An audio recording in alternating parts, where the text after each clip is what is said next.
Hey.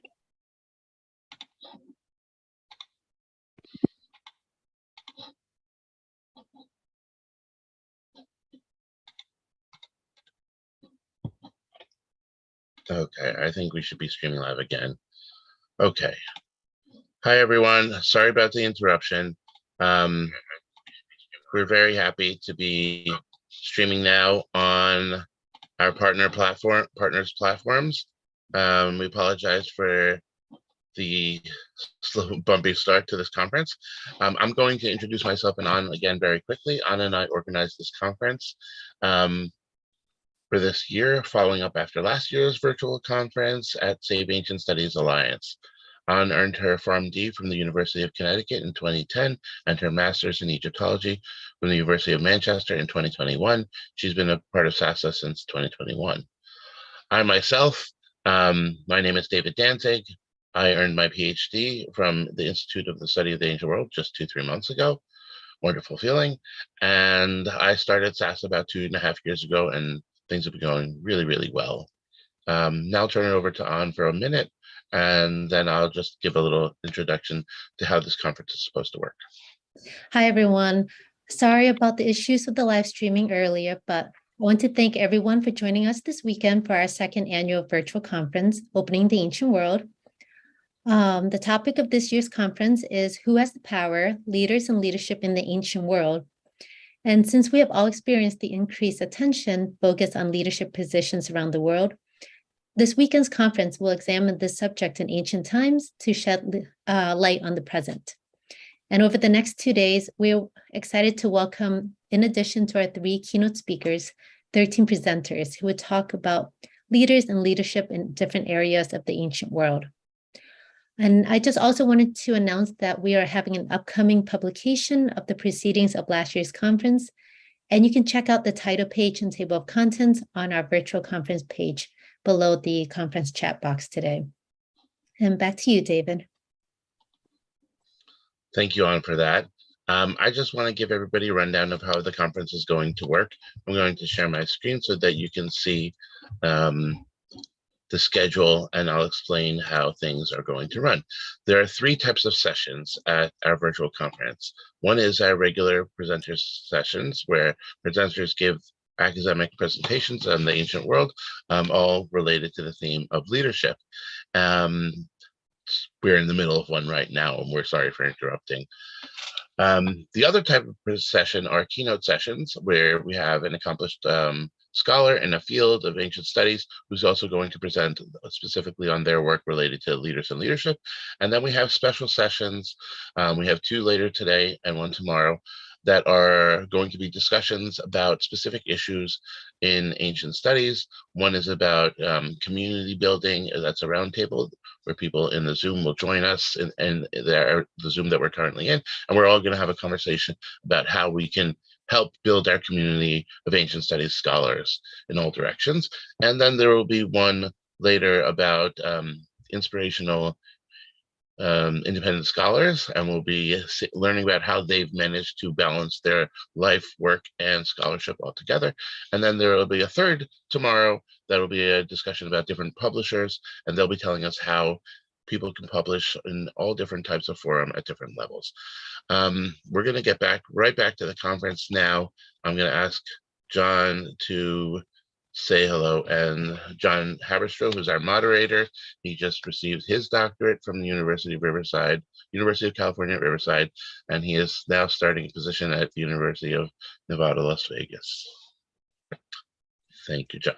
All right, thanks so much, David, and welcome back, everyone. And we are here in our first panel of our SASA virtual conference on community leadership, and we just heard a presentation from George Longley on ancient Greek political theory.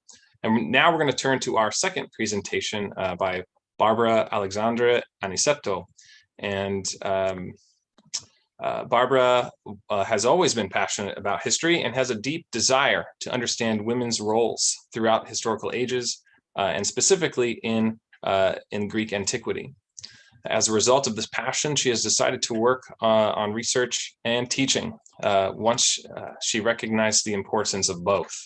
She is looking forward to this presentation today and is going to enlighten us all on her paper entitled, "Did Greek Women Have a Leading Voice? A Gender Discussion on Female Roles in Classical Athens." And the floor is now yours, Barbara. Thank you so much, John, for the presentation. I'm really happy to be here. I'd like to thank all SASA members as well for this amazing opportunity. I'm really happy to be here, to be able to share my research whilst learning from all the amazing talks and roundtables that will be presented. Everybody's seeing my screen, I believe. So the presentation that I prepared today, one second, let me see if I'm seeing it properly. The presentation that I prepared, let me do it like this. Okay, now it's good. Whose title is, "Did Greek Women Have a Leading Voice? A Gender Discussion on Female Roles in Classical Athens," is a part of my doctorate research. I'm currently finishing my PhD. So what I'm about to share with you all is a partial result of my work, which I have been conducting for the past 3 years and a half at São Paulo State University, under the supervision of Professor Margarida Maria de Carvalho. Today, I chose to address the female roles in classical Athens with close attention to that of the Gine or Gamete, what we translate as the citizen's wife, as you can see from here. Let me see if I can share properly, one second. Yeah, no, let me do it like this. There we go. So here we have both terms, Gine or Gamete. I have been working on gender issues in the classical Athenian society since my master's, during which I examined Aristophanes' depiction of married women, married Greek women. Back then, I aimed to understand the political and social reasons that led the comic writer to depict in his plots women in such an active position. The explanation I came upon the most, held by the Greek historiography from the 19th century until the mid-20th, claimed that Aristophanes positioned powerful women in a leading role exclusively to cause laughter in the male audience.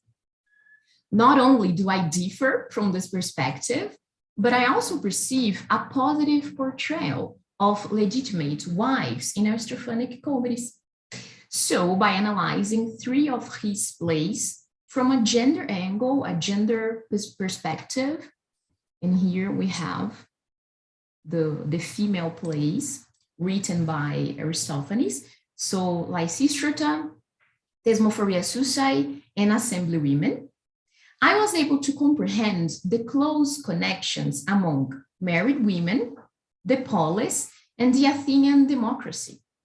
In pursuance of expanding our frames of reference regarding the possibilities of women's leadership and most precisely what this leadership could actually mean, especially towards their own bodies, in my PhD, I'm connecting Aristophanic textual evidence with the Hippocratic medical treatises.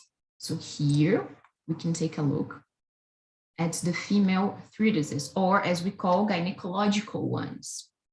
Let me do it like this so you can see. Of the nearly 60 treatises which compose the so-called Corpus Hippocraticum, 10 focus on female issues, which means that a quarter, I want to call attention to that, a quarter of the collection involves women's affairs. The texts are, as you can see, on generation, on nature of the child, on diseases of women 1 and 2, on nature of women, on barrenness, on diseases of girls or on the virgins, on superfetation, on the 7-month infant, on the 8-month infant, and on excision of the fetus. These treatises offer us a detailed account of women's bodies, nature, and lives.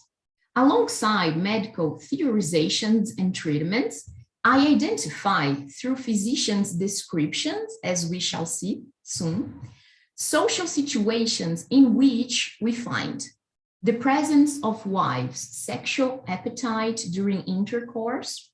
So I named them. They are here, as we can see, the main points. And the wisdom they shared regarding the physiological processes experienced by their bodies.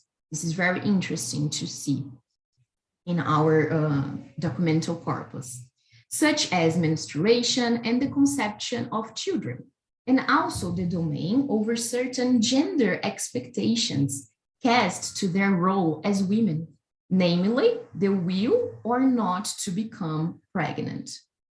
Investigating both testimonies, my purpose is to set how the female body was physiologically and culturally conceived in Athens in the 5th and 4th centuries BC, particularly in its relation to women's sexual experiences.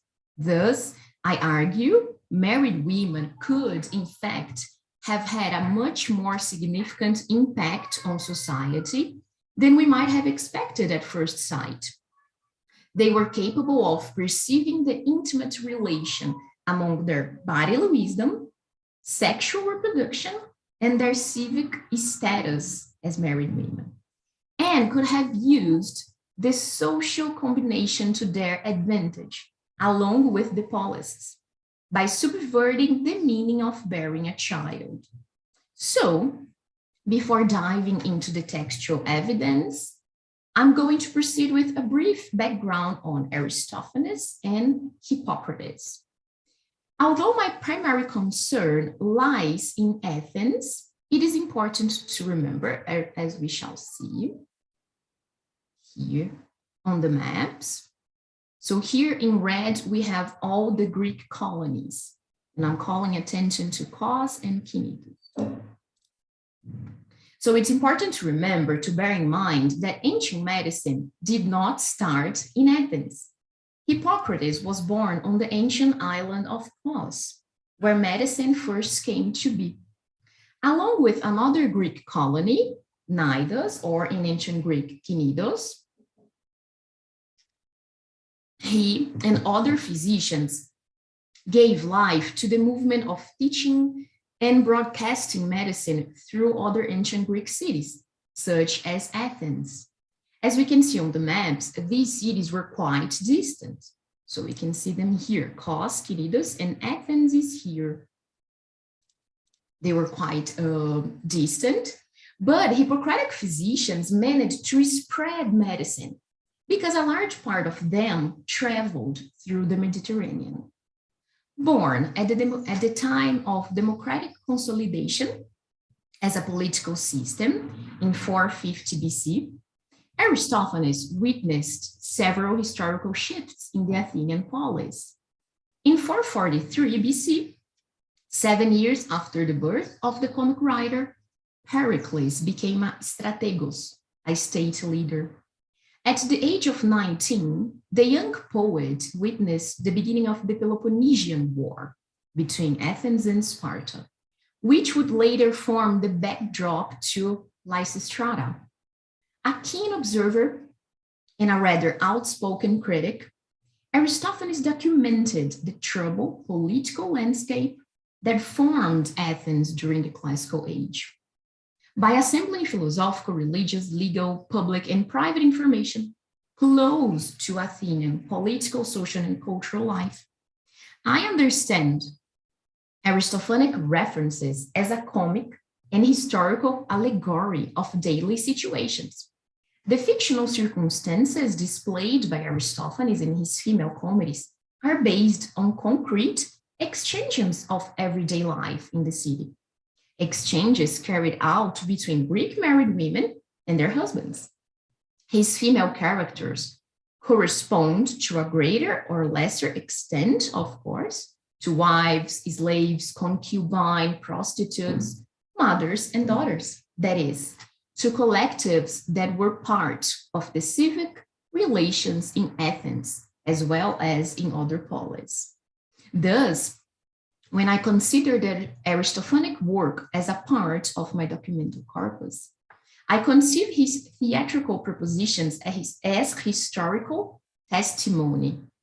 I certainly do not consider his female plots as a faithful depiction of the social reality he was embedded in, but as a theatrical and critical view of the ongoing gender relations in which he was simultaneously a spectator himself and a central figure, both as an Athenian man and as a playwright. Moving on to the Hippocratic collection, I also find important to note, so here as we can see the cities together, Athens, Kos, and Cnidus, and here Kos and Cnidus. Actually, Cnidus or Cnidus is not an island, it is a peninsula, right? As we can see from here. So I find it important to note that Hippocratic collection represents the combined effort of many authors who dedicated themselves to registering and broadcasting their methodological, nosological, and pharmacological discoveries, as well as formulating and establishing what medicine was, especially from the point of view of an expanding medical community in the Greek cities of the 5th and 4th centuries BC. These Hippocratic discoveries were at the core of political, economical, and cultural changes the polis and colonies were facing, thus contributing to creating new perspectives on Hellenic culture. One example of these significant changes, which directly correlate with married women, is precisely the leading representation of them by Aristophanes and Hippocrates, as we shall see. Based on these considerations, I believe that one of the main crossroads between Aristophanic comedy and Hippocratic treatises lies in women's sexual behavior, specifically of married women, which were grounded in a specific bodily wisdom and desires that they share at different times. The physicians and the comic writer were able to capture and represent such behaviors. So, although I recognize the existence of a very well-established female pattern that pervaded women's social lives, what scholars call the good wife model, rooted in Simonides de Amorgo's iambic poetry from the 7th century BC, I also perceive how Aristophanes and the Hippocratic physicians show us women who were an exception to the rule. More importantly, not only could these women be an exception, but also there could have been actual gaps between this female pattern and daily activities concerning how wives conducted their personal yet communal affairs, as we can see from this slide. So there is a distance here which I want to grasp. In her well-known work, Women's Bodies in Classical Greek Science, Leslie Dean Jones states that the fulfillment of becoming a mother entirely shaped Greek women's experiences, since it was what society demanded from them. And again, although this statement is perfectly accurate, we, as women of nowadays and as scholars, must do the historical exercise of transporting ourselves to that age to grasp the importance of childbearing due to our social and political achievements in the past years. The idea of bearing a child and getting married as the highest accomplishment of our lives may seem reductionist or even oppressive. But we must note that being a mother in ancient Athens was not just about motherhood itself, nor was it about the private and intimate feeling of discovering a new self-identity. It was mainly about sustaining the community and the polis. I believe legitimate wives were fully aware of the public and political power they held, as we can verify from this Lysistrata passage. So for the sake of the time, I'm not going to read the whole passage, but I highlighted the main points here. The first comedy in ancient Greek theater to show a female lead character, Lysistrata addresses women's unhappiness with the continuity of the military conflict between Athens and Sparta with the Peloponnesian War, which, according to the wives in the play, stemmed from the city's mismanagement, from this male mismanagement, based on sexual renunciation and on taking off the Acropolis, where men kept the public treasury. They demanded an end to the Peloponnesian War. In this passage, she, like the whole group of women's chorus, turns their speech straight to all the Athenian citizens. So they say, cities of Athens. In ancient Greek, we have the expression pantes astoi. So you can see here, pantes astoi. And in doing so, the character is actually speaking to the male audience who were attending the Lenaea festival, who were at the theater. It is the poet himself who is addressing his public, and he consciously decided to speak his mind about the war theme through women, namely married women. Why did he do so? It seems to me that Aristophanes chose to enunciate women's positive and essential role in the city rather than corroborate their supposed inferiority. We visualize those women placing themselves as counselors because they say, let's see. We begin by offering the city valuable advice. When they state this, and so they place themselves as counselors, and we can also see that the legitimacy to make their statement lies chiefly on motherhood.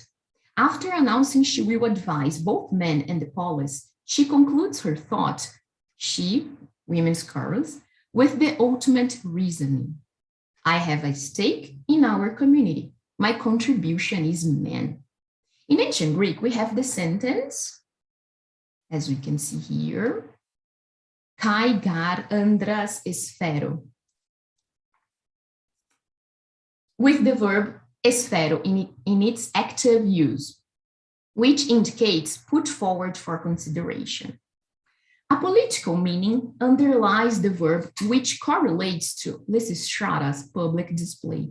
She is responsible for bringing a new citizen into the world, equally important for advising men on crucial topics regarding polis maintenance. Pericles proposed the law of citizenship transmission, and 1 year later, this law was approved. As a consequence of the law, women became a critical element in the definition of citizenship alongside men. Applicable since the middle of the 5th century BC, the decree established that only those born to Athenian fathers and mothers would be considered citizens. Thus, the comic wives depicted by Aristophanes are those who, in everyday life, also held the responsibility for this proper reproduction, this political reproduction. Hence, although the primary motivation of the law was not to appraise women, I believe its application contributed over time to create a favorable view of women's participation in the citizenship granting process. When we consider the temporal distance between the decree and the Aristophanic plays, we can see in this hiatus the construction and consolidation of a political logic that started to include wives as a key element of a man's civic identity.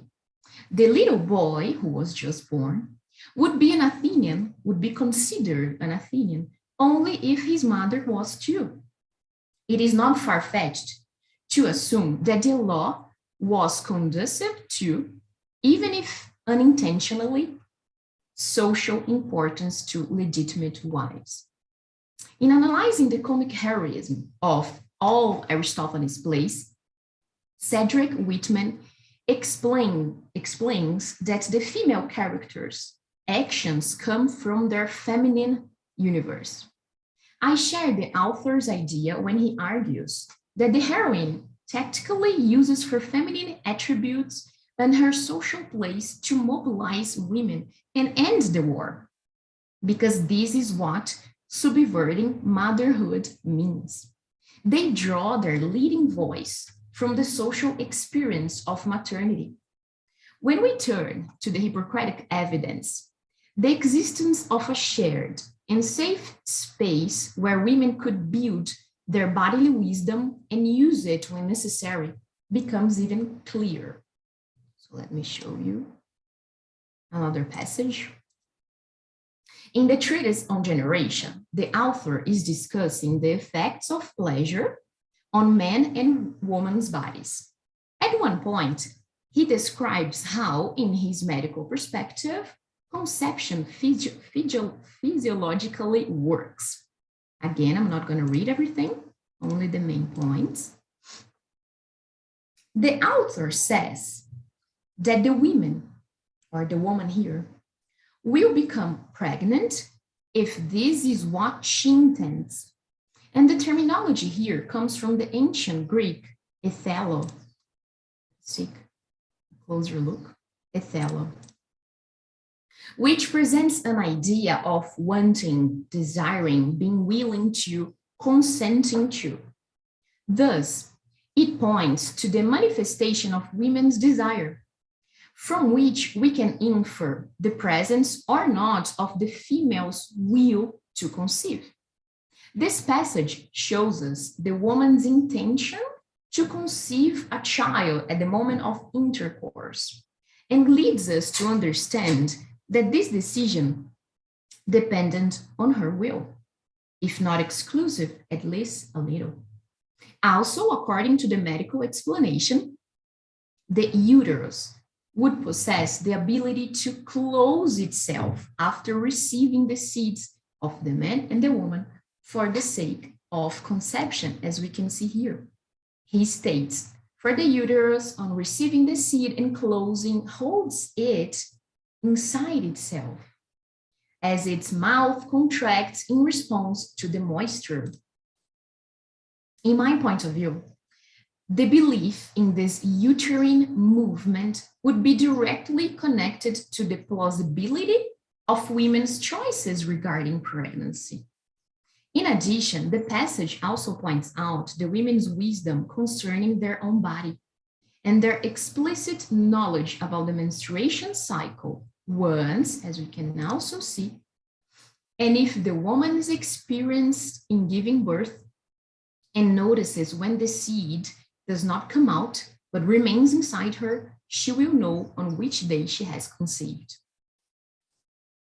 It is important to mark that although the Hippocratic collection was written by men, and they often display their male perspectives on the female body, they were also based on female oral tradition. Both scholars, Aline Roussel and Anne Ellis Hansen, draw attention to the presence of what they call the experienced woman, as we have just seen in the gynecological texts, which we have just seen from one of the passages here. Both scholars suggest that this aspect, among many others, of course, may indicate medical deference towards women's authority on their bodies. Aristophanes and Hippocrates lived in the same historical period and on the same cultural grounds. I believe the playwright drew many of his comic propositions from actual married women's lives, and the same did the Hippocratics with regard to the knowledge they shared and taught throughout Greece. Alongside this, women could choose whether to have a child depending on their will, or when to have a child. Although the comic characters are not real, they were built from common women who were a fundamental part of the city. Ultimately, without legitimate wives, there would not be a polis, because they held the responsibility of bearing not only a male child, but a future citizen. On the other hand, this power could have led them to display a leading voice, perhaps politically, by speaking their minds regarding city's affairs among each other, perhaps with their husbands, and perhaps sexually. So a leading voice towards sexuality by gaining experience from childbirth and by recognizing the power they had in their hands. That's it. Thank you so much for listening to me. All right, a virtual round of applause for Barbara. Thank you so much. Feel free to pose any questions that you might have on your streaming location of choice. In the meantime, I'll ask a question to get us started. So Aristophanes' Lysistrata is one of my favorites, and it's just such a farce, the whole thing, right? Because of and especially with regard to the way that the men are portrayed, right? They are portrayed as like slaves to their desires, and they can't help but have these sexual urges and things like that. So, you know, arguably Aristophanes is making fun of men for that. On the flip side, women are seen as the kind of the leaders, and they've organized this sex strike against the men.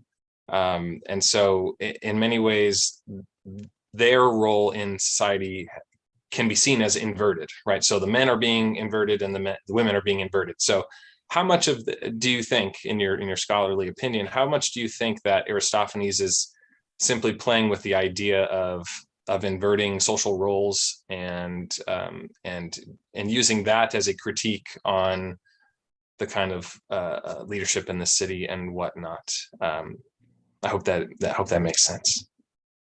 It makes. Thank you so much for the question, John. So I believe he's definitely reinforcing the social boundaries. You know, he doesn't. It's not his intention to deeply question Athenian society regarding women, and that's precisely why he positioned women as childbearing. You know, like their main role is to bear a child, is to politically and publicly contribute with men.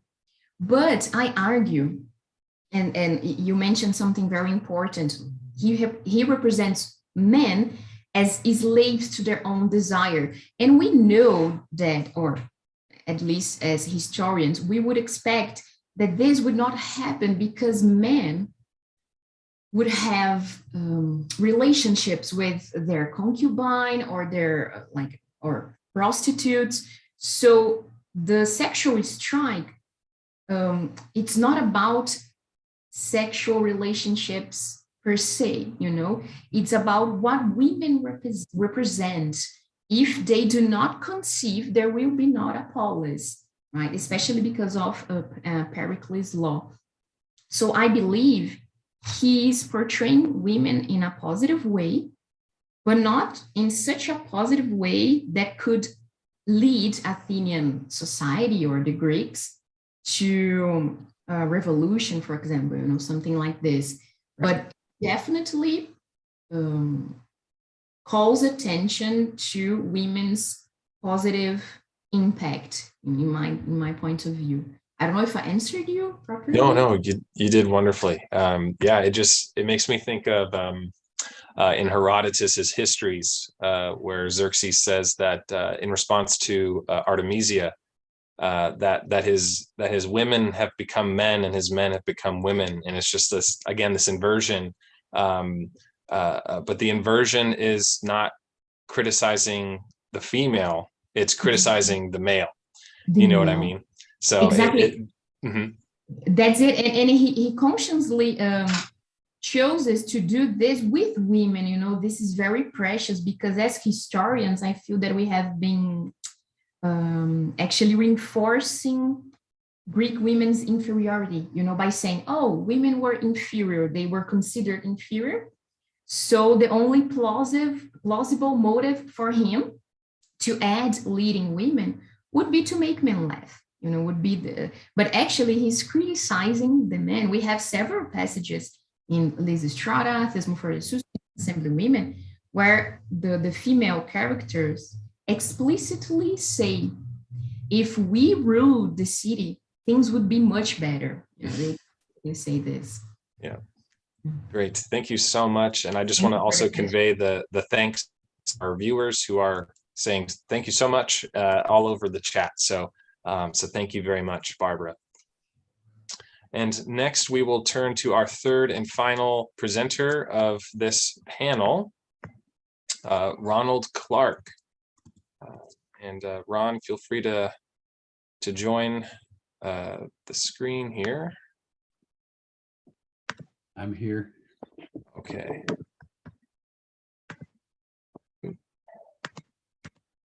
Pressing the wrong thing. I'll need to share screen. Yeah, Barbara, if you could stop sharing your screen.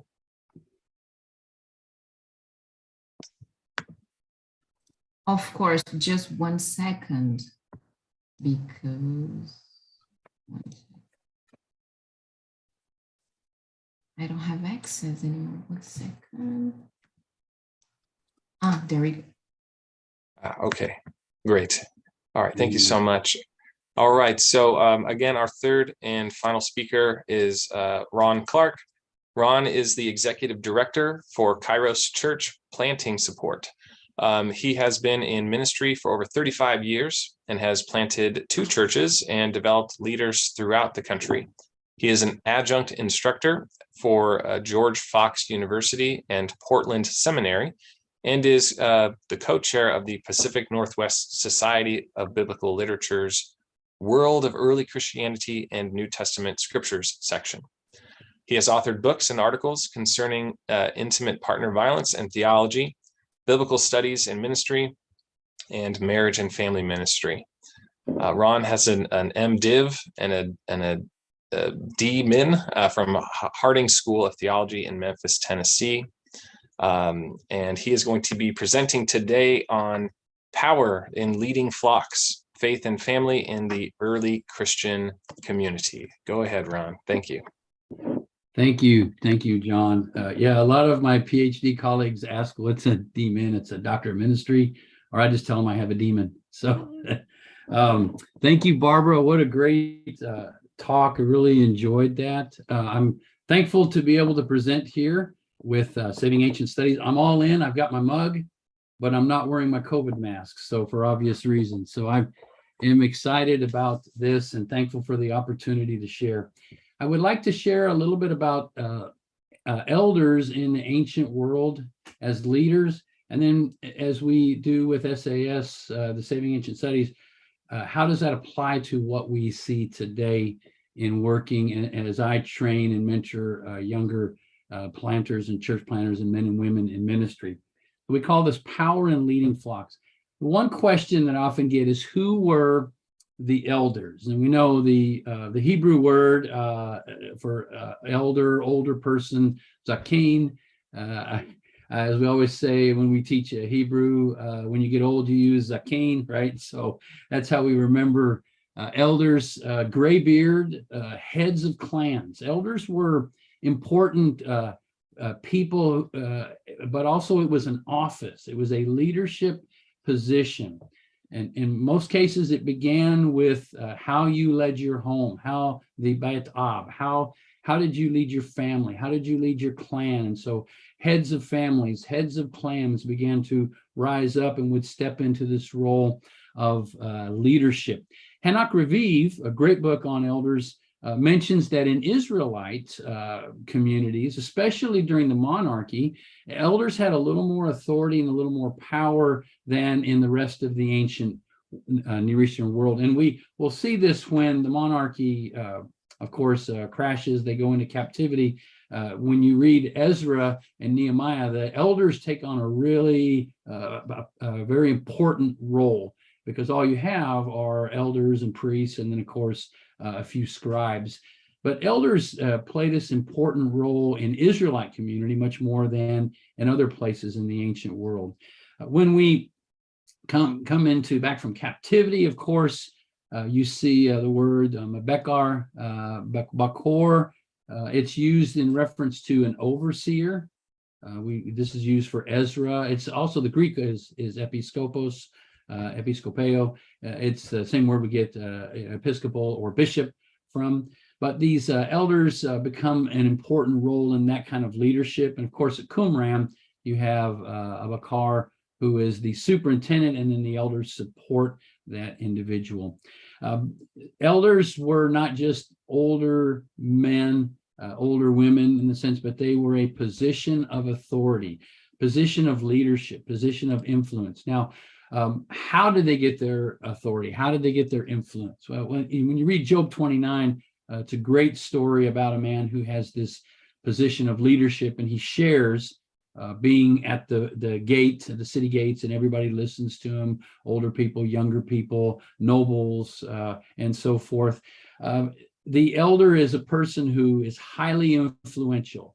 They are members of the community, and so their authority comes from their membership role in the community. They aren't people appointed to a position just because they need someone to fill the position. They are people who have earned this level of respect. They are highly influential. They show a level of flexibility, unlike a king who simply tells people this is what we're going to do. And if you remember with Rehoboam, Solomon's son, he asked the older people, older leaders, what do I do? And he asked the younger leaders, and then he chooses to go with the younger advice, and he splits the kingdom. They are negotiable.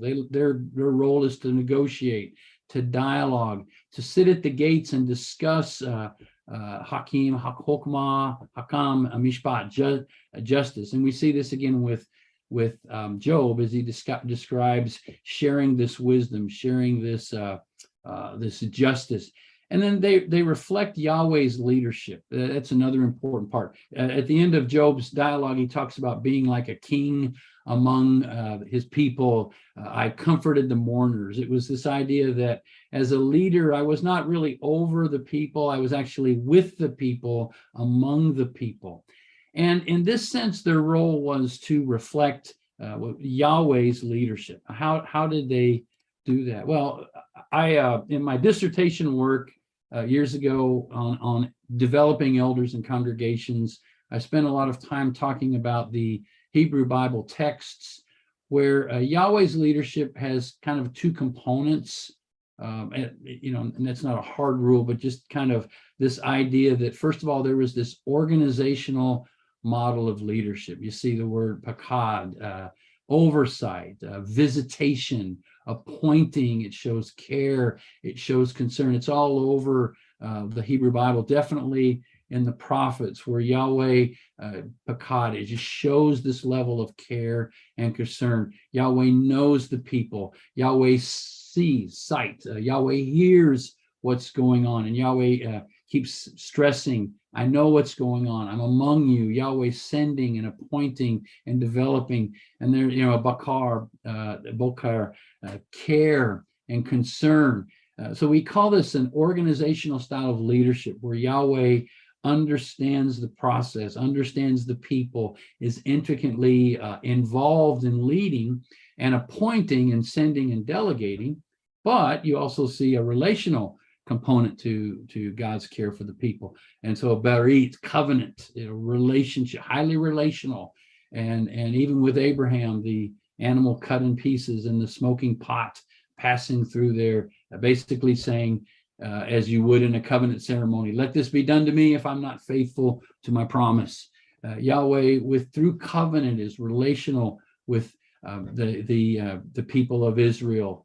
And then, of course, Roez, used often, Yahweh is a shepherd, a friend, is very similar to the word friend. Yahweh is intricately involved relationally with the men and women, the children of the community.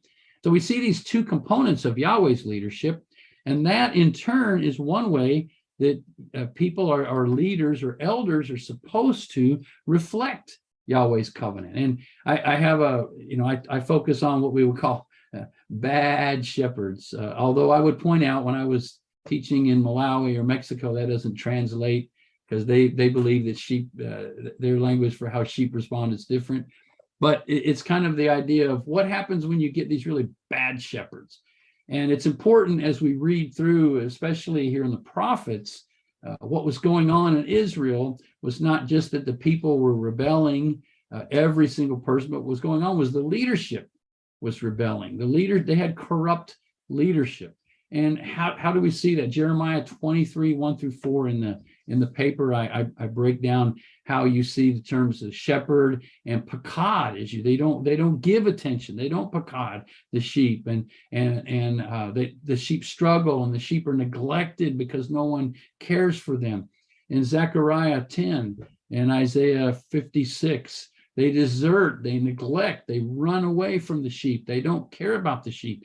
In Ezekiel 34, there's that long section where the shepherds ignore the sheep, they abuse the sheep, they eat the sheep in the sense they take advantage of sheep. They don't bind up the sheep that are weak and that are sick. And you see this theme running through the prophets that God and the prophet are not confronting all the people in the sense that everybody's done something wrong. They're confronting the leadership because the leadership has failed to take care of the sheep because the leadership is taking care of themselves.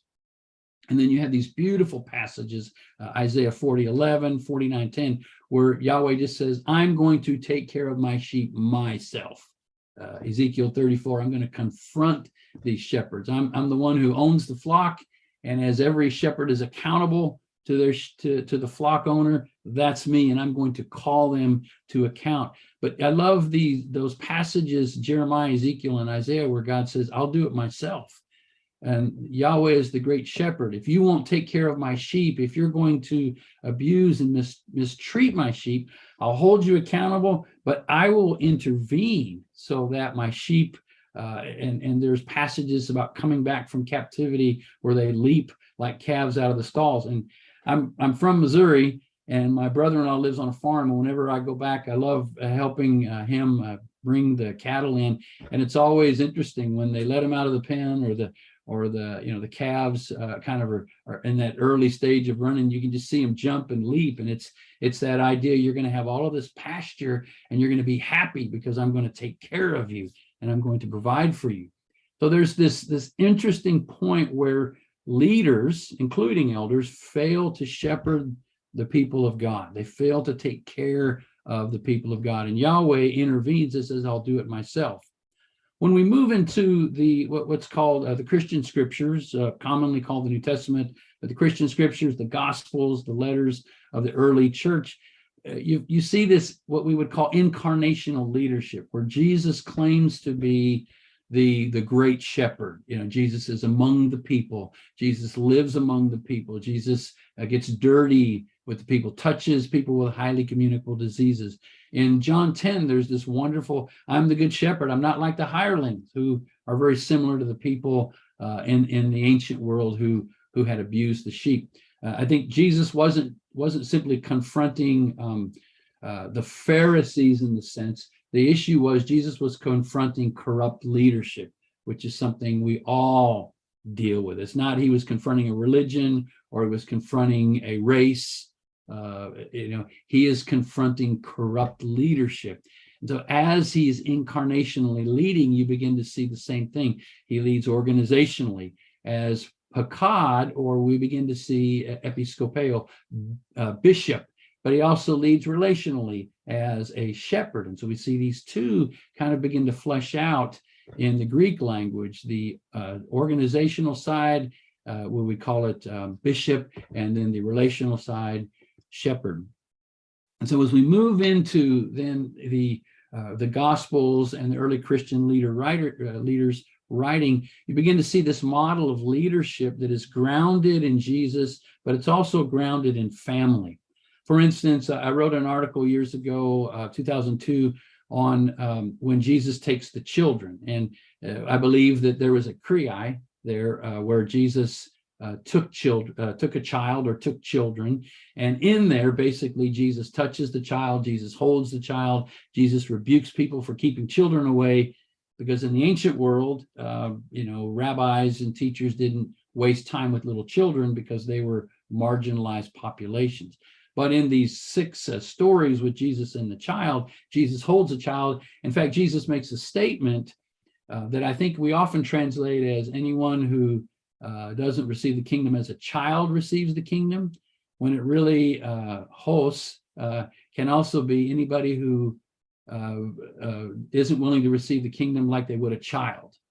And so it has to do with how I treat children. It has something to do with my status in the kingdom. How I treat children has something to do with how I treat Jesus.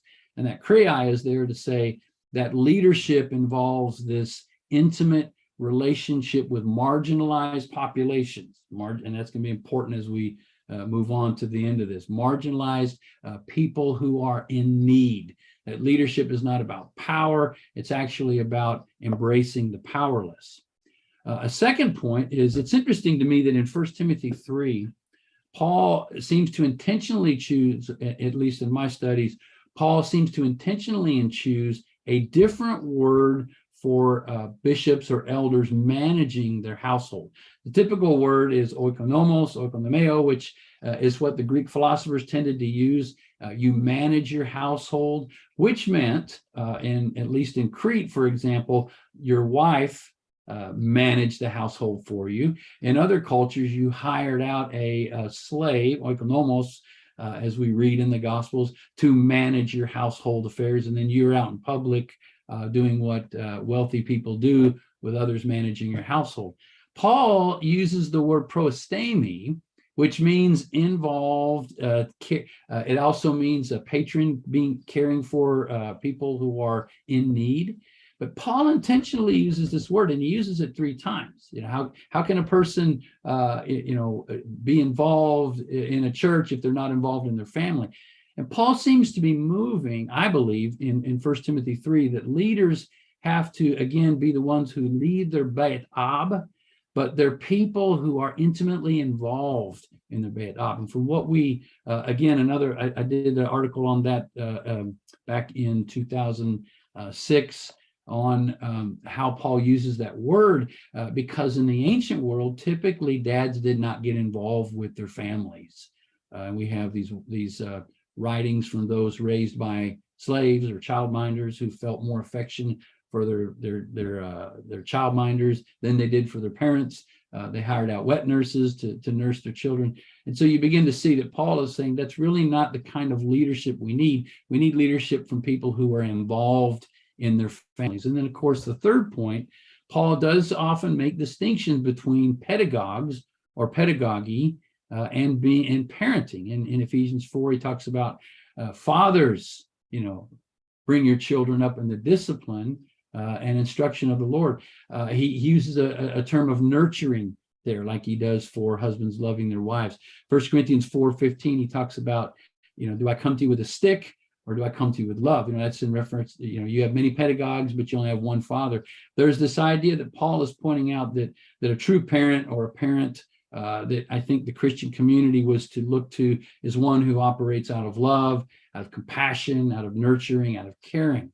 And then again, of course, First Thessalonians, we as apostles, we were like a nursemaid among you, a wet nurse may be another term for you. And then later on, he says, we were like fathers, we were encouraging and strengthening you.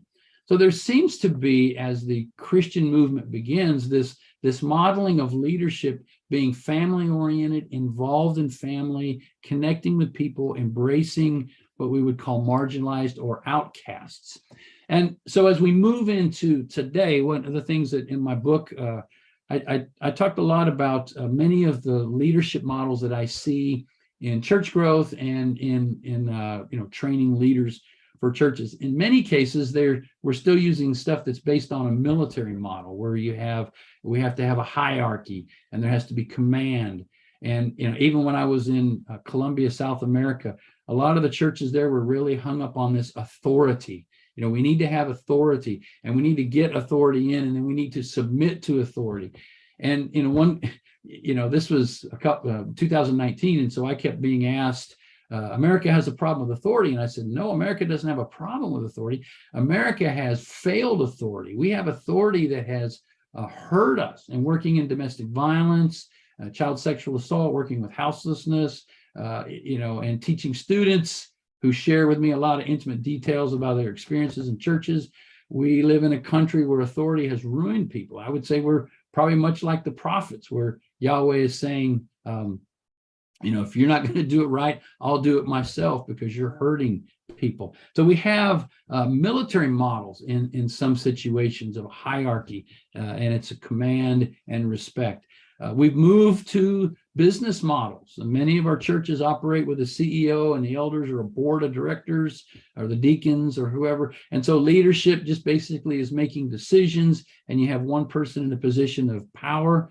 Sometimes this works. Often, if you're aware, if you've read many of the situations that have come on in many mega churches, where we've had CEO type pastors, rock star pastors, as Alan Hirsch uses, they have violated sexual ethics, they've hurt their family, and they've taken advantage of the flock. And so we've begun to see that there's been all of this breakdown and struggle. If you haven't listened to the Rise and Fall of Mars Hill podcast, I would suggest that's a perfect one about that sense of power in some of the mega churches, and how it's hurt a lot of individuals and traumatized many.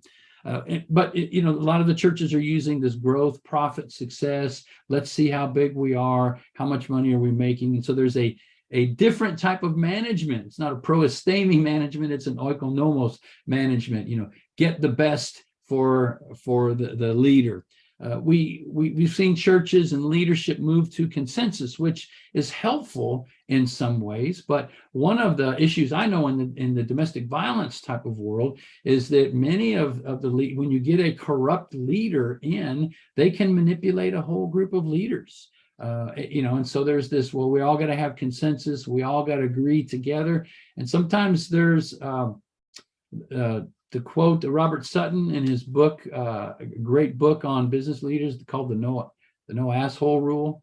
It's offensive, but he uses that term so we know who you're talking about. We cannot let bullies stay in a position of leadership. And sometimes these consensus forms do not confront those who are manipulating and corrupting power. Why is this so important today? I think, I've made some illustrations of what we see. But I know in ministry, we're reaching people, first of all, who are dealing with parent wounds. We have young men and women in our churches, older men and women, kids in youth ministries, campus ministries. You're reaching out to people who have, we would say, father wounds, whose fathers have been distant, or fathers have been abusive, or fathers have been controlling, or mothers have been controlling. And so many of these younger individuals come into these congregations with parent wounds. And when we do leadership trainings, we talk about if you're not intimately involved in your family, if you're not working in your family, if you're not well respected by your community, you're going to further open these parent wounds that so many young men, older men and women struggle with, or they're going to take advantage of them. There are individuals who would say a big part of how you get the job done is you find somebody with a father wound and you drive them hard. Survivors of abuse and so forth are coming in. We're seeing a high rate of internet pornography and addiction coming into a lot of younger people in colleges, sexual assault and so forth. We have survivors of many of these. They're coming into our faith communities. How do leaders lead? It involves relational, organizational guidance. How do we guide them to spiritually grow? How do we guide them to become healthy people? And so these are big issues that we want to address in our models of leadership. We can go back through the history of leadership in the ancient world of elders, and we can see, they need to represent Yahweh. They need to be intimately involved. They need to be helping people. They need to be people who part of family, but if they're not, not in a sense parents or spouses, how can they be involved in a family type setting. We also want to see the abuses. Whenever someone begins to see, this is my right, this is what I do, I've earned this, and they take advantage of others. So these are modern models of leadership that we're trying to address, but we do believe that understanding the history of ancient elders, where they receive their leadership, how they reflect God's authority, is something that helps us as we're training others to continue in the faith communities to lead. And finally, as a person who works in community organizations with nonprofits, that's just as necessary there, is to have people who listen, can work together as teams, and can actually help nurture that group to deal with some of their struggles that they're facing. So that's kind of the end. I think it leaves some time for question and answer. Yes, great. Thank you so much, Ron. And here's your virtual clap too. All right, very good. Thank you so much. I haven't seen any questions on the thread, so I will ask you a question. So I was curious about this kind of early Christian model of leadership in terms of the kind of the church, right? Being a shepherd of your kind of constituents in your kind of faith community. I'm wondering how did folks in the early church balance kind of leadership in the kind of their faith community, but also their kind of political community that was separate. And I'm guessing, kind of Roman rule. So how did you put on the different hats of leadership when crossing those two arenas?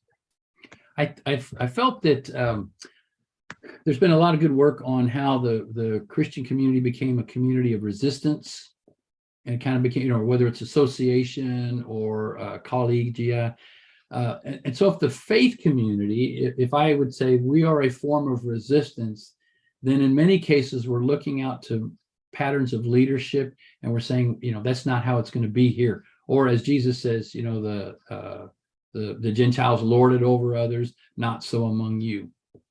What we would always try to do is we want faith communities to be a place where people can come in from the outside world and feel like this is different. And one way is to see a type of leadership where there's caring, where there's compassion, where there's involvement, where you're invited into, we invite you into the home and you just kind of see us. But you also, we have a level of accountability with our families, and I think in many agencies, if I have an affair on my wife, I still keep my job. But in the faith community, we take that seriously, or I have an affair on my husband, or I mistreat my children. We take that seriously because that's important.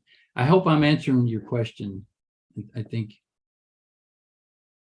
No, that was great. Yeah, I think the idea that being a community of resistance through the kind of faith community, I think is an interesting way to see that as a response to kind of Roman dominance. Yeah. I like that very much.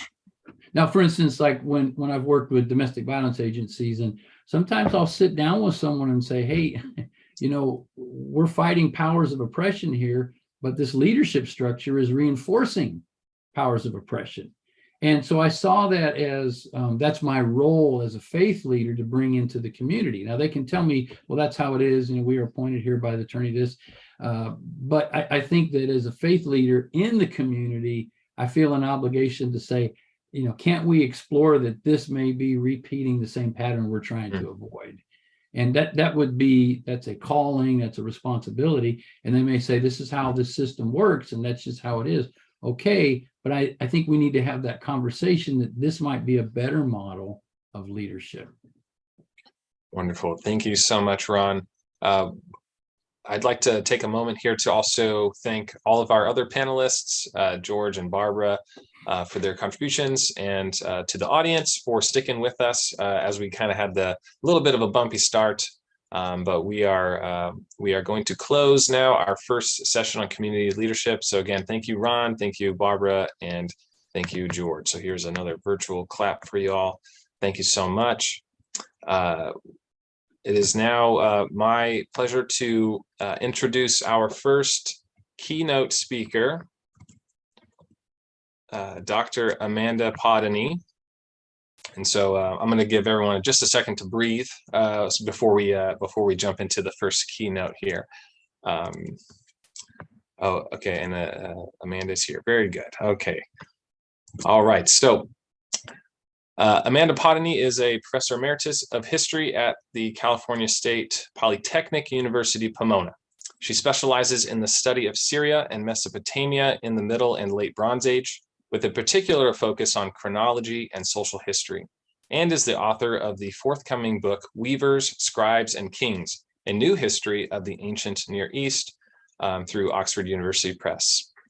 She has authored several other books and many articles, and is the instructor in a series of 24 video and audio lectures for Wondrium, the Great Courses, called Ancient Mesopotamia, Life in the Cradle of Civilization.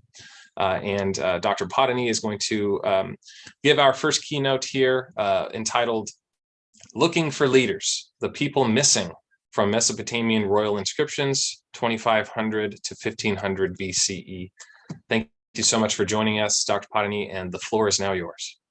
Thank you very much. I really appreciate it, and really delighted to be part of this Congress, and really interested in the topic in general. I'm going to share my screen, and just wait a second. Need to go to, bear with me. All right. So I was really pleased to be invited to talk, because I've been working on looking at people who are not leaders. In the book that I'm writing right now, I'm looking not just at the leaders, but also at people who were supporting leadership, people who were in positions of power that are kind of missing from many narratives. And so this fit in really nicely with some of the work that I've been doing. There we go. This mace head is inscribed with one of the earliest royal inscriptions in the world. It was commissioned by one of the earliest known kings anywhere, King Meselem of Kish. He ruled sometime around 2600 BCE during the early dynastic period in Mesopotamia. The mace is shaped into interwoven figures of lions. Across their bodies, the artisan has inscribed what you see there. Meselem, king of Kish, temple builder for the god Ningirsu, set up this mace for the god Ningirsu. Lugal-Shah-Engur is the ruler of Lagash. We get just the tiniest glimpse of political history here. Not only was Meselem the king of Kish, but he constructed a temple for the god Ningirsu, to whom the mace was also dedicated. But there's an interesting postscript to this inscription. He also names another ruler, Lugal-Shah-Engur, ruler of another city, Lagash. They don't have the same title. Meselem used the title Lugal, meaning big man in Sumerian, which came to be the standard Sumerian word for king. Lugal-Shah-Engur was the local leader of Lagash. He had the title of Ensi, which later came to mean king in some regions and governor in others.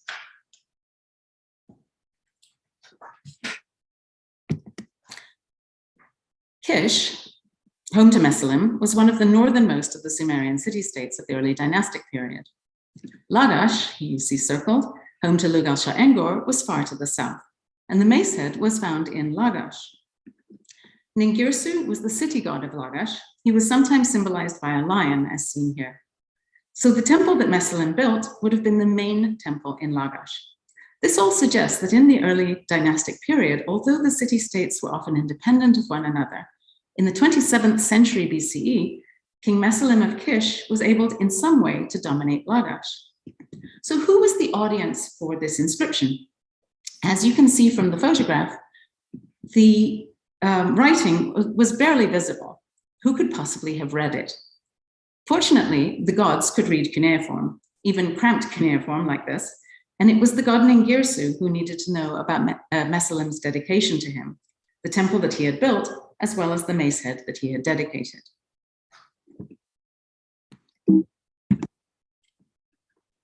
The desire of Mesopotamian kings to record their pious acts for the gods resulted in the creation of innumerable royal inscriptions written over thousands of years, from this mace head to texts written across alabaster walls of the palace of Ashurnasirpal II in the 9th century BCE and beyond.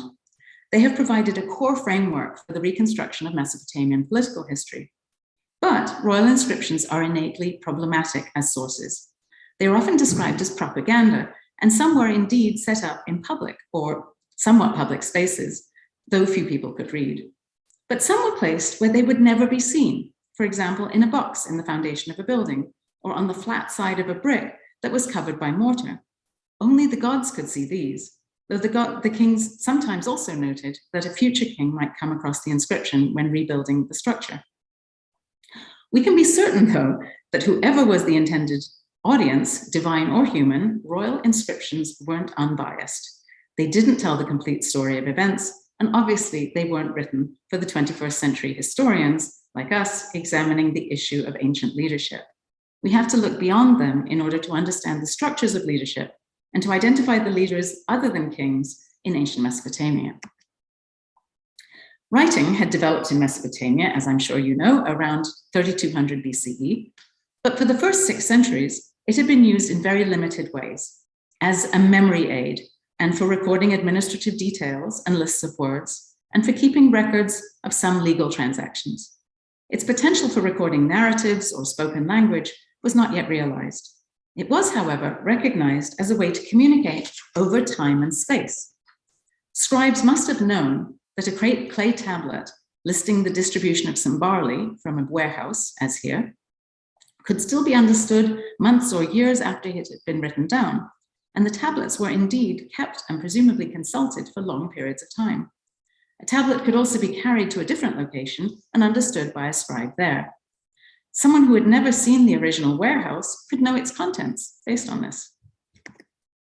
A tablet could also be sealed. This is the back of that same tablet, which provided more information about who was involved. When kings started commissioning inscriptions to the gods, they were taking advantage of these qualities of writing. An inscription like the one on the mace head would last longer than the king's lifetime and could be read by someone, perhaps the god or another person, who might not have been present when it was written. An inscription helped keep the king's memory alive. This worked for thousands of years, for as long as cuneiform was being written and read. But by the 1st century CE, only a tiny number of people could still read cuneiform, and soon after that, the script was entirely forgotten. Only with the decipherment of cuneiform in the mid-19th century did the world rediscover the ancient Mesopotamian kings. But the story we tell now about these kings isn't exactly the one they commissioned. The next leader of Lagash to send messages to the gods seems to have been King Ornanche, who ruled in the mid-3rd millennium BCE, probably in the 2500s. This stone plaque is well known. It includes 13 figures, most of whom have cuneiform captions to identify who they are, along with a few lines to the gods. The captions include the names of 3 officials, 7 sons of the king, including the crown prince, Akurgal, and a daughter, Abda. King Ornanche himself appears twice, much larger than anyone else. On the left, he has a basket on his head, and on the right, he is seated with a cup in his hand. There's no mistaking that he's the most important person here. Curiously, though, his daughter Abda is the 2nd largest figure. The crown prince Akurgal stands behind her. One gets the sense that his daughter may have had some importance, though the accompanying inscription doesn't elaborate on what that might have been. As you can see, Ornanche starts his inscription with the name of his father, and he goes on to list 3 structures that he had constructed to the gods. Like Mesolem before him, he claimed to have built the temple of the local god Ningirsu. He had probably perhaps rebuilt or refurbished it, and he also built 2 other structures. Throughout Mesopotamian history for another 2,000 years, royal inscriptions were very often written to commemorate the construction of temples or the dedication of items in those temples. The kings wanted to remind the gods of their actions, and so that the gods would never forget the king's piety.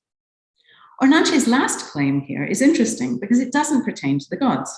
He refers to these ships of Dilmun submitting timber as tribute from the foreign lands to Lagash.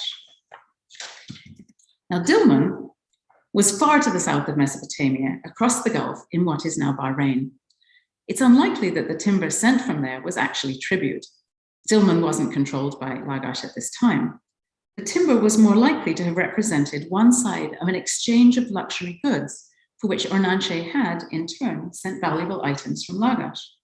This type of diplomatic interaction was also a feature of ancient Middle Eastern history for thousands of years afterwards. Royal women were portrayed on another of Ornanche's inscriptions. The captions on the figures here show that the seated person on the bottom right was his wife, Min Bara Absu, and the seated person on the bottom left was his daughter, Nin Usu. His sons don't appear on this stele. He mentioned the ships from Dilmun here again, as he did on at least 7 different inscriptions. The diplomatic or perhaps trade connection with Dilmun was clearly an achievement of which he was proud. Now, in spite of some images of his wife, his daughters, sons, his officials appearing on these steles, Ornanche's many known inscriptions don't mention any other person in Lagash actually doing anything. It was the king alone who built all the temples, shrines, gates, and monuments, and these make up the majority of the achievements that he listed. It was the king who brought the Dilmun ships. It was him who dug the canals and the reservoirs. He created the statues. He fought the enemy cities, captured enemy leaders, and performed oracles to select a priest, and he distributed barley. From this period onwards, for 2,000 years, these were the basic building blocks of royal inscriptions in Mesopotamia. The king did everything himself, according to his own account. He did it all for the gods, and he wrote about it to let the gods know. Even the categories of achievements stayed pretty much the same: buildings, water projects, statues, warfare, providing for the people, and appointment of priests and priestesses, though kings varied in the amounts that they emphasized each category. For over 100 years, kings of Lagash after Ornanche continued to commission inscriptions, and they continued to direct these inscriptions to the gods, as on this statue of King Enmetena from around 2450 BCE. In this section of what is a very long text, and you can see how long it is from the autographed copy on the right, within that long text, he mentions the original location of the statue. He wrote, "At that time, Enmetena fashioned a statue of himself, named it Enmetena is the beloved of the god Enlil, and set it up before the god Enlil in the temple. He also acknowledged why it had been made. Enmetena, who built the Ayada temple, may his personal god, the god Shul-Utul, forever pray to the god Enlil for the sake of Enmetena." This statue had the power to pray to the gods for their constant support. To Mesopotamian eyes, statues held part of the life force of the person, and this statue not only prayed on behalf of Enmetena, but also received offerings to him, even after his death. Royal inscriptions in the early dynastic period were generally written on stone or metal objects, or on bricks or baked clay cones. These inorganic materials have survived well in the ground. In many other ancient cultures, at least in the Mediterranean region, royal inscriptions can be found on the same types of media. Think, for example, of the stone inscriptions of Egyptian kings or of Roman emperors. Documents that were meant to last lent themselves to being carved in stone or on metal. But the writing medium for daily use in many ancient cultures was ink on an organic material, papyrus or leather, and later parchment or paper. Almost all of these quotidian documents have disintegrated or carbonized over the subsequent millennia, like, for example, the papyrus from Herculaneum in the top left of this slide. A few ancient texts escaped oblivion because they were either found in the desert, like the Hakenak letter, which is in the center of the top row in this slide, or in anaerobic conditions. And the top right, you see the letters from Vindolanda, the Vindolanda letters that were found in Britain near Hadrian's Wall that survived because of the anaerobic conditions in which they were found. But more often, ancient texts that were not sort of inscribed for the future are found because they were written in ink on, for example, pottery sherds, or like on the left, or on pieces of limestone. And in China, some inscriptions were written on bone as well, and those also survived, like the one on the bottom right.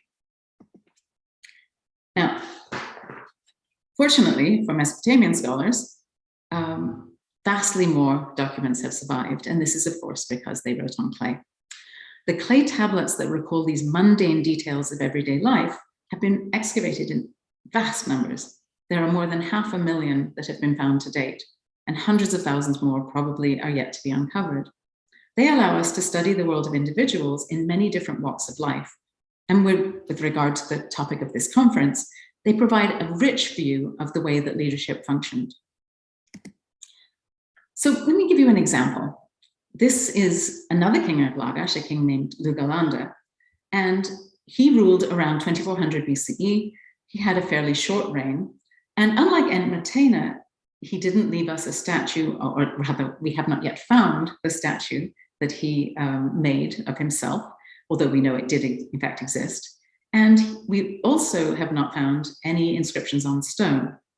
Again, they may well exist and not have been found. We do have his impressive cylinder seal, seen here, but it includes nothing more than his name and title. And as you can see there, it gives his full name, which was Lugalanda Nukunga. There's also a short brick inscription, and this is the only royal inscription that we know of Lugalanda. It says, Lugalanda, ruler of Lagash, chosen in her heart by the goddess Ornanche, granted the exalted scepter by Ningirsu, son born by Baba, and then there's a break, as you can see. It says, son of Enantarzi, ruler of Lagash, for the master who loves him, Ningirsu, he erected a monument and named it Ningirsu is the Lord eternally exalted in Nippur. He fashioned his own statue and named it Lugal Nukhanga, never ceases in his efforts for the Girmun. So this is pretty standard stuff. He was chosen by the gods, son of the previous king, devoted to Ningirsu, to whom he dedicated a monument, and he created a statue of himself. Fortunately, though, a huge number of administrative texts come from his reign, and they were found during the excavations in the ancient city of Girsu, which was the capital of Lagash. This one is a label on a basket of administrative texts. But although it names Lugalanda, it came from the archives of his wife, Baranamtara. And she proves to have been much more influential than one would ever guess if you only had the royal inscriptions to judge from. In fact, this was true of queens of Lagash in general. They seem to have had significant power in the kingdom. But they were almost never mentioned in the royal inscriptions at all, aside from those first images of the queen, Ornanche's queen. They don't get mentioned by the kings in their inscriptions. So what do we know about Queen Baranamtara? Well, she had this very impressive seal, and here you see an impression of it. It was at least as impressive as her husband's, perhaps even more so. It's a very large seal. It has 3 registers, and the top and bottom ones show a heroic figure controlling rearing animals. And this was an image that was reserved for powerful people.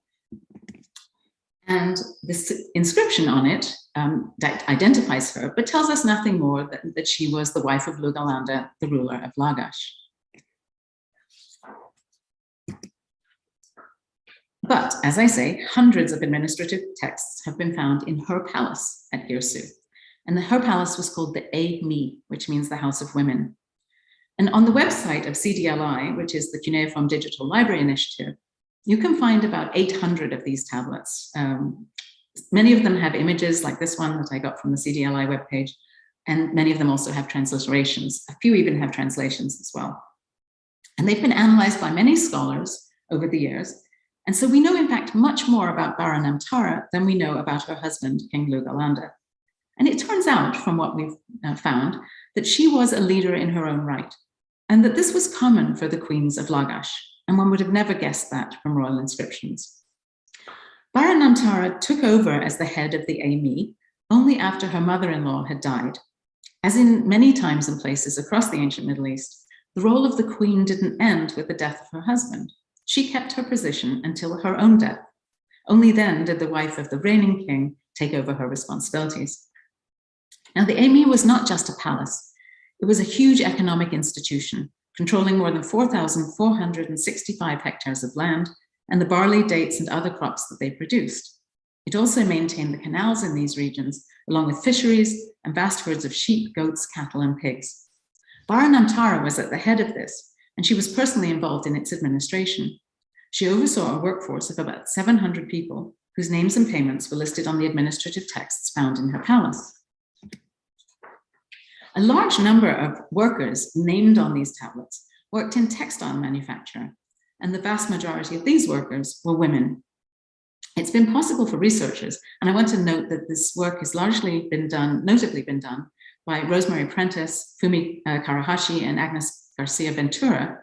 And so I'm describing their work here. And they have traced the careers of individual women who served as supervisors of textile workshops in the palace. And this cylinder seal shows these 3 textile workers around a horizontal loom. I mention this just to give you a sense of just the depth of information that one can get from these administrative texts, to the point where you can actually look at individual workers and how they progress through their careers. Baranamtara also had other responsibilities. As I mentioned, King Ornanche had boasted about those boats from Dilmun that had brought him timber, and that was probably representing a diplomatic alliance. Well, in the time of Baranamtara, we know this was diplomacy because she had diplomatic relations with other queens, and she had an alliance represented on this tablet, or recorded on this tablet, with a queen named Nin-Gishkimti of the land of Adab, and that was upriver from Lagash. And they exchanged gifts, and their envoys traveled regularly between their courts.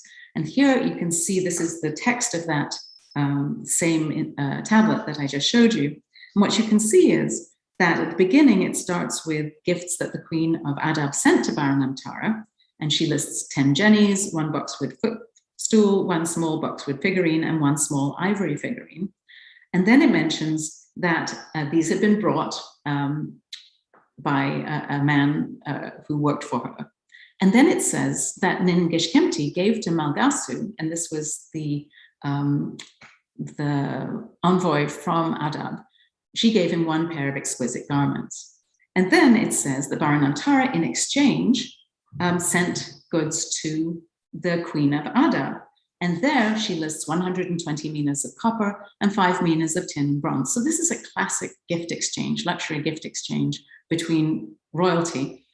There's more evidence later on in Mesopotamian history for this taking place between kings, but clearly in the early dynastic period, this is a diplomatic relationship between queens. And at the end, it says that Baranamtara gave to the envoy from Adab, she gave him 2 garments and a flask of scented oil. So what we see here then is that this is one of the first examples of luxury gift exchange between rulers, but that this continued then for more than 1,000 years. Baranamtara's rule also extended to religious rites. She had a central role in a festival called the Festival Eating Malt of the goddess Nanche, and the text records her actions as she traveled around the major cities in the kingdom of Lagash over an 8-day period, dedicating offerings to the gods and to past kings and queens of Lagash. A record was even kept of Baranamtara's elaborate funeral, which took place over 2 days and involved 92 lamentation priests who would have performed music and they would have sung, and they were paid in bread and beer. So when looking for royal leaders, you can see that royal inscriptions are just the tip of the iceberg. In Lagash, the queens took a huge role. And the same was true in the same century, the 25th century BCE, but in Ebla, far to the northwest of Lagash. You see Ebla is circled on the map here. The palace at Ebla included no royal inscriptions that have been found, so we don't know what the kings would have said about themselves, but the archive that was found in the palace, seen here during excavation, contained thousands of administrative texts on clay tablets, and as at Lagash, they record an intensive industry in textiles that was controlled by the palace. They also reflect a network of diplomatic relationships that were reinforced by treaties in which the kings swore oaths. They had envoys, they exchanged in luxury gift exchange, and they also had an antagonistic relationship with a neighboring kingdom. This was also true in Lagash. Lagash had had a long-standing war with the neighboring kingdom of Umma, and in the case of Ebla, there was a long-standing battle going on with the neighboring kingdom of Mari. But the tablets also show that the king in Ebla, as in the case of the king of Lagash, was far from being the sole source of authority. One partner of the king in leading the kingdom was the vizier, but his title was actually written with the Sumerian sign Lugal, which in Sumer meant king, but in this case, it seems to have reflected his role as a vizier. This was a man who was a military leader. He was the king's right-hand man, frequently mentioned in administrative documents. But there were also, besides the vizier and the king, a group of people known as the elders who advised the king. And perhaps the most important person next to the king in Ebla was his wife, the queen, whose title was the Maliktum. And here's a reconstruction. It was proposed by Paolo Mattia, the excavator at Ebla, of a standard that was found in Ebla. It would have been mounted on a pole, and it was found in pieces. On the right is an image of the living queen. On the left, there's a smaller figure that was perhaps the statue of her predecessor, and that she was paying homage to her predecessor with an altar in between them. In both Ebla and Lagash, we know that statues of former queens were indeed provided with offerings. So administrative records and ritual texts from Ebla show that the king and queen were perceived as a ruling couple, sharing authority. I'm going to speed ahead in time to the 18th century BCE to give you another case study of a king who is well known and who also was supported by a leadership network rather than actually achieving all of his achievements himself. He was 700 years after the kings of Lagash, and this is Hammurabi of Babylon. Now, when Hammurabi came to the throne, his kingdom didn't extend far beyond the region of Babylon. But over the course of his 43-year reign, and especially in the last 13 years, he expanded it through conquest so that his empire eventually extended from the Gulf all the way to the city of Mari on the Euphrates. He's shown here at the top of the stele, very familiar image, I'm sure. He's on the left, he's got his hand raised in prayer, and he's standing in front of the statue of the sun god Shamash, and the sun god oversaw justice. In his royal inscriptions, and this includes the prologue to the laws that were written on the stele, Hammurabi emphasized many of the same types of achievements that were familiar from the inscriptions of the early dynastic kings of Lagash. He claimed to have been chosen and supported by the gods. He embellished and built temples. He provided water for irrigation, and he expanded agricultural land. He conquered enemies at the command of the gods and with divine help. He performed religious rituals and made offerings. He protected and guided his subjects. He was entirely responsible for everything. He mentions no one, from Babylon at least, who had assisted him or who had actually carried out his many projects. Another type of royal inscription, in a way, was the year name. And year names were ubiquitous. For hundreds of years, each king chose a name for every year based on one of his recent great deeds.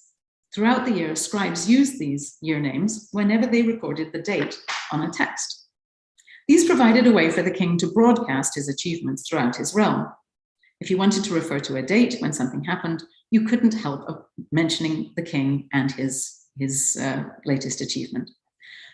You'll not be surprised to know that in the 43 year names of Hammurabi, he doesn't mention a single other Babylonian name besides his own. So again, he's taking credit, in the eyes of the gods at least, for everything that he did. Scribes compiled these year names into lists like the one shown here to help them keep track of the sequence in which the years took place. And by year 30, Hammurabi was composing these year names that were so long, they're sort of mini royal inscriptions on their own. And as you can imagine, with one this long, the scribes would abbreviate them so that they didn't have to write the entire thing every time they listed the date. A limestone stele here is also written by Hammurabi, and here you can see how often Hammurabi used the first person. So here it starts, I dug the canal called Hammurabi as the abundance of the people, which brings abundant water to the land of Sumer and Akkad. I turned both its banks into cultivated areas. I kept heaping up piles of grain, and it goes on and on. I did this, and I did this, and I did this. Whereas the earlier kings would often use the third person and would say Ornanche did something or Enmetena did something. Hammurabi often used the first person. So how do we find other leaders in his time behind all of these claims that Hammurabi did everything? Obviously, he did not dig the canal himself. He didn't organize the workforce to do so. He needed administrators to help him in every one of the things that he boasted about. Again, clay tablets come to our rescue. They were not written for the future. They were just written for the everyday purpose of keeping the kingdom running. And they provide the real story. During his reign, Hammurabi wrote letters to his officials, and hundreds of them survive. And just like the administrative texts from Lagash, they reveal a much more complex situation than the one that you would guess from the royal inscriptions alone. His surviving correspondence includes a corpus of about 350 letters, like this one, that he wrote to an official who worked in the province of Larsa. And this was a man named Shamash Hazir. And he oversaw agricultural land that belonged to the state. He also oversaw work on the irrigation system, and he was responsible for hiring people to shear sheep. He had a lot of responsibilities within the region of Larsa. And like the administrative text, we see through these letters then that Shamash Hazir played a very important role in Hammurabi's era, and so did many other administrators. So, for example, we have a letter written to Shamash Hazir by Hammurabi, and we see from it that Hammurabi was surprisingly engaged in what might seem to be rather minor details of Shamash Hazir's work. So here he wrote, Sin Ishmeani, the date gardener, brought this to my attention. Shamash Hazir has appropriated land of my family's estate and has given it to a soldier. Is perpetual land ever to be taken away? Return the field to him. Hammurabi must have received letters from people across his realm, like this date gardener mentioned here. And he personally, in many cases, addressed their complaints by sending them on to the administrators who could deal with them. And he kept in touch with a network of high officials across his realm, who in turn oversaw the work of others. And all of them recorded these interactions and listed the workmen on clay tablets. And so we have both the letters from Hammurabi, but they would have also kept track of all the people that they were hiring. And again, this leaves a paper trail or a clay trail of these leaders and their work. I should note also that queens no longer held quite the authority that they had had in the early dynastic period, but they had a responsibility in a different way now, because kings often married foreign princesses. And they did this in order to cement alliances. They would often marry the daughter of perhaps an ally. And these women had a different kind of power because they wrote letters, sometimes to their fathers, to keep them apprised of events in their husband's kingdom. And so these women were functioning in a way almost as spies for their father in the region where they had married. And here, for example, is a section from a letter written by a princess to her father, Zimri-Lim. And Zimri-Lim was the king of Mari.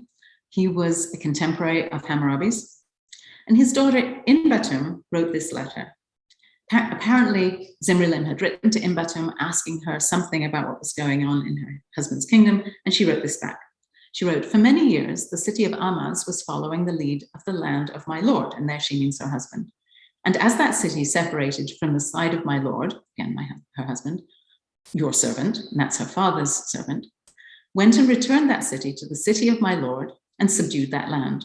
When my lord, again, her husband, has come back, you and he talk among yourselves. So she's filling in Zimri-Lim on what had been going on within her husband's kingdom, and there's plenty of other examples like this. And clearly she was a useful asset in a way to her father, because by living in the husband's court and sending messengers and letters back to her father, she was able to keep him informed, and her correspondence was separate from that of her husband. So we see then that the Mesopotamian kings wanted the gods to believe that they ran their kingdoms single-handedly. They were men with almost superhuman power to do so many things. But the daily activities of the scribes reveal the truth. Because the Mesopotamians wrote on clay tablets, even the most prosaic records often survive in the ground. They show that from the first early dynastic kings to the time of Hammurabi and long after, each king was supported by an extensive network of men and women in positions of leadership, who were responsible for organizing and implementing the great achievements claimed by the kings in their inscriptions. If it were not for the survival of these quotidian texts, we would have no way to know of Baranamtara, Shamash Hazir, Inbatum, or a host of other individuals, men and women, who were leaders in their own right. Thank you.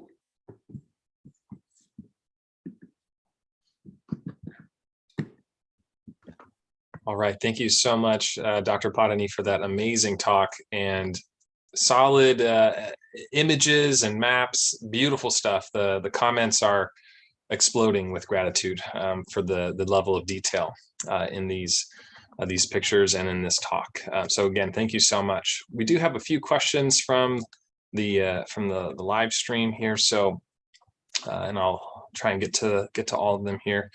One question from Christina Donnelly. With your research, do you think it is fair to say that in the early dynastic period, the epigraph wife of does not denote subordinate role, but is rather used to justify a familial relationship? That's a really good question. One really does have the sense that it was a patriarchal society, obviously, in the early dynastic period as well. But one doesn't really get the sense that these women were subordinate to their husbands. It's really striking, in fact, in Baranamtara's archive, how rarely Lugalanda is ever mentioned. It's not that she had to get his authorization for things. She was running her estate on her own. And I think that's a good point, that she was only in that position because she was married to Baranamtara. And Baranamtara was married to Lugalanda, so she had not inherited the throne herself. But having married him, she did have a tremendous amount of authority. And I think you're right that it is not seen, the term wife at that point wouldn't have had that subordinate connotation. Yeah, that's a good point. Yeah, so I guess wife equals queen at that point. And so it's therefore like a higher title. Well, they had a term for queen as well. And so it's complicated with Sumerian terms too. Actually, Sumerian's fascinating for this, because one of the striking things about Sumerian names is that they didn't have, a lot of names were androgynous, so that men and women both had the same name. And sometimes you have to just look very carefully to see, was this a woman or a man? And I suspect that a number of figures who we have just assumed were men may have been women, because their names were not, distinct in terms of what the gender was. Wow, that's really fascinating. So we have another question from LHM, who says, thanks, Dr. Amanda Podney, for this amazing presentation. Are there any other evidences of queenship in southern Iraq other than Lagash? Oh, that's a good question.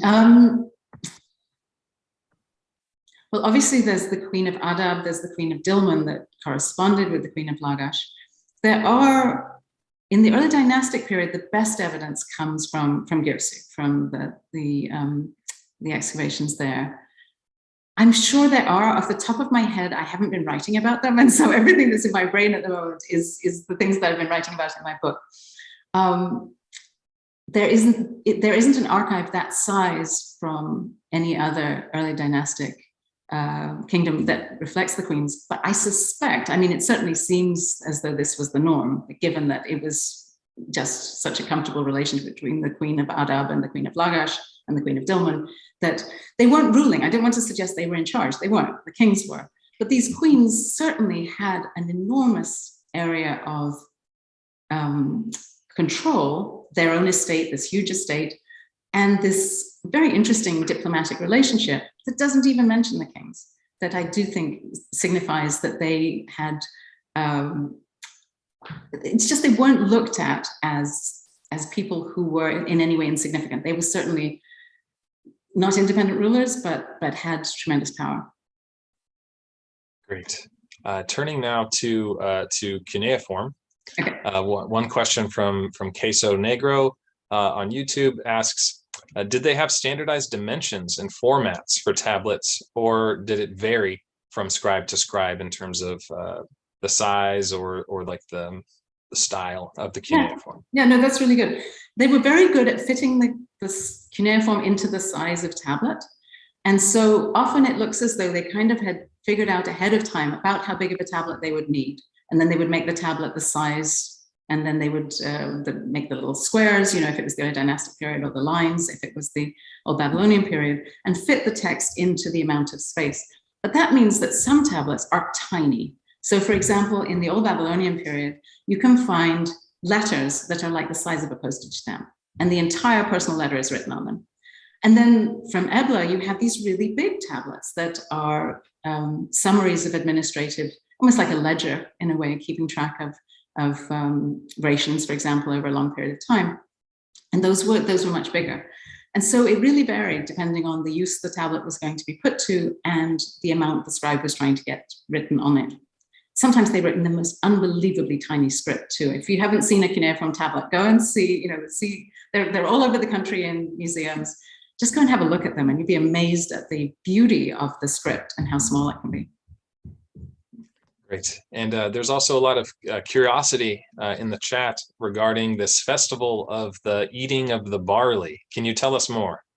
Well, they had a number of different festivals at Lagash, and the festivals took place throughout the year, and they had these esoteric sounding names. So this was apparently the time at which the statue of the goddess Ornanche was given Mult, but it happened to be the biggest event of the year in Lagash. And these festivals functioned in a number of different ways. One was that they provided an opportunity for the people to actually see the goddess or the god, in that the statue would be brought out of the temple and paraded through the city. We know this was true later. It was almost certainly true at this time as well, where it was not a congregational religion. They didn't go to sort of church or temple. They would practice their religion very privately, but the big temples to the city gods were off limits for the population. And that's where the god lived, in their statue. And so you would have the statue brought out into the public, paraded through the town. But the other thing it did, it provided weekends in a way. They didn't have a weekend. They didn't have a day off work. So a festival was a day when everybody didn't work. So it provided a break from work before the invention of the weekend. And importantly, the royal family members would go around the kingdom visiting different shrines on the occasions of some of these festivals. And Baranamtara, going to these three major cities in the kingdom of Lagash, is physically being there as a representative of the royal family. And she did a lot of these. And I think, and we know this was true also in Ebla, where the queens would go out and perform the rituals. And these were offerings made to the goddess in the different cities. And it was a way, I think, of tying the city-state together, but also of physically being there. If you think about the ancient world, the kings were in their palaces, the queens were in their palaces. You didn't see them. You didn't have, CNN broadcasting it every night, showing you what your king looked like. And so when they physically showed up, that was a way for the people to sort of be reminded, this is the person who is in charge. This is the person to whom we pay our taxes. That I think it was a form of propaganda as well as being a religious ritual to appease the gods. Yeah, definitely. It makes me think of kind of like a Roman triumph or something. Like you would show up and you were there to be seen. And yeah, it's not an insignificant moment. Right. Even when they're traveling through the countryside, obviously the queen's not going to be traveling quietly, trying to hide. She's going to have a big procession. She's going to have lots of attendants. She's going to really, you could just leave your village and go out and see the royal procession go by, even if you're not in one of those major cities. So I do think it's a way of being present. Yes, absolutely. Great. And I think we'll give the final question now to Barbara, a presenter from our earlier panel. She says, thank you so much for your amazing presentation. I'd like to know if there is a hypothesis as to why ruling women were missing from some royal inscriptions. Were men trying to diminish their power? That's such an interesting question. Yeah, they were completely missing, other than Ornanche's images of his wife in the Lagash ones. I don't think, I've toyed with that idea. I don't think so. I think what the king was trying to do was to remind the gods of his piety. I don't think it was necessarily a conscious effort to say the queen didn't do anything. It wasn't even a conscious effort to say, even though I'm saying he emphasized, I did this, I did that. I think it's more about his relationship to the gods.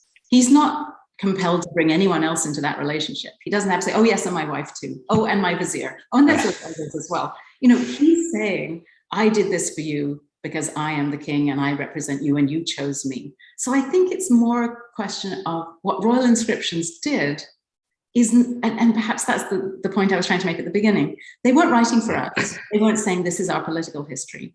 We use them for political history because that's what we have. But they were written as a sort of one-on-one relationship between king and god.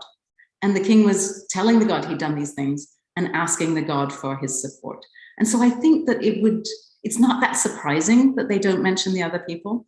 But I think what's so interesting is getting to see what those other people were doing through these texts that were never intended to last. And that makes for a really interesting study. Great. Yes, that's a perfect way to finish this excellent presentation. And thank you so much to the audience for your questions. Thank you again to Dr. Podany for joining us today. And here's another virtual clap for everyone. Thank you so much. And thanks for inviting me. I really appreciate it. Thank you so much. Of course. All right. So we are a little behind schedule, and that is totally okay. We are going to do a brief presentation by me about some of the stuff we're doing at SASA, and we will and I will abbreviate it now so that we can attempt to get back onto schedule. And our next panel will begin in about 5 minutes or so. Again, welcome back. My name is John Haberstroh, and I'm a volunteer with SASA. I'm in charge of the access team within SASA, and there are multiple teams in SASA that work on various projects, and the access team is dedicated to creating content and programs that increase access to the study of all things ancient. David, our leader, our fearless leader, alluded to some of those projects earlier in his introduction. And I will go briefly through some of these now. And if any of these sound interesting to you, feel free to use them, feel free to promote them, share them with your students, share them with your friends. And if you have ideas as well, I'm always open to hearing more ways that we can increase access for the study of the ancient world. So one I'm going to show you here is if you go to our SASA website, if you look at the resources tab here on the top right, if you go down to ancient studies resources, this will take you to a database that we created where we are collecting any and all websites or digital humanities projects that can help people study the ancient world. And currently we have over 1,000 websites listed in this database so far. Anything ranging from the ancient Mediterranean, the ancient Near East, East Asia, India, some parts of Mesoamerica as well. And so we're looking to be truly global in our approach. And we're working as fast as we can, and there's many more websites for us to find.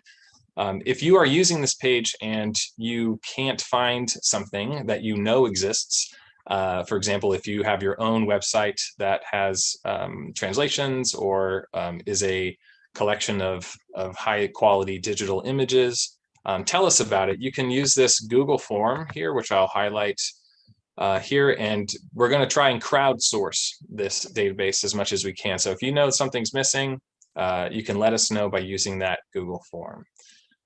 And yeah, again, it's just easy. Use the search bar, and you can find a whole bunch of stuff and you can scroll through. Everything is keyword searchable, and every website comes with a brief description of what that website contains.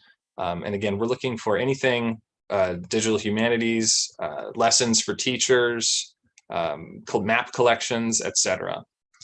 So do feel free to share.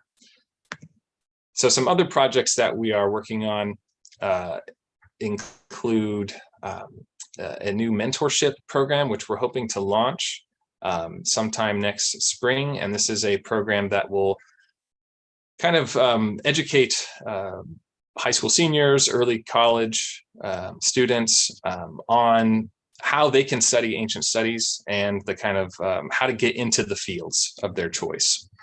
So you can stay on the lookout for that. We also have another project called the Where to Study Ancient Studies database, which is our probably hubristic attempt to collect all known programs that offer degrees in colleges and universities in any topic related to the ancient world. So we are going to have another type of database that has a list of all colleges and universities that have full degree programs. So not just classes in Greek mythology or classes in ancient India, right? It's a full degree program dedicated to an ancient studies field, whether it's archaeology, history, literature, and so forth. So stay tuned for that coming down later. And very soon, we hope to launch another useful resource for the public and for those who are interested in archaeology and actually doing archaeology, whether studying it by reading articles or by actually digging in the field. And this is going to be a list of archaeological terms, kind of like the nitty-gritty terms that you might need if you're actually digging out in the field to communicate with people on your team, or perhaps there are local excavators who do not speak your language. You can use this document to help you find some terms that will help you get by and navigate that space.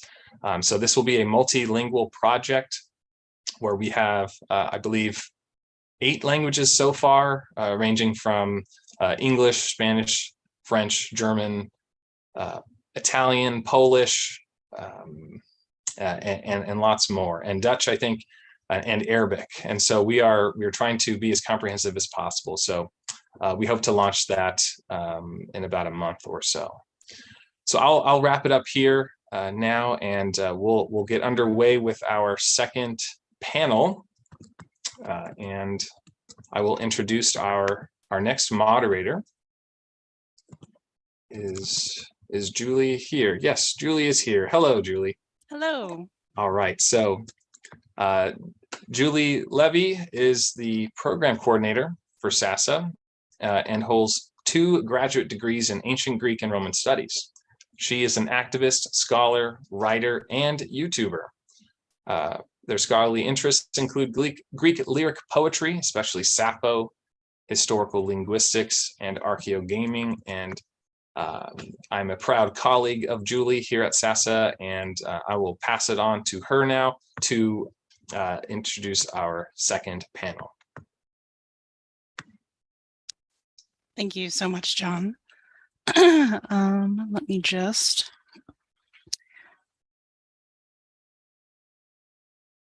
get set up here.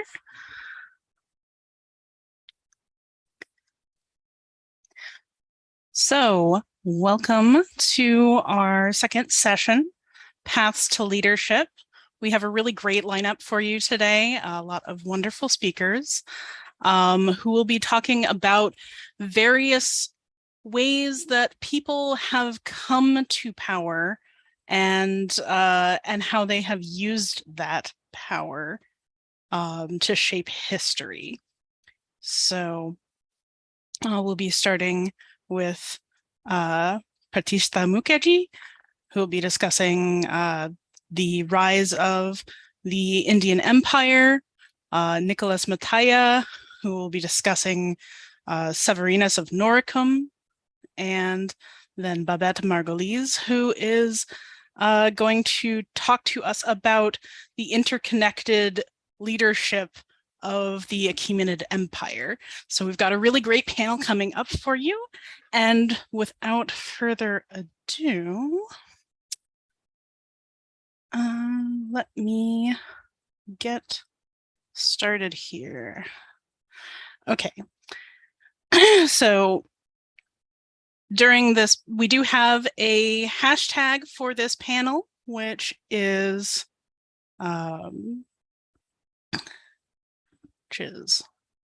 in one of my documents, I promise. So you can always tweet for this conference using hashtag OEWconference. And the hashtag for this panel is OAW session Paths to Leadership. So please do tweet that out. Please join us. We'd love to have you. And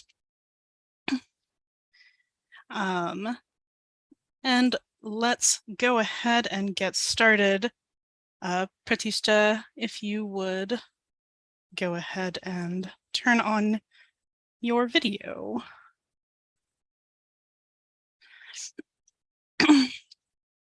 So, hello.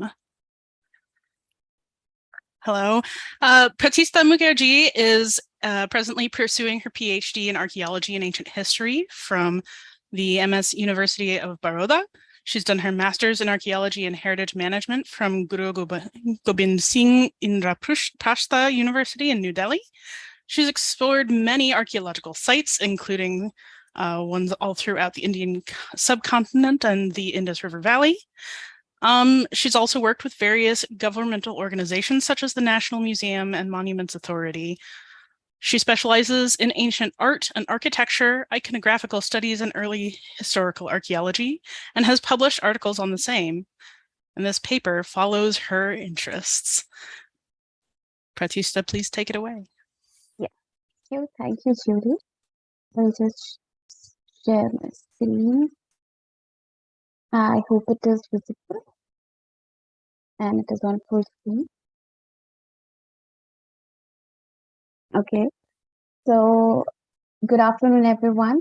So after the introduction, I am Pratishta and I'm from India, as Julie has already introduced me.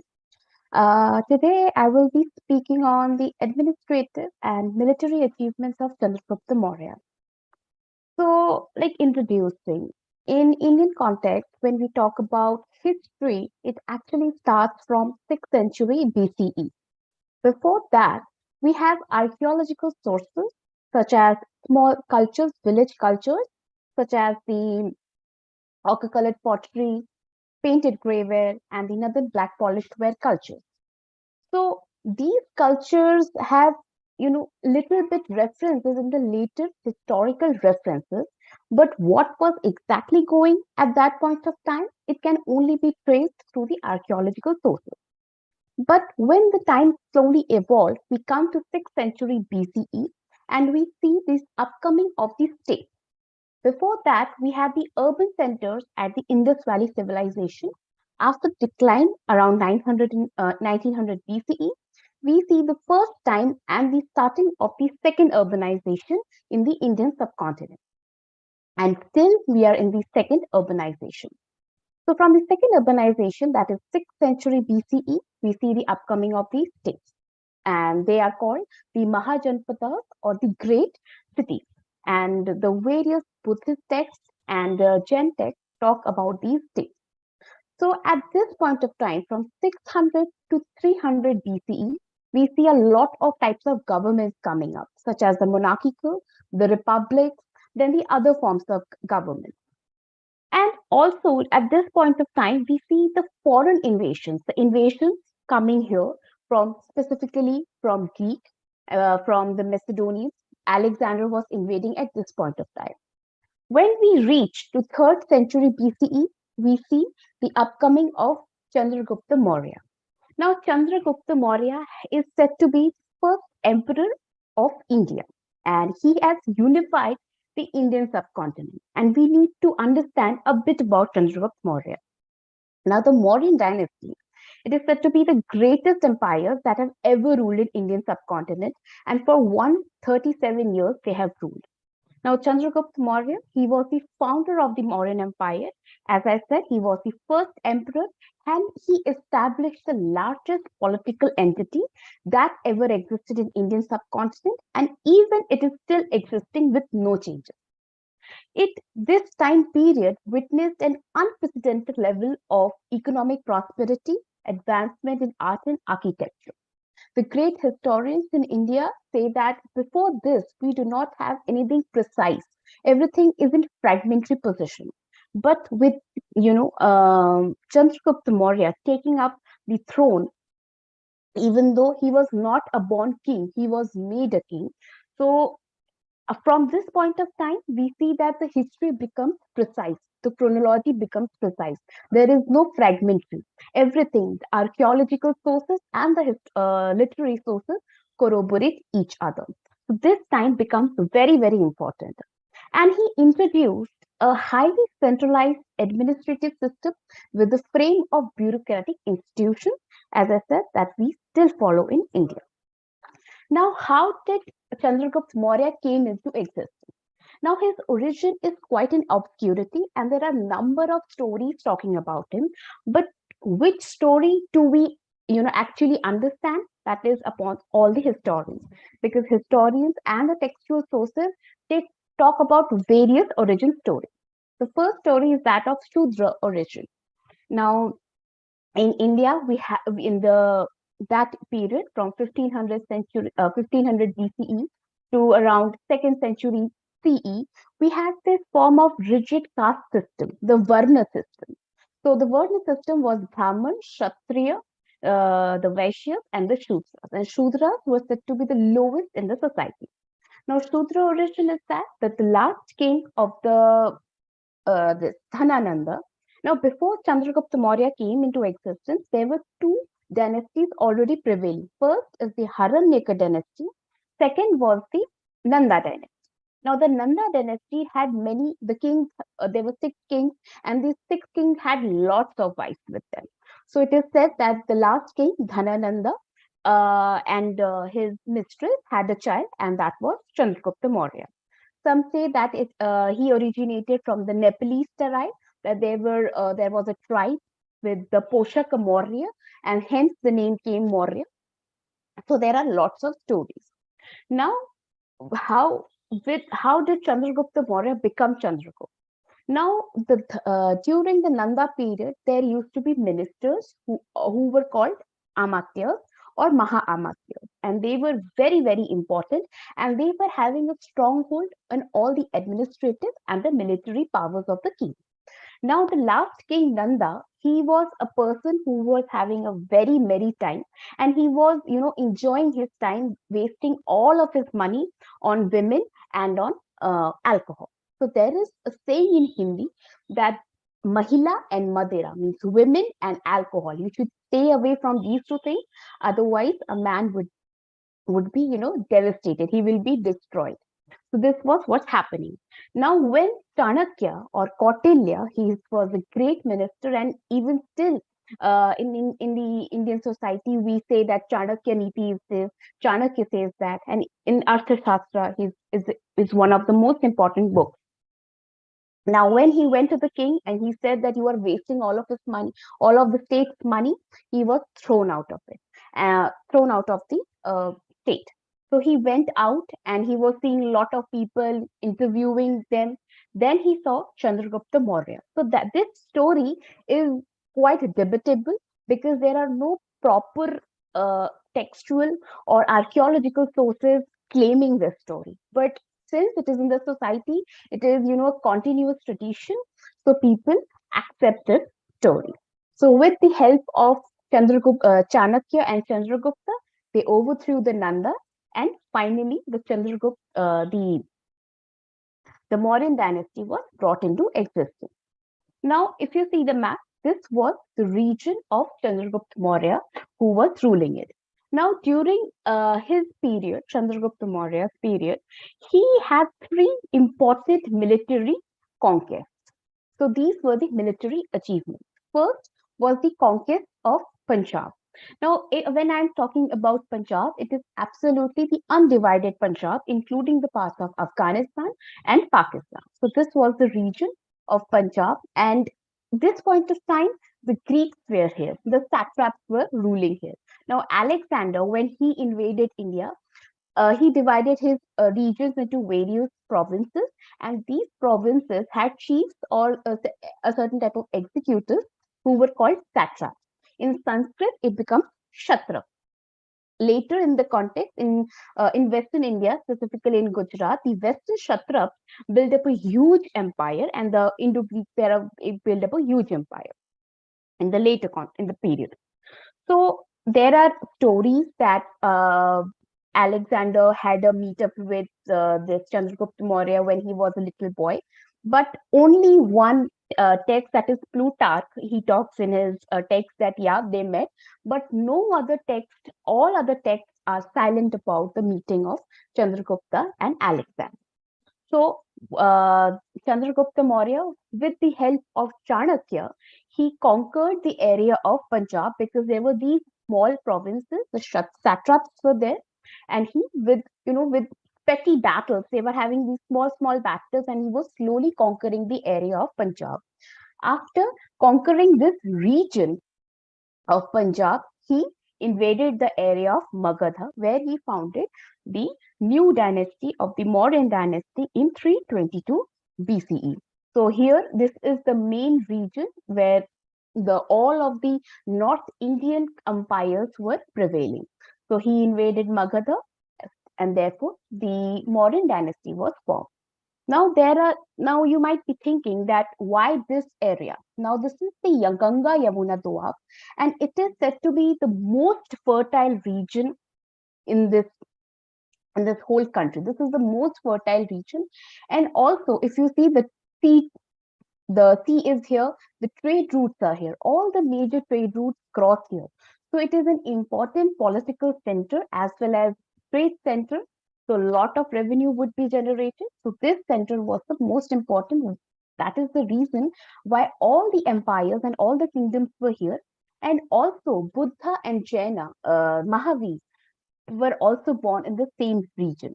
They were, walking around and preaching their teachings in the same region. Now, the second important Chandragupta's achievement was the defeat of the Nanda ruler. Now, after fighting up with the Punjab's satraps and everything and unifying them under them, he had a large cavalry. Now, there were 60,000 horses and chariots and 1,000 standing army. So this all army in the Indian context, we see for the first time in the Indian context, the chariots are coming up, the chariots which were run by horses. Before that, we do not have any archaeological or any textual references about horses. That is quite debatable, since this is now refuted because the dates are shifting back, because there were stories that horses came here in India through Central Asia and all, but these stories are now refuted, and because the dates have been pushed back to around 1500 to 1600 BCE.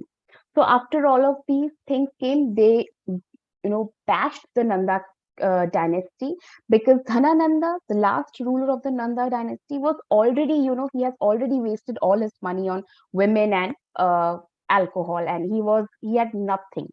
So bashing him and controlling him was much more easier with such a big army. Now, the third important military achievement of Chandragupta Maurya was that the war with Seleucus. Now, Alexander died, so his things were finishing off. Now, this area was under the Seleucid Empire. And obviously, Seleucus was the ruler. Now, obviously, Chandragupta Maurya wanted this area under his control as well, because here the trade route was following the Silk Route, which goes through here, and he wanted a control over that. Now he had a battle with the Seleucid Empire, with Seleucus, and Seleucus lost the battle, and a treaty was signed between them that okay, you can have a control over this area. And also to commemorate this treaty, Seleucus's daughter was married off to Chandragupta Maurya. So yes, from here we have the starting off of the Indo-Greeks, and everything was coming into existence. So if you see the map, so this was the area which was under Chandragupta Maurya's reign, and he had unified a lot of region under him. And he is said to be an emperor because he had unified this large area under him. And after his successors, we had Bindusar, his son, and the third ruler, Bindusar's son, was the most celebrated ruler of India. Indian history was Ashoka Maurya, and he added to the existing territorial regions, if you see the map. Now, the administrative achievements of Chandragupta Maurya. Now, when we talk about the administrative achievement, this achievement was all credited to Chanakya. Now, Chanakya plays a very important role on his Chanakya Niti, because through this book only, and as the literature talks about it.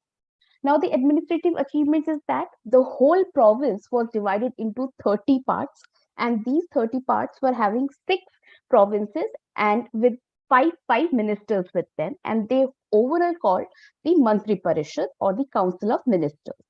Now, these Council of Ministers were controlling different parts like the foreign trade, the wages, the taxation system, the administration. Everything was taken care by these people. Now, the important theory which was followed was Kautilya's Sapta Anga theory, or the 7 limbs. He says that the first important limb is that of the Swami, the ruler. The second is Amatya, the minister. Then we have the Jana, that is the population, that will be acting. Now, Durga, that is the fortification. Kosha, the treasury. Danda, the army. And Mitra are the allies. So, if you follow this, the state will be prosperous.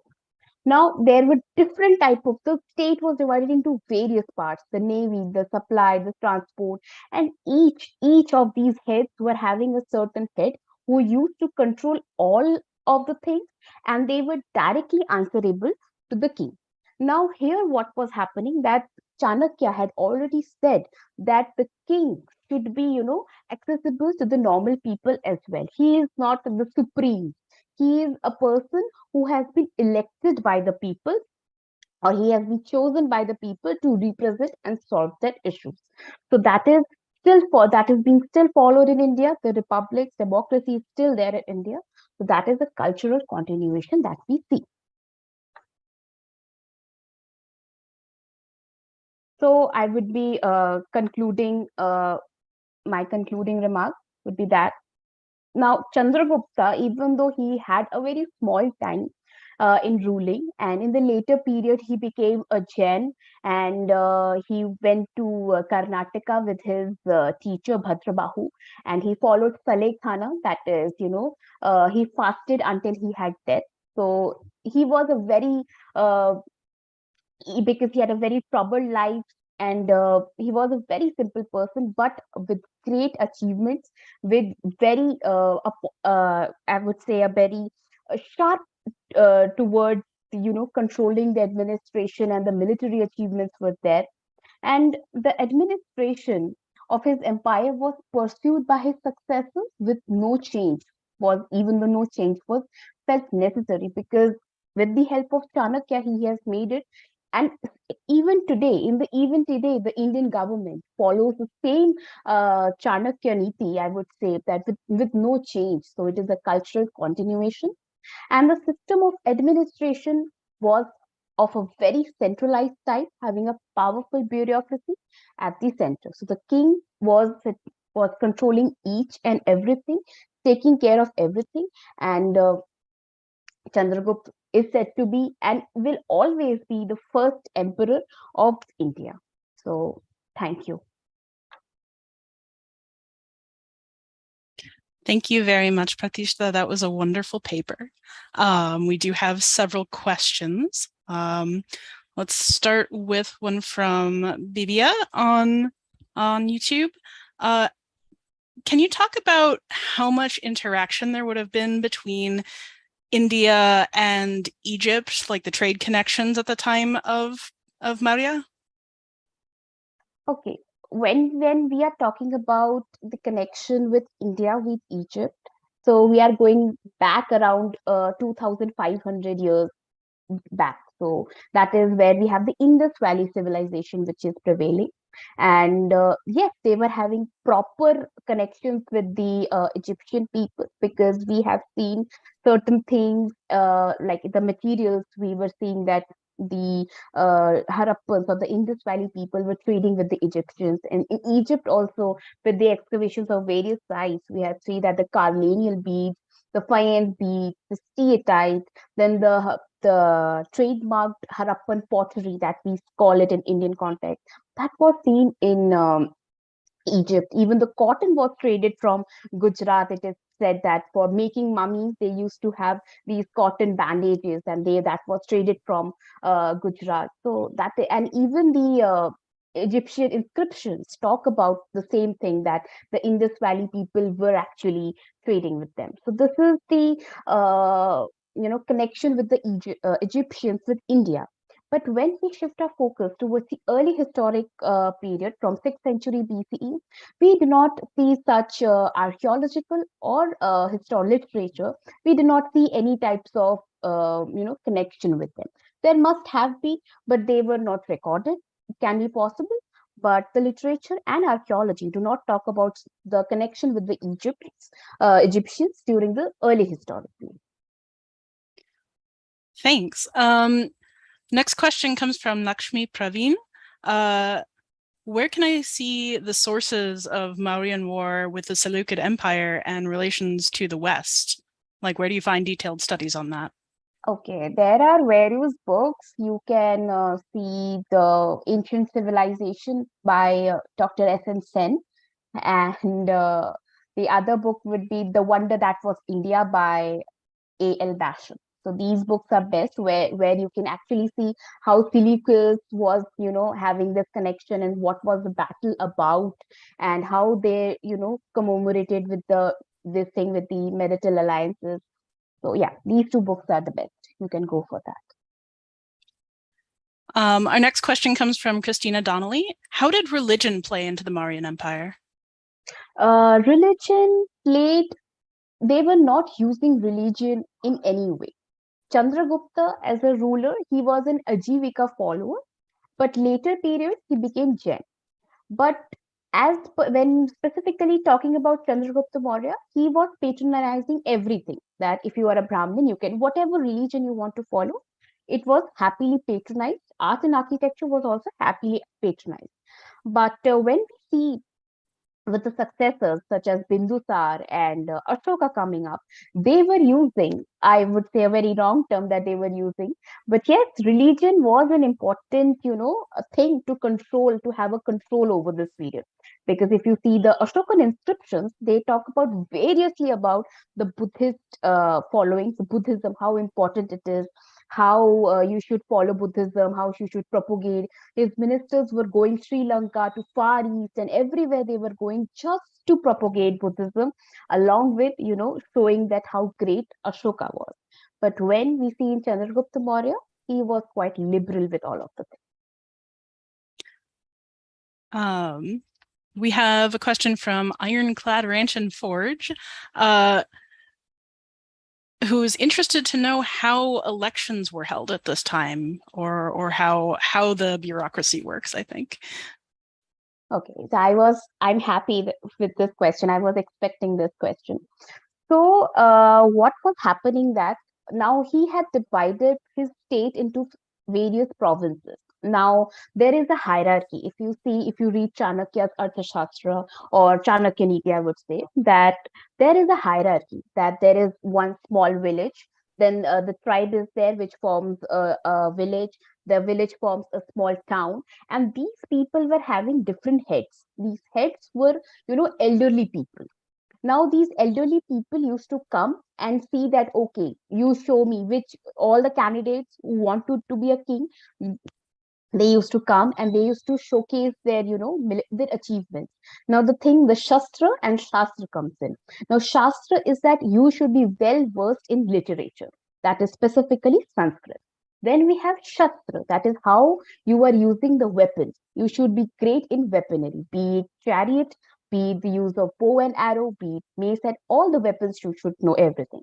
Now there used to be tests that, okay, this person is getting, whoever used to get proper marks and who used to qualify these tests, that person would be selected. So the selection was based on, your abilities, and not like, okay, I am the king, tomorrow my son will become the king, and so on. The monarchy was not there. But in the later periods, when we shift our focus to around 2nd to 3rd century CE, we see that the monarchy has taken the stronghold. But from 6th century to around 2nd century BCE, we see the republics were there. Monarchy was not as much prevalent, but yes, democracy was there. People were, allowed to select their king. So this was prevalent. That's really interesting. What a different system. I like it a lot. So I actually have a question for you. You mentioned the sort of oral tradition of these stories of Chandragupta Maurya. So how is that tradition, how does that come down to our present time? Are these songs? Are they stories? Where do you get that? Actually, different religious texts. The Buddhists talk about a different story. The Jain texts talk about a different story, and the Puranic tradition or the Purans talk about different stories. So I'm like in my family that obviously Chandragupta Maurya is a great king, and he is always, looked upon, he's praised a lot. So there is a story which is quite prevalent, and it is like, again, it is, an oral tradition. It's an absolute oral tradition. This story has got no place in literature or any other important literary source. So this is an absolute story. When you visit Magadha or the present Bihar region, there is a story in Magadha that Chandragupta Maurya was a person of very low caste, but because in Indian context we had the system of low caste, upper class, and everything, we still follow this. So he was a person of very low caste, and his mother was a concubine. She was a mistress to a king, and when she died, uh, like in Hindu traditions, we cremate a person's body. So he wanted, wood to cremate his mother, and nobody helped him, saying that, okay, your mother was a mistress and you are a son of a mistress, we are not going to help you.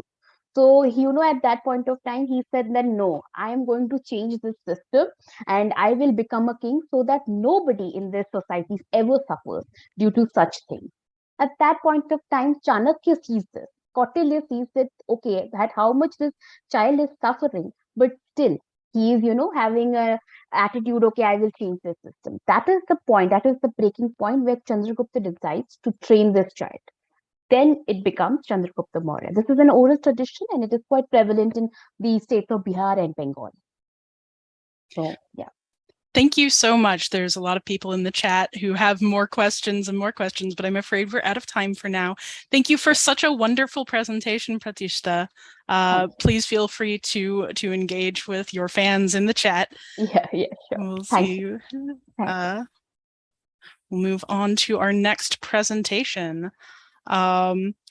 Please allow me to introduce to you Nicholas Mattia. Nicholas Mattia is a Latin teacher in San Antonio. He holds a bachelor's degree from Louisiana State University and a master's from Villanova University.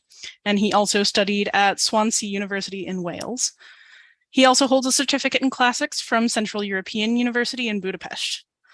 So his paper is on holy leadership in a power vacuum, Severinus of Noricum in post-Roman Noricum.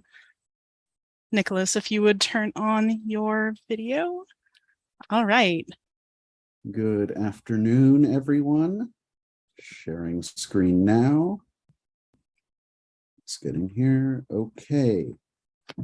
So I'm talking today about holy leadership in a power vacuum, Severinus of Noricum in post-Roman Noricum.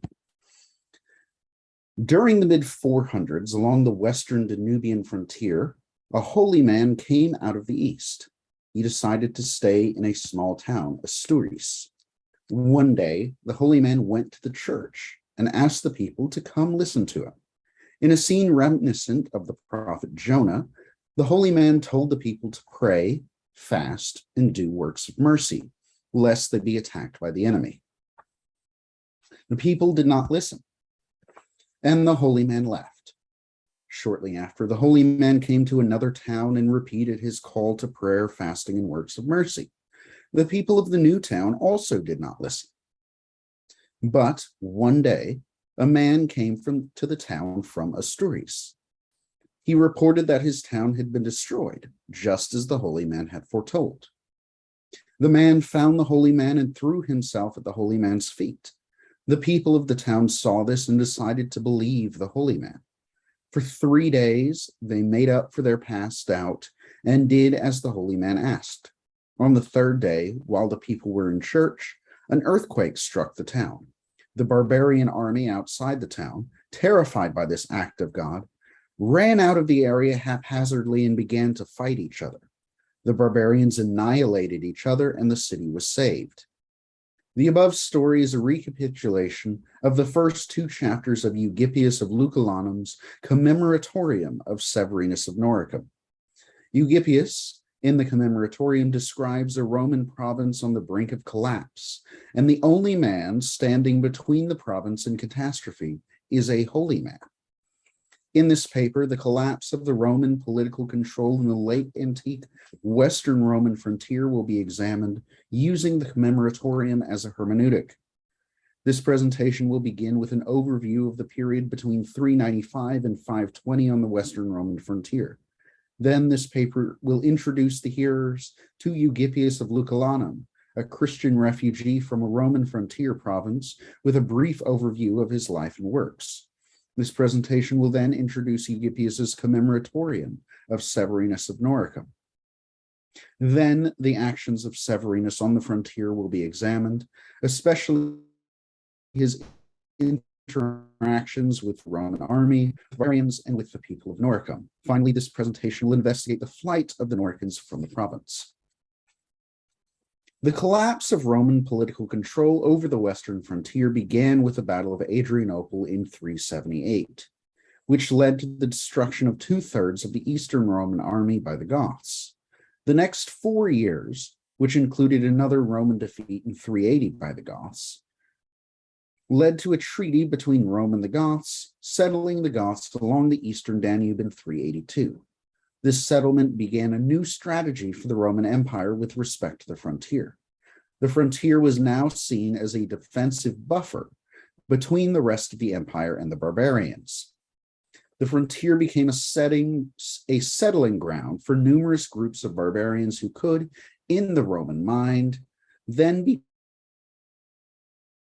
turned on other barbarians in exchange for frontier land. This made the Roman population's grasp on the frontier tenuous. Why remain when your home could be given up to the next group of barbarians to cause the Romans a problem by crossing the Danube?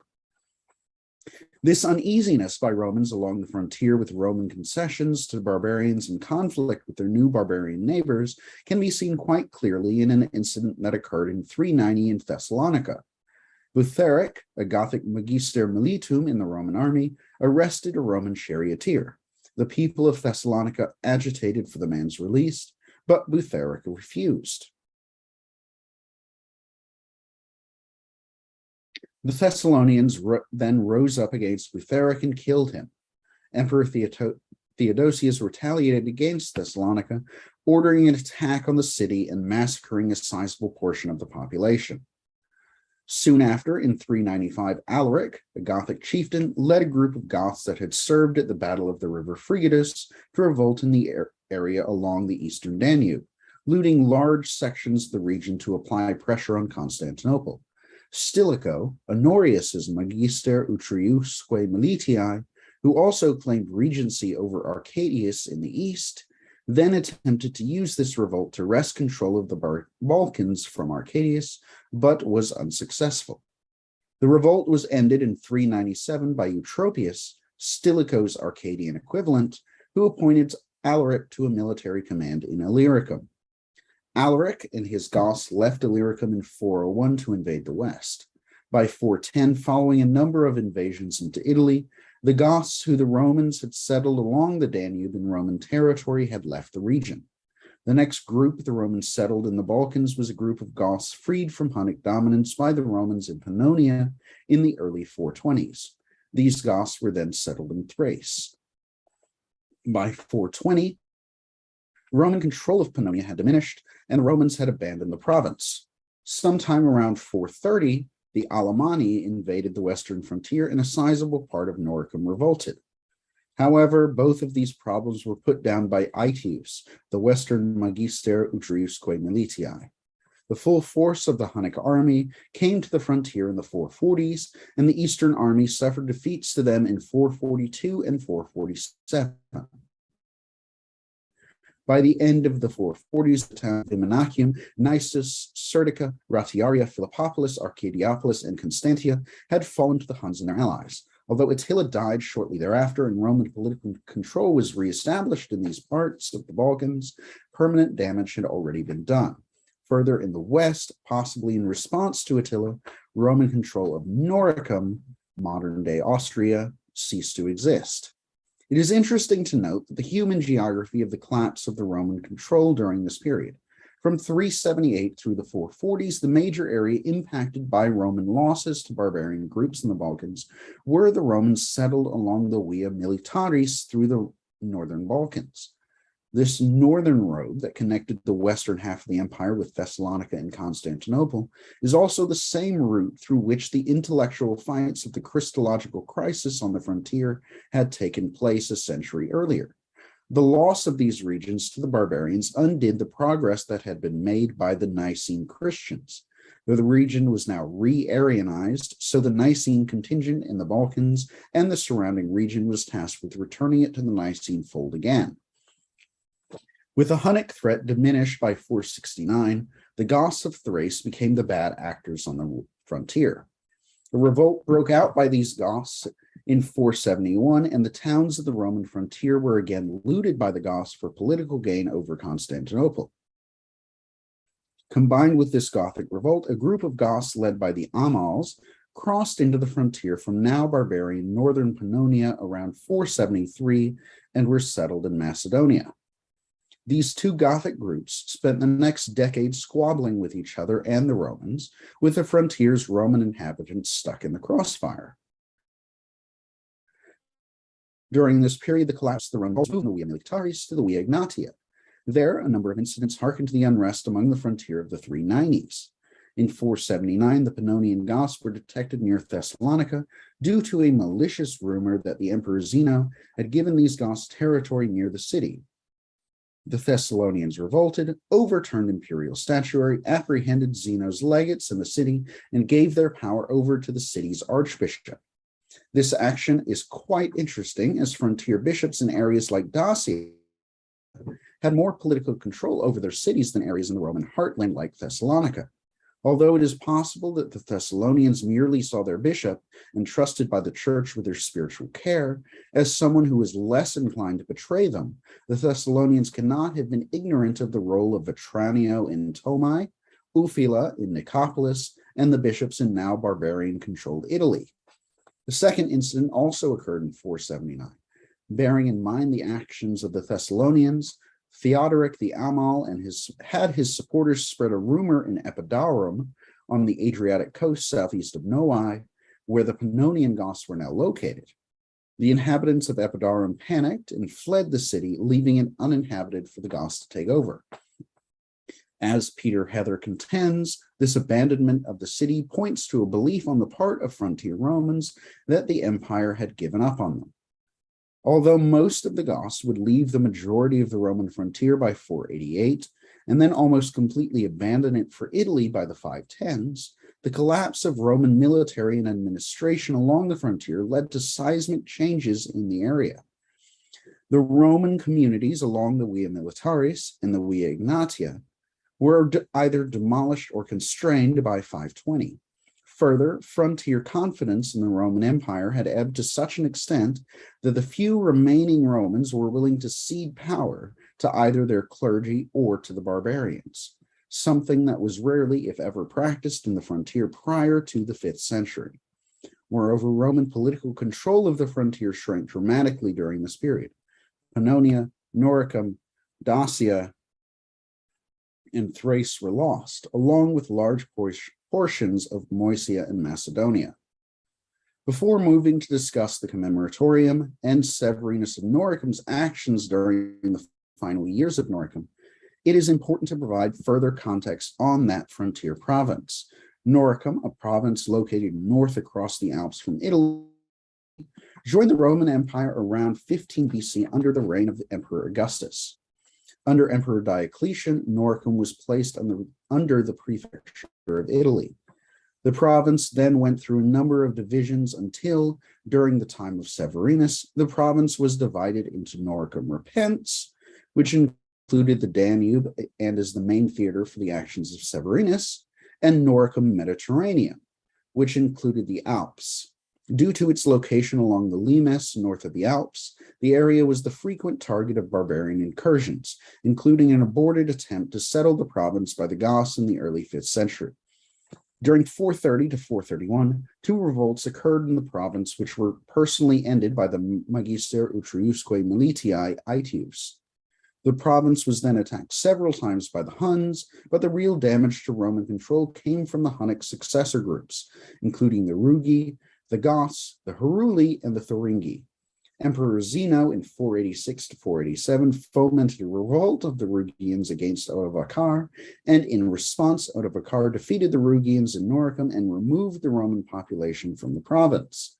Eugippius's commemoratorium of Severinus begins around 453 with the death of Attila and ends after the Noricans settle in Italy following their forced emigration from the province.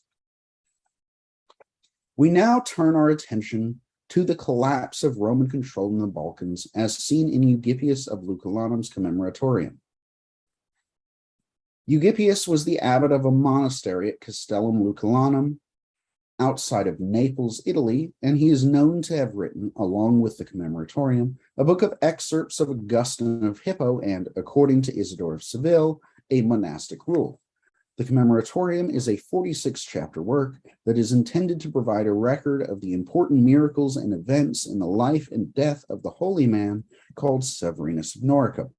The commemoratorium was written by Eugippius, a follower of Severinus and a refugee from Noricum.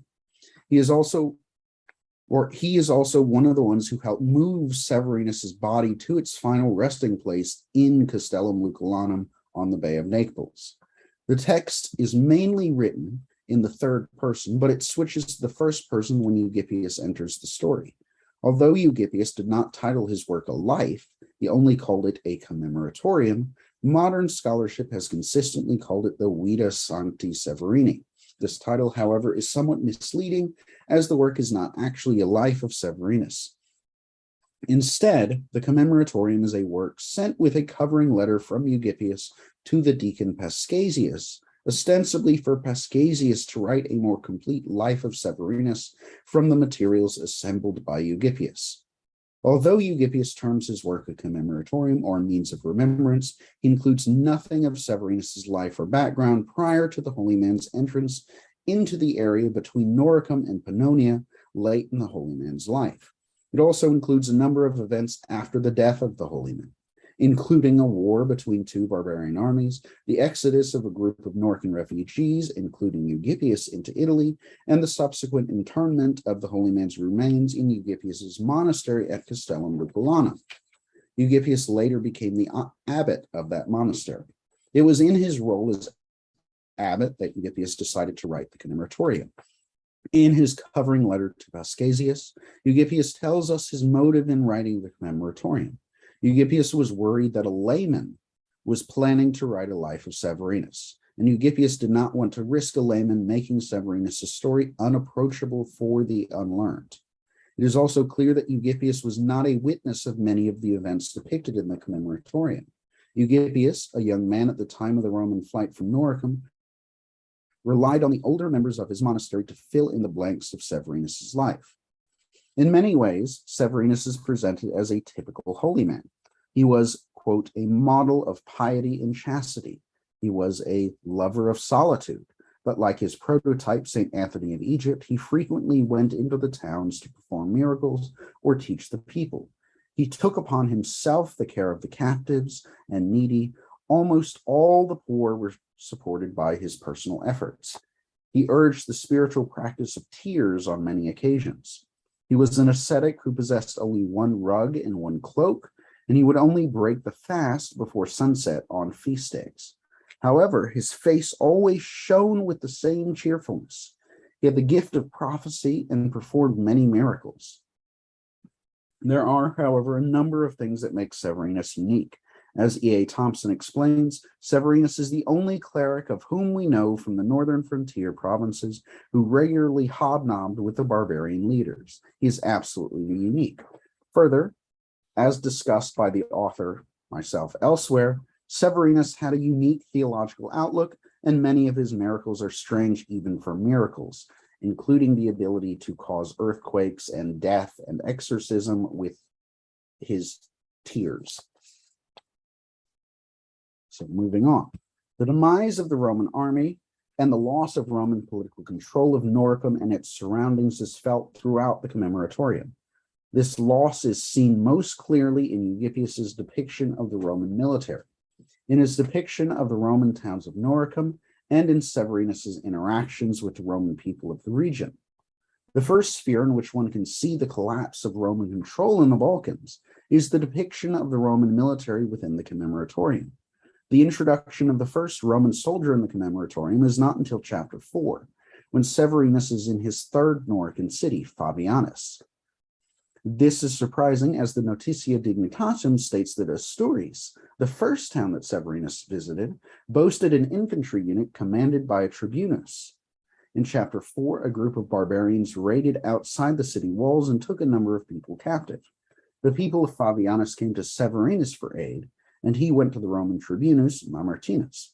Mamertinus lamented to Severinus that he only had a small number of soldiers, milites paucissimi, and that these soldiers were poorly supplied. Mamertinus then states that if Severinus commanded it, he and his men would attack the barbarians due to his soldiers' respect for Severinus. Severinus orders Mamertinus to attack the barbarians and to bring any barbarians taken prisoner to him. Mamertinus agrees to this condition, attacks the barbarians, and wins the battle. It is clear in this episode that the Roman military in Noricum is small and poorly supplied.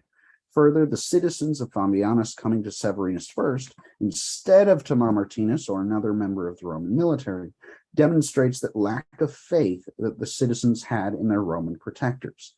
The next episode involving the Roman military is even more enlightening. The reader is told that the forts of the upper portion of Noricum Repents competed with each other to have Severinus visit. This competition resulted from their belief that Severinus's presence would protect them from barbarian raids. This behavior is not what one expects from the Roman army. Later in the commemoratorium, when Severinus reaches the town of Batawis, Eugippius explains that the Roman military in Noricum was not being paid, and this caused the soldiers in most towns to abandon the walls. He then relates the story of the soldiers of Batawis and how a group of them went to Italy to bring back the last payment. In a heartbreaking scene, Severinus, with tears, directs a number of men to go to the river Inn, where they discover that the soldiers sent to retrieve the payments have been killed in a barbarian attack. From the commemoratorium, one finds that the Roman military has collapsed. The parts of the Roman military that were based in Noricum at the time of the Notitia Dignitatum, both soldiers and ships, have vanished. The soldiers left in Noricum are poorly supplied and poorly paid.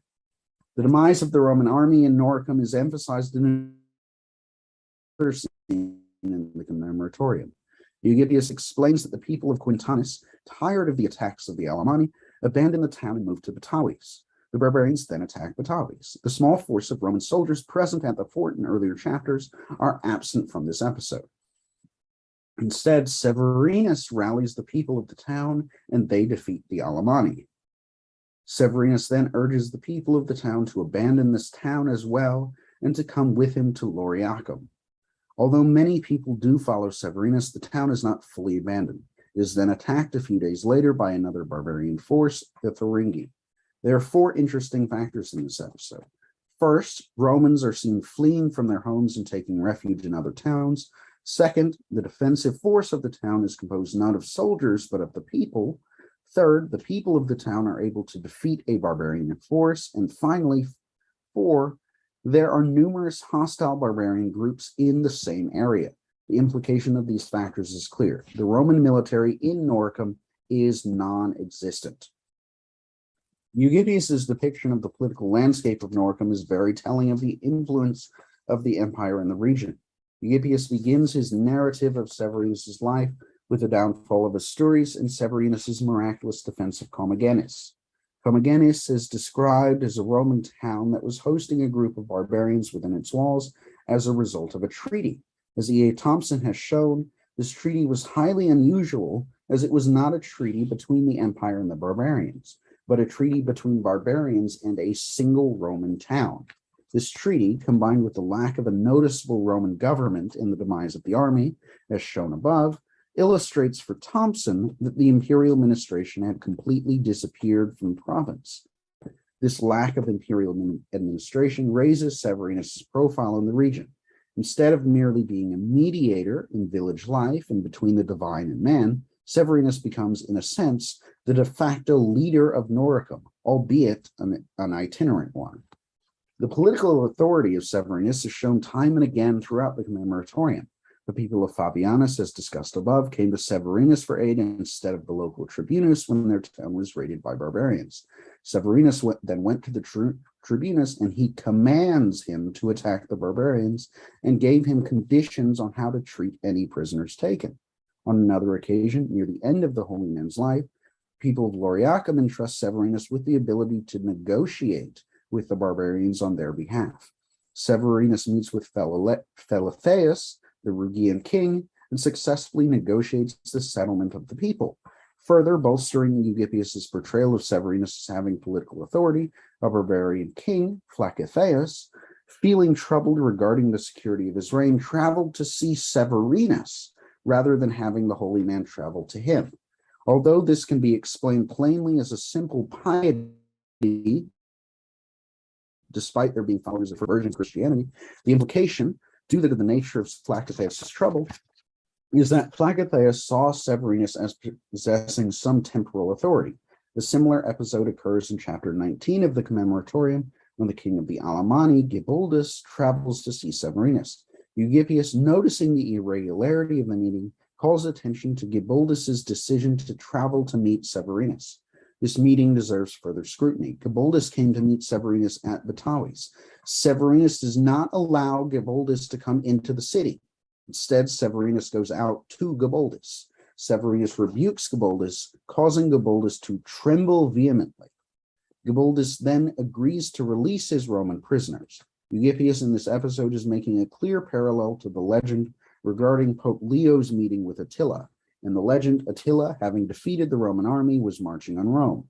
Leo decided to ride out to meet Attila outside the walls. The two met, and Attila turns his army around, allegedly due to fear of Leo and the wrath of God. Batavis, as the last Roman town in the region to have a Roman garrison, is a clear stand-in for Rome, while Severinus and Gibaldus play the roles of Leo and Attila, respectively. This episode is not the only one where Eugipius parallels Severinus and the Bishop of Rome. On two occasions, the commemoratorium relates an episode in which Severinus orders a bishop to do something and the bishop assents. First, after the fall of Ioiaco, Severinus sent a letter to Paulinus, ordering him to begin a 3-day fast for the entire diocese. Paulinus agrees, and the fast, according to Eugipius, saves the Roman forts from being overrun by the Alemanni. Then, in the town of Lauriacum, Severinus orders the bishop of the city, Constantius, to distribute guards along the walls. Although Constantius does not immediately agree to this order, he does assent after a rebuke from Severinus. Again, the bishop, following the order of the holy man, leads to the salvation of the people from the barbarian attack. In both instances, we see Severinus, a non-ordained monastic, taking on the authority of the pope and ordering the bishop to do something. Eugipius is clearly arguing that Severinus has both political and religious authority over Noricum.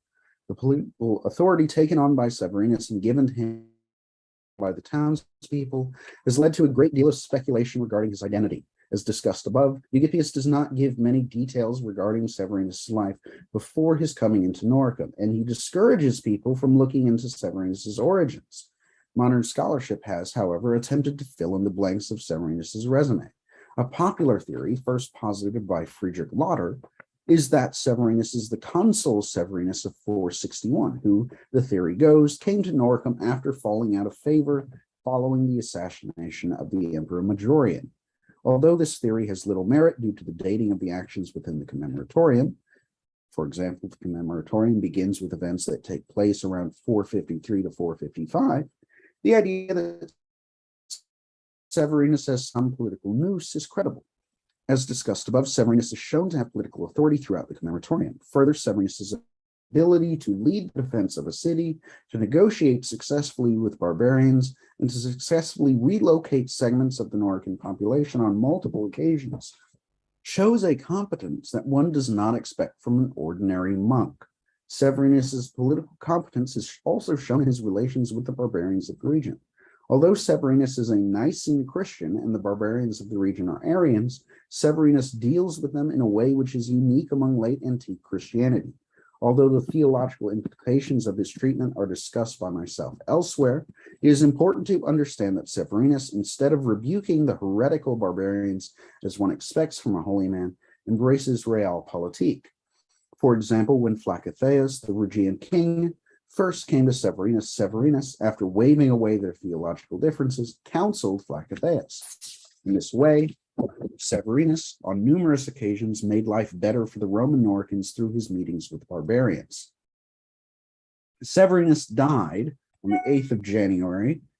Eugippius does not provide a year, and following his death, Eugippius hastens the fall of Noricum. Instead of blaming Emperor Zeno and his Rhegian allies for the forced evacuation of the province, Eugippius connects the fall of the province to a prophecy made by Severinus shortly before his death. Eugippius ends the Norican stay in a satisfactory style for his readers, informs us that Severinus's greatest enemy in the commemoratorium, Gizo, the wife of Flacitheus, was captured along with her husband and taken to Italy as a prisoner. When the Noricans left the province, Severinus's monks, along with Eugippius, disinterred the holy man and brought him with them to Italy. Eugippius then relates the evacuation of the Noricans to Italy, connecting them with Israel's exodus from Egypt, before finally arriving at Castellum Lucullanum outside of Naples. I apologize. We are about to run out of time, so please just give us a closing statement if you would. Yeah. So, the Noricans are forced to abandon their province in 488. This flight was a commonplace for Romans along the frontier during this period of late antiquity. And we've seen in the commemoratorium that Roman control had already vanished from the region by the time of Severinus's adventus into the region, and it traced the demise of the Roman army and the Roman population in the province, culminating in the flight of the Noricans from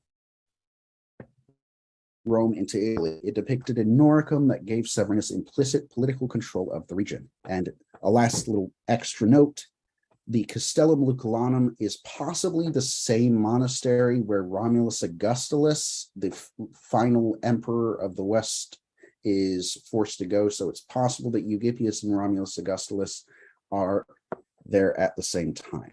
Thank you. Thank you so much, Nicholas. That was a really fascinating talk. We do have a bunch of questions in the chat about the nature of these barbarians, whether they were all the same tribes, but I'm afraid that we are really out of time. So if you can just give us just a little short response. On the types of barbarians? Mm-hmm. Yeah, so we start off with the Goths, and there is a section of Goths led by Odovacar who actually shows up in the middle of the commemoratorium, and as a young man, and Severinus actually heals him. But the other barbarian groups around are just smaller groups that end up being kind of folded into the Goths after they take over Italy, like the Rhegians, the Thuringi, the Amals, the Alemanni, etc. Okay, thank you so much. What a wonderful paper. Please, thank you so much to our wonderful chat who have been applauding. Feel free to interact with them if you can see them. We do need to move on to our third speaker. I'm very excited for Babette Margolis. She is a retired elementary school math teacher who graduated from Penn State University and a Master of Science from Western Maryland College. She served on the Maryland Council of Mathematics Board and the position of historian. Post-retirement, her journey took her into the world of archaeology and Near East art history and culture at Montgomery College. She has done a number of volunteer works at the National Museum of History and other Smithsonian museums and the Aspen Hill Library Board. Please welcome for her paper Leadership in the Multicultural World of the Achaemenid Empire, Babette Margolis. Thank you. Well, I'm happy to be here today to share my presentation. So let me just share my screen.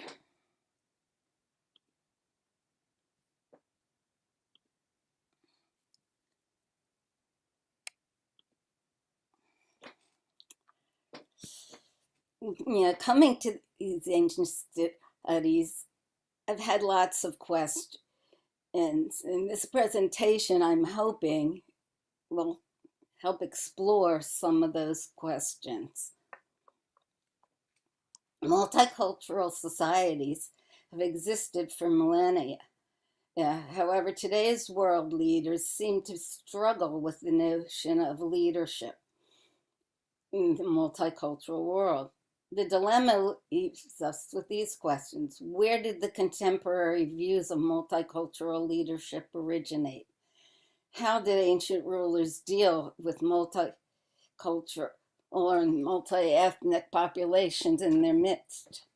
This presentation will explore the question through the eyes of the rulers of the Achaemenid Empire, considered by some researchers to be the first empire in history to attempt to consciously unify a diverse population of lands that stretched from the Mediterranean in the west to the Indus Valley in the east, making it the largest empire of its time, basically being 550 BC to 320.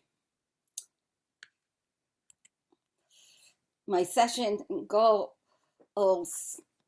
are basically to look at the origins of the Achaemenid Empire's multiculturalism and its beginnings in diversity. And then second, we'll look at the leadership and government and that came out of that history and the influences on the Achaemenid rule or styles of leadership.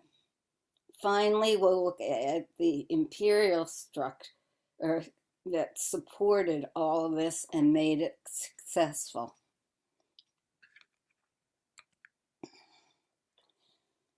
Written records were scarce even in the first millennium. Until recently, much of our knowledge of the Achaemenid world came from sources like Herodotus and other ancient Greek writers. However, today we have some other perspectives.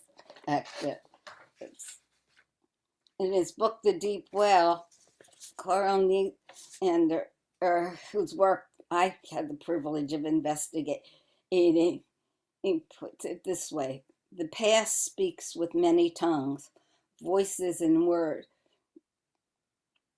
It's come to us from clay tablets, papyrus scrolls, and inscriptions. But there are also other accounts of life and conditions of man, obscure ones, more manifold and harder to interpret. To listen to them and to try to understand them is the archaeologist's task. That is our task as well.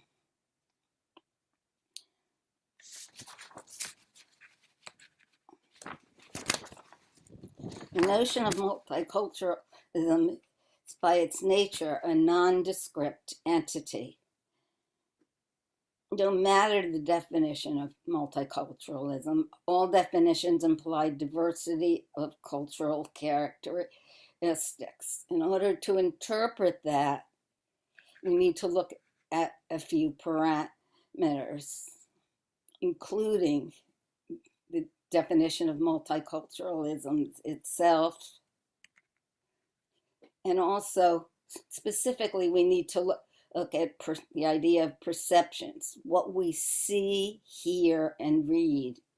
Because with so many views in the Achaemenid Empire being considered, we must take the approach that perception is in the eye of the beholder. This perspective creates an opportunity to do that. Rollinger made a specific statement about perspective seen between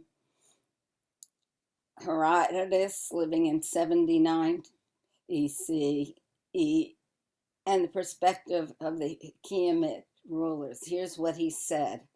The ancient Greeks invented a new form of dealing with the past, an investigative historical narrative. As for the Achaemenid kings, their version is more a narrative of deeds accomplished. It is up to us to critically evaluate these representations of the past to sort out multicultural ideals. Perspective is also needed and we look at the definition and the way we think about the past and the future. Stephen Mall describes the concept in the way that I hope we'll come to really look at closely. Here's what he said about it.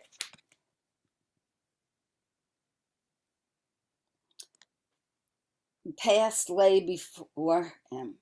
It was something he faced, whereas that which was coming, the future, was something he regarded as behind him, as at his back.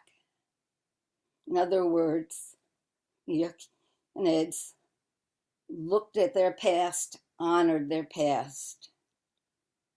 What do we do today? Our view is the opposite. We live in the present, but our gaze is fixed into the future. We worry about our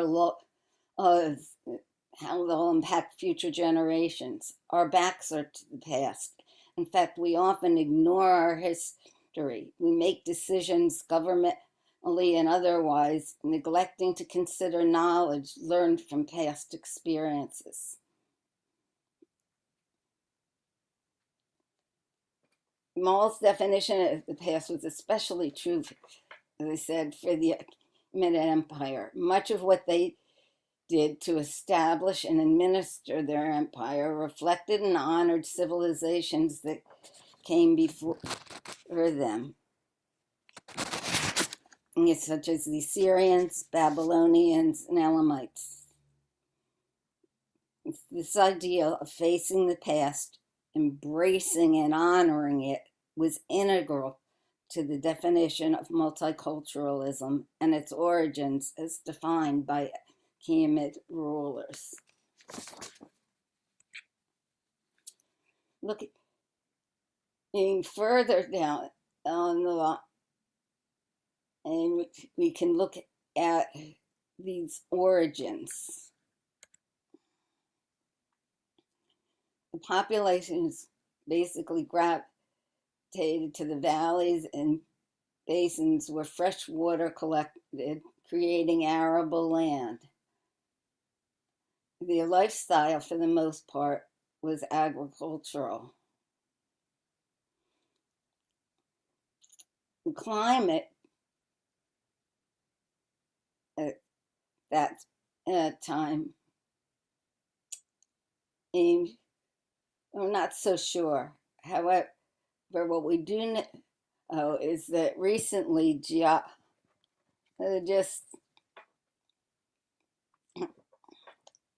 and others were able to determine that conditions were actually very variable.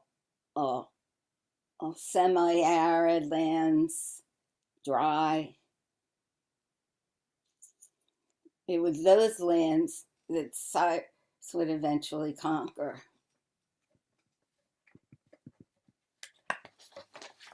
If you look at this particular slide,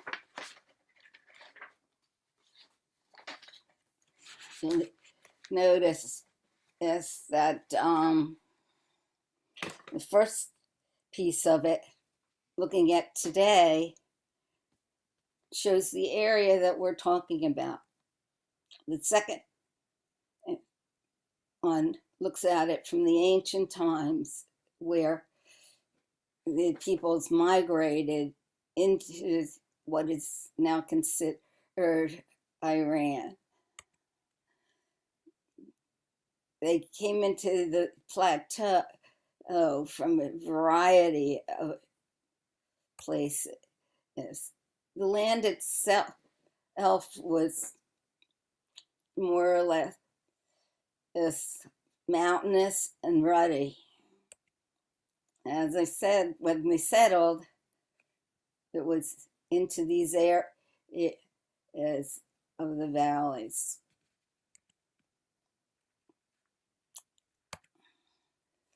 As you know, for the leadership,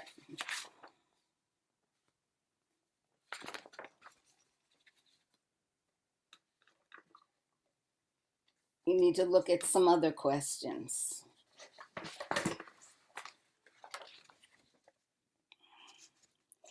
How did the background of varied geography and climate and cohesion of people with different languages, religions, and knowledge impact the formation and governance of the Achaemenid Empire as they strive to bring culturally diverse peoples together to form an empire that lasted for over 200 years and continued to have an impact even today?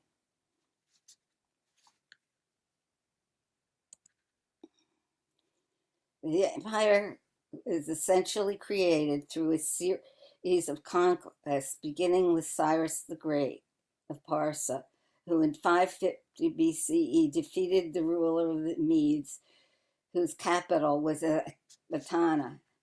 Through conquest, the rulers became the host for diverse peoples. These cultural groups had their own rules, laws, and leadership, both formal and informal.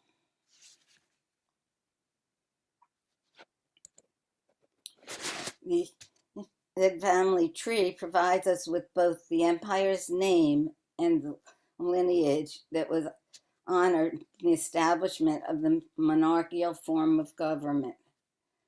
The tree evolved from the Indo-Aryan nomadic pastoralist groups and from the Elamites.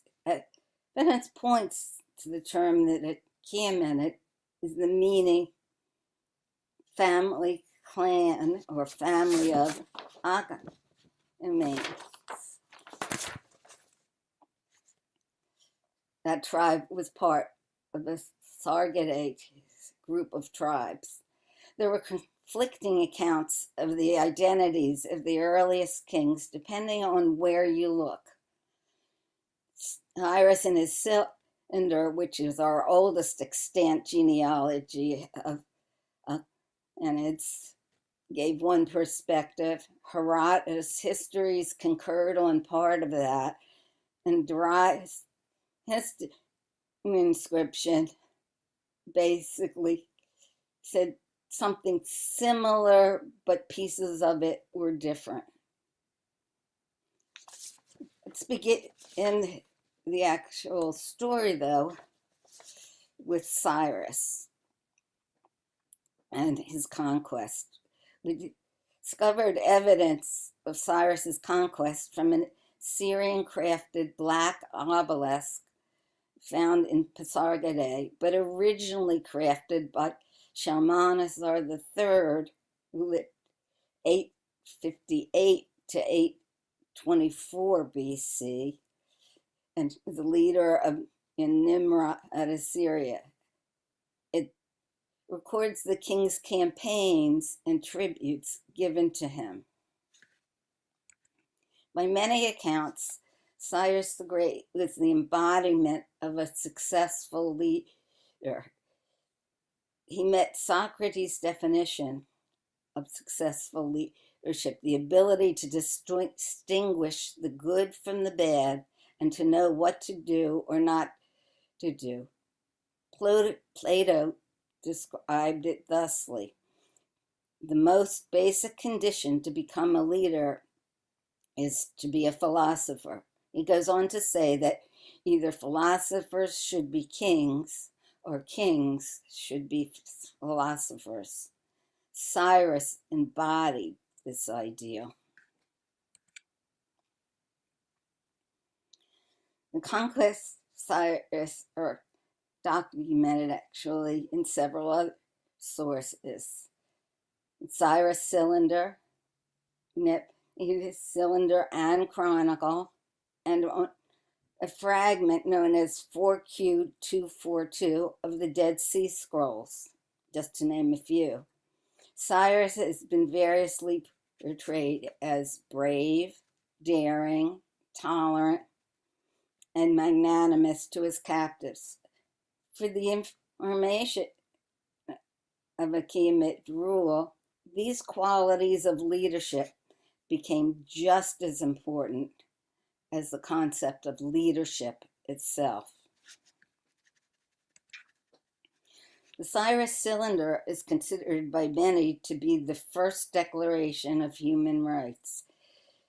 It was dictated by scribes by Cyrus after his Babylonian conquest, written in Babylonian cuneiform and excavated from the foundation walls of Babylon by the British team of Hormid Rassam, who was an assistant, and he worked with the main person, Austin Henry Layard. By enumerating a royal protocol and his family history, the text shows the respect that Cyrus II had for his own genealogy, in other words, his own past.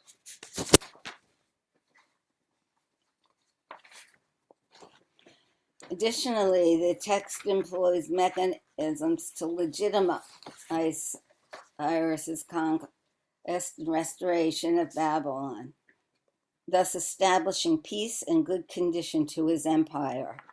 It portrays the victorious Cyrus as pleasing to the Babylonian god Marduk and returning cultic objects, thus exhibiting his respect for the sacred beliefs of those he had conquered and epitomizing his views of religious freedom for all the peoples. This sequence sets an example of how Cyrus improved the lives of the citizens of Babylonia with his intent of honoring and bettering the lives of all peoples. The example illustrates his goal to repatriate displaced captives of the Babylonians. The inscription confirms Cyrus's general policy of returning the exiles to their dwellings and allowing them to take their gods with them and rebuild their sanctuaries. Another is we see leadership in themes that can be explored by studying the monuments, reliefs, and inscriptions at Pasargadae, the first capital of the Persian Empire. The site was most likely chosen for its symbolism. In fact, succeeding Achaemenid kings came there on important ceremonial occasions, and more importantly, this is the site of the investitures of each successive monarch. Cyrus' sense of orderliness is personified in the buildings of the central area where stone architectural elements with mud bricks are set with parallel orientation. This can also be seen in the landscaping in the gardens. His sense of beauty was probably the reason he kept this orderliness and had those gardens at Pasargadae.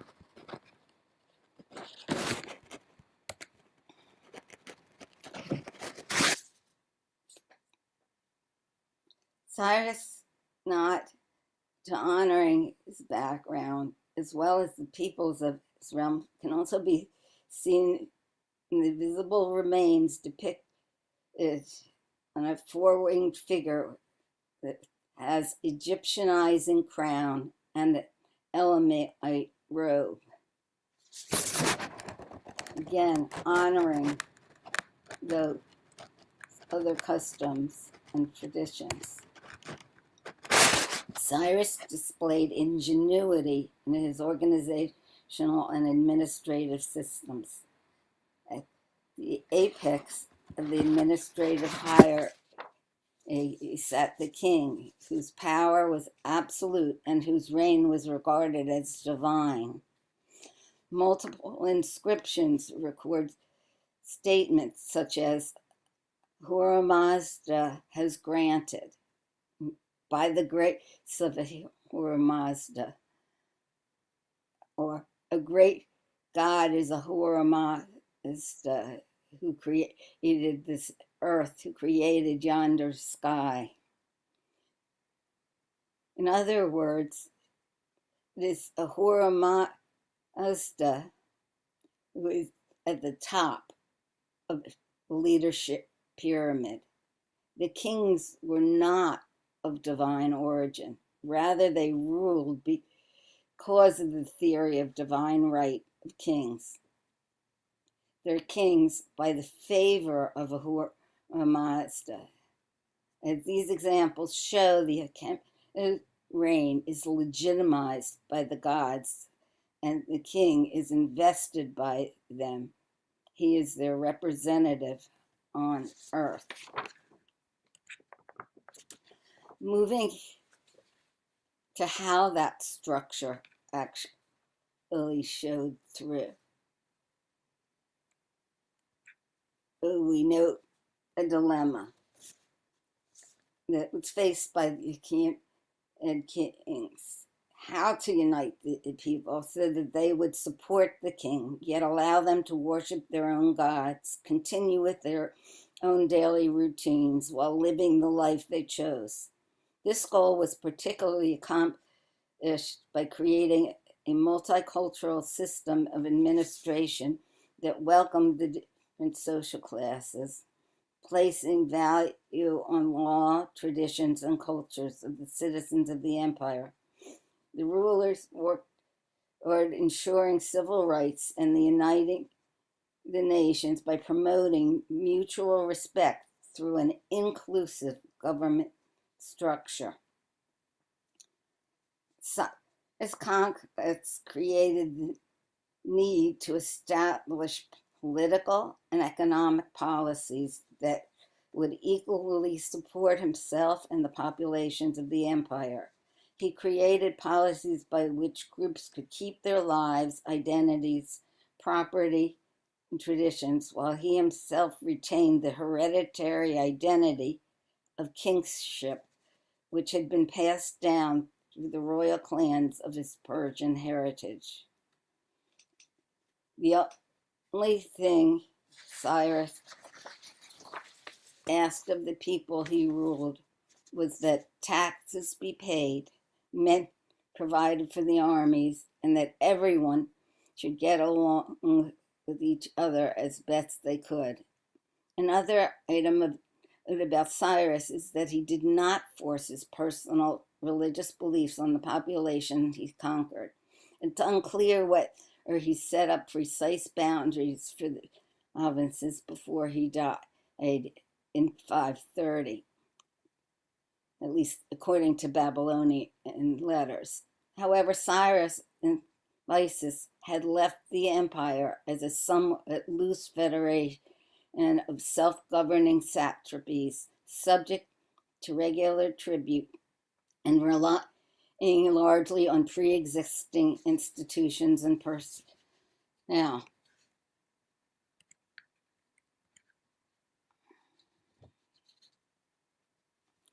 Darius I, who took the throne after Cyrus and Cambyses, set the empire on sound administrative footing by creating a completely new style of government. To understand that government structure, we must visualize locations from which the laws and edicts are generated. This is true of us today. To understand how government works, we must comprehend the implications of a federal government whose legal edicts mandate from Washington, D.C., our nation's capital, with rulers and regulations come in state governments and governors. The Achaemenid rulers set up much the same system with a central administration and a provincial administration. Provinces were under the control of that central administration. Darius' imperial hierarchy had, as you can see in this slide, the emperor at the top, administrative officials and advisors just below him, and secretaries below them. Babette, I'm sorry to interrupt, but we are running out of time. If you could make a brief closing statement. Sure. Let me just get to that.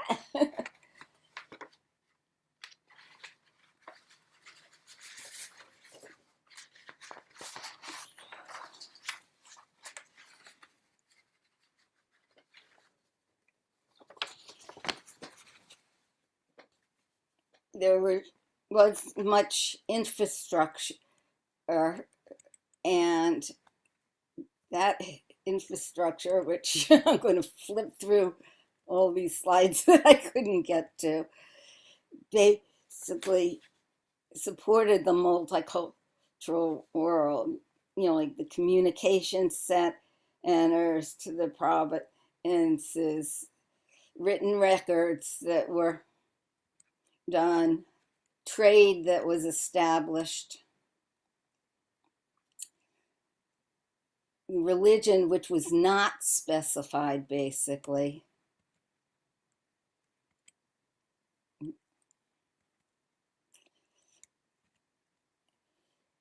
And to kind of put it all together, the Persians basically changed the world's political and administrative history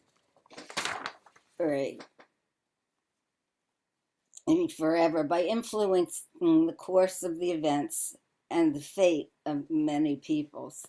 The Achaemenid rulers successfully developed an inclusive form of government by establishing an efficient bureaucratic style, combining centralization of power with decentralization of administration to positively impact diverse peoples with differing cultures, religions, and traditions. And to successfully bring them together under one united government. This benefited all in the multicultural world. So I want to thank everyone who helped me really get this all together and help me think through everything in order to be able to present to you today. Thank you. Thank you so much, Babette. I'm afraid we don't have time for questions. There have been a couple about the multiculturalism as a response to previous empire, and I would love to talk about it, but maybe we can get that started in the chat. Meanwhile, thank you all so much for coming to our Paths to Leadership panel. It has been a fantastic experience. Thank you so much to our speakers who were absolutely wonderful, and to our very active and lively chat. Please stick around. We will now have a presentation from our Archaeo Gaming live team, and you don't want to miss that. Alex and Kate, if you want to take over. Hi, can you hear us? Hi, everyone. Let me just share the slides. Can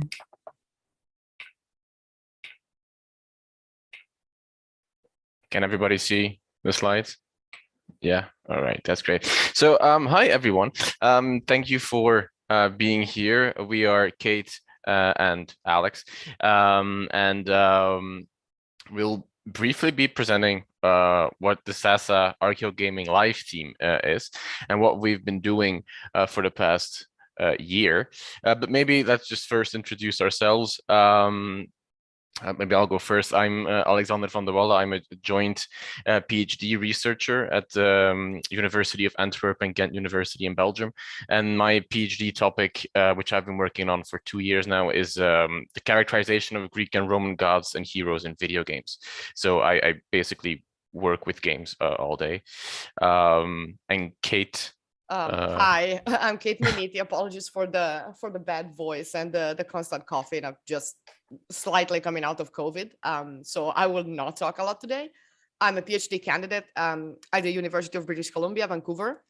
My PhD topic has nothing to do with video games, but I've been a gamer for as long as I could hold a joypad in my hands. So I was very excited to start this new Archaeo Gaming Live event with SASA. Yeah, so maybe for those of you who might not be familiar with what Archaeo gaming is, maybe we should just briefly sort of introduce that and clarify what that is. So Archaeo gaming is, if I recall correctly, it's a term that was coined by Andrew Reinhardt in 2013, I think it was.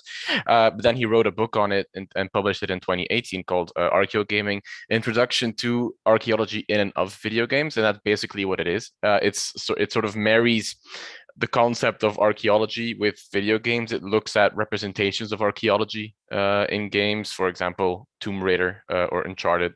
It looks at video games as archaeological sites. For example, you could have games where players create towns or where players create settlements. How does that work? Can we use archaeological methods to look at that? But at the same time, it's also the archaeology of video games. So it's about looking how the material culture of video games has evolved. And I think the best example of that is a large archaeological dig, I think in 2014, where they excavated the legendary Atari burial ground, where hundreds of game cartridges of, I think, E.T. was it in 1984, the game that crashed the American game industry, basically. And so Atari buried all of these cartridges somewhere in the desert in New Mexico, and then they excavated that in 2014, I think. So it's basically just archaeology in and of video games, and we have been doing basically that, looking at archaeology in video games. I don't know if Kate wants to add something. I will try. So we tried to find a happy medium between being instructional and do what academics very pompously call outreach, and also being entertaining. Because we realized that people watching us play a game for 2 hours and just talk about academia would not have worked. So we tried to have guests that were, even if not gamers, could have a good time with the material that we were providing. And most of the times, the people that came on had no idea what they were getting into or what kind of games we were going to play. The screen that Alex is showing now is one of the screens with our excellent host for the time. That was Dr. Brianna Jackson, with whom we were playing Assassin's Creed Origins Curse of the Pharaohs, and she had not played it before. But she is an expert in ancient Egypt and the Achaemenid period. So it was having her reaction to the recreation of Amarna in game was priceless. So we tried to have a different expert every week. When we could not have guests, we tried to fill in with things that we previously knew. And the best part of this experiment, let's say, was how lively the chat was. People showed up week after week to offer suggestions on the game, to ask questions about the game, to ask questions about Antiquity, and to ask, our experts things that were in their field of expertise. And we were very, very, very pleased with the turnout in the chat, and in terms of viewers too. The chat to viewer thing on Twitch is not one-to-one. You can have way more viewers than people who are chatting.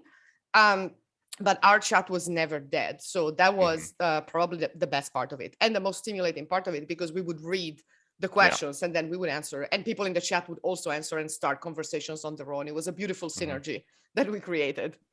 Yeah, that's true. So basically what we do is, so we stream once every week. Usually it's on Friday at 2 p.m. EST, so basically around this time that we do. And so we play different games, we talk about the games, we play them simultaneously as we're discussing them, and people from everywhere can basically join in on Twitch and ask questions or talk about stuff they see. So for the last year, what we did in 2021, 2022, because it's also, maybe we should say as well, like we aren't the first to do SASA Archaeo gaming. Like the year before, Tine Razalla, she did Archaeo gaming live stream like once a month, but we basically follow in her footsteps, and we turn it into this weekly thing.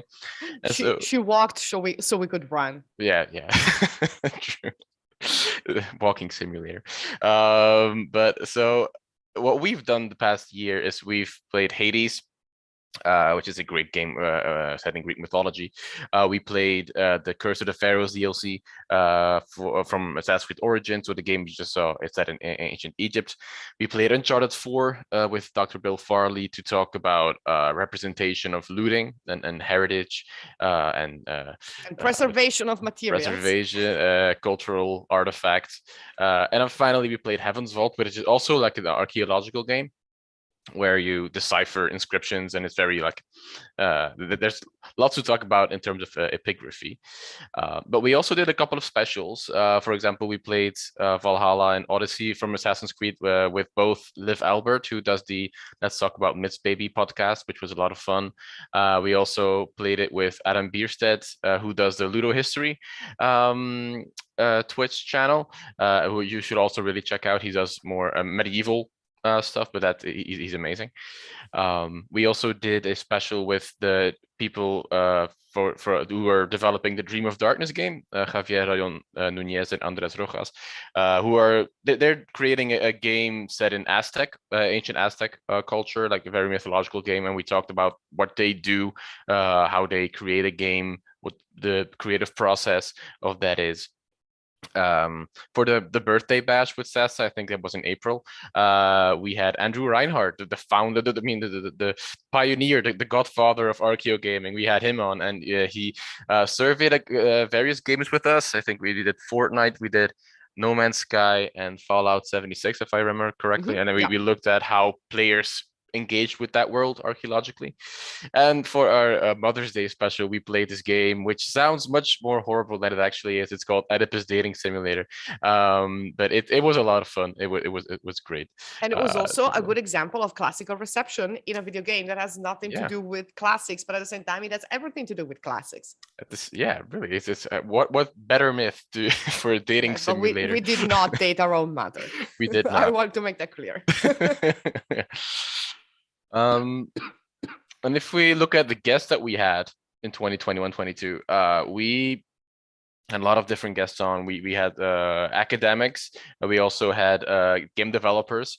For example, Greg Kasavin, who wrote Hades, or Steve Morton, who was the quality assurance tester for Heaven's Vault. So we have a very hybrid mix, I would say, like a very diverse group of people. Who are expert in Greek mythology, but also or in Egyptian history, for example. It was a very great mix. And I think we also have some numbers. So I think in the past year, we got like 200 followers on Twitch, I think. More than that, we did 30 plus episodes of this, and we usually stream for like 2 hours or more, so we streamed about 60 to 70 hours, which I think is a lot.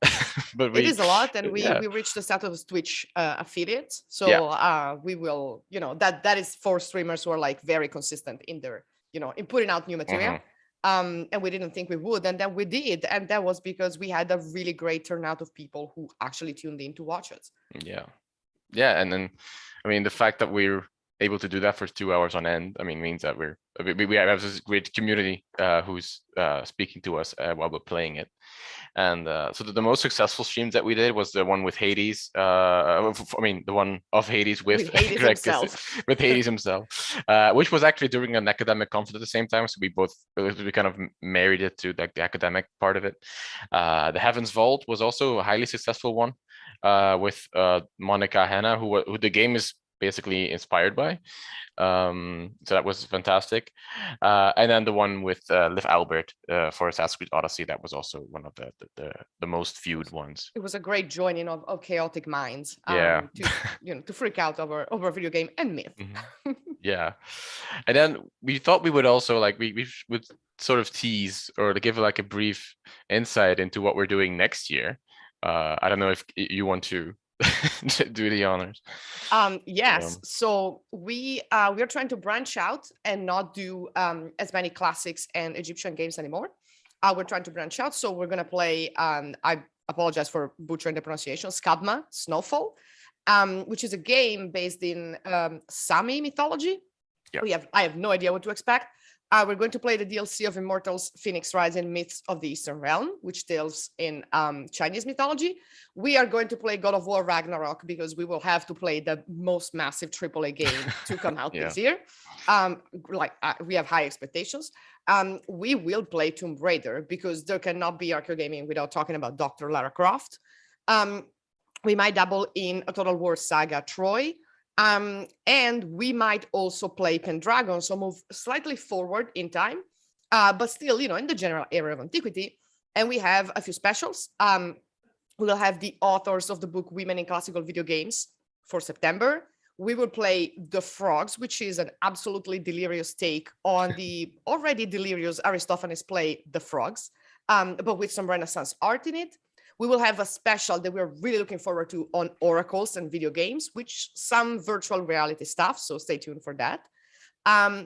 We are planning a roundtable on myths and the Marvel Cinematic Universe with other scholars in November 2022. And then for our Valentine's Day special, we will romance cities across Europe while we play as Vikings in Doki Doki Ragnarok, because we need to have at least one delirious game for the year. This time we will do more. Mm-hmm. So yeah, we hope to have an even better turnout for next year. Yeah. We are playing a lot of interesting games, and most importantly, we're playing games that neither of us have played before, apart from Tomb Raider. Yeah, that's true. I mean, God of War Ragnarok will literally be our first impression because the game is released in November. Exactly. So how can you support us? So if you enjoy these events, you can become a supporter with a recurring monthly donation. For as little as $3 a month, you can help us save ancient studies. And there's a website on the slide here, saveancientstudies.org/donate, where you can learn more. And you can also subscribe to Twitch, where you might be even watching this. So if you scroll down, you should see this donate button or subscription button, where you can just click. And if you're an Amazon Prime subscriber, I think you get one free Twitch subscription as well. So if you have that, maybe you want to spend it on us. I don't know. And I think that's basically what we have. Right on the clock. Right on the clock. Come follow us on Twitch. Subscribe if you can. If you can't, just give us a follow, which helps. And tune in. We're gonna start again September 5th, I think. Yeah, September 5th is the Women in Classical Video Games book event. And the week after we start playing Skadma. So I'm looking forward to that. Perfect. So I'll stop sharing now, and I think we are ready for the roundtable now, right? Indeed.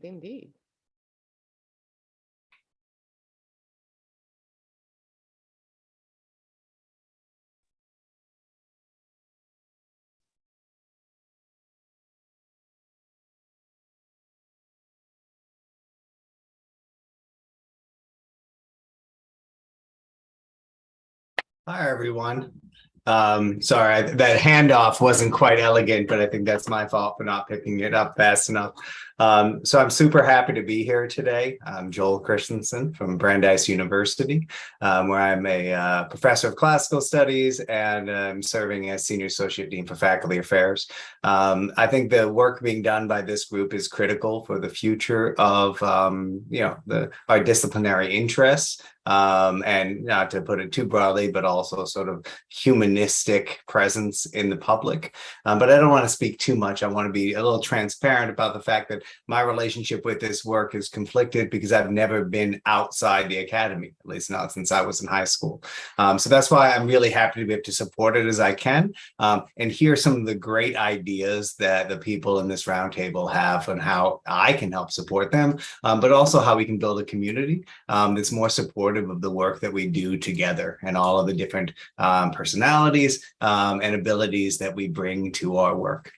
So today that we have three people who are going to speak. I'm going to introduce them first, and then we'll have, after they speak, 3 rounds of questions, and I'll kind of push it so we can get to each of the topics ahead of time. And the basic questions are, how do we support independent scholars better? How do we foster integration between independent scholars and traditional academic structures? And how do we reach and engage more independent scholars to work with this organization? So our members who are talking about this today, to start, is David Danzig. David received his PhD from the Institute for the Study of the Ancient World of New York University, and he studies the social history of migration and immigrants in the first millennium BCE in the ancient Near East. He's also the creator and lead researcher of the Shenati Project, which is reconstructing the Babylonian chronology of the first millennium BCE to this day, and I'm sorry if I mispronounced that. David started SASA 2.5 years ago to take proactive action on the issues that ancient studies is facing and to make a better ancient studies for all of us in the future. David will be followed by Austin Blackman. Austin graduated from Fuller Seminary, where he studied Hebrew Bible and Northwest Semitic languages. He currently works as a Hebrew Bible data specialist for Blue Letter Bible. He has written curriculum for numerous Bible courses for TL education and has an article being published in the upcoming volume of Textual History of the Bible. Austin has been working with SASA for about a year as the independent scholar and alumni coordinator. And third, Heather Rosemarin is an attorney and independent scholar whose research interests, and I lost my script trying to let someone in, whose research interests include ancient Roman history. Based in California, Ms. Rosemarin is an active member of SASA's Independent Scholars Working Group, where she leads the initiative to compile resources for independent scholars in ancient studies. She holds an AB in Classics from Princeton University, a JD from the University of California, Berkeley School of Law, and travels frequently to the Mediterranean and has participated in archaeological excavations in Greece and Italy. So, David, do you want to get us started? Sure. Thank you, Joel. Thanks so much for joining us today and leading this group. First thing, what I want to talk about today is about independent scholarship and the role I see that it needs to play in the future of ancient studies. But before I give the introduction to this session, my introduction, I'd like to take a moment to share my screen and show everybody something that we've been working on at SASA for the last year, and that I'm hoping you'll like. So here is the title page and table of contents from the proceedings from SASA's first virtual conference from last year, which we ran together with Digital Hammurabi, Megan Lewis, who's our co-editor. We have several wonderful co-editors who've been working on this project throughout the course of the year, and a bunch of our presenters from last year are publishing their work together in this volume. This volume is under contract with Archaeo Press in one of their open access series, because we want to bring our independent scholarship to the public in a way that anybody can access it in any place, in any format that they have access to, rather than it sitting behind a paywall so people can't read this wonderful scholarship. And we're expecting that we will continue doing this year after year with the proceedings of this wonderful conference. And I just wanted to share that with all of you. If you want to download a version of this title page and table of contents. It's on the virtual conference webpage, saveancientstudies.org/virtual-conference. Right below the chat, there's a row of things that you can click on, and one of them is to download this table of contents so you can take a look at it yourself. All right, now let me go on. SASA promotes and supports ancient studies engagement in informal contexts, in the public humanities, and in schools at all academic levels. We aim to grow the number of people involved in the academic pursuit of ancient studies scholarship and to expand the opportunities for this pursuit to everyone. So a natural consequence of this is that we will increase in the number of graduates who have their sights set on an academic career in the future. If jobs available in academia do not likewise increase, which we hope they will, but if they don't, this sets up a disaster of an overtrained, underemployed, or unemployed, indebted, and disillusioned cadre of people with doctorates and master's degrees, and many who opted out earlier along the course of their studies. So how could we possibly advocate in good faith to influence the lives of people towards such an awful predicament? It's even worse. The fact is that this isn't some hypothetical future. It already is the case. Many fully trained, well-regarded young ancient studies scholars cannot find employment in academia. There simply are not enough positions to accommodate the output of the current graduate programs. The situation has worsened to the degree that a negative feedback loop is operating. Dozens and dozens of suitable applicants pursue every single job opening. Search committees must act in good faith for their schools and their applicants, and therefore the demands upon job prospects are ever higher. This pushes young scholars to work even harder, to do even more, in order to reach the top of that list to get that job. But is this actually helping ancient studies? Do schools and departments benefit from this? Do students benefit? Does the scholarship benefit? And then there's the personal toll that's exacted upon so many. Graduate students and those holding doctorates regularly operate under enormous pressure. Anxiety and depression are common. Fulfillment in other areas of their lives is often delayed, if not dismissed. Women in particular face the tremendous dilemma of how to build a family while pursuing their scholarly passions. Many live in a precarious financial limbo as they attempt to keep their window of hireability open. Then there may come the soul-crushing day when a scholar decides to move in a different direction with their lives, with their careers, so often giving up on their passionate work to which they dedicated so many years of their life, usually over a decade. We believe that this crisis has to be addressed. The current situation of the mismatch between the number of qualified graduates and the number of available positions in ancient studies is absolutely untenable.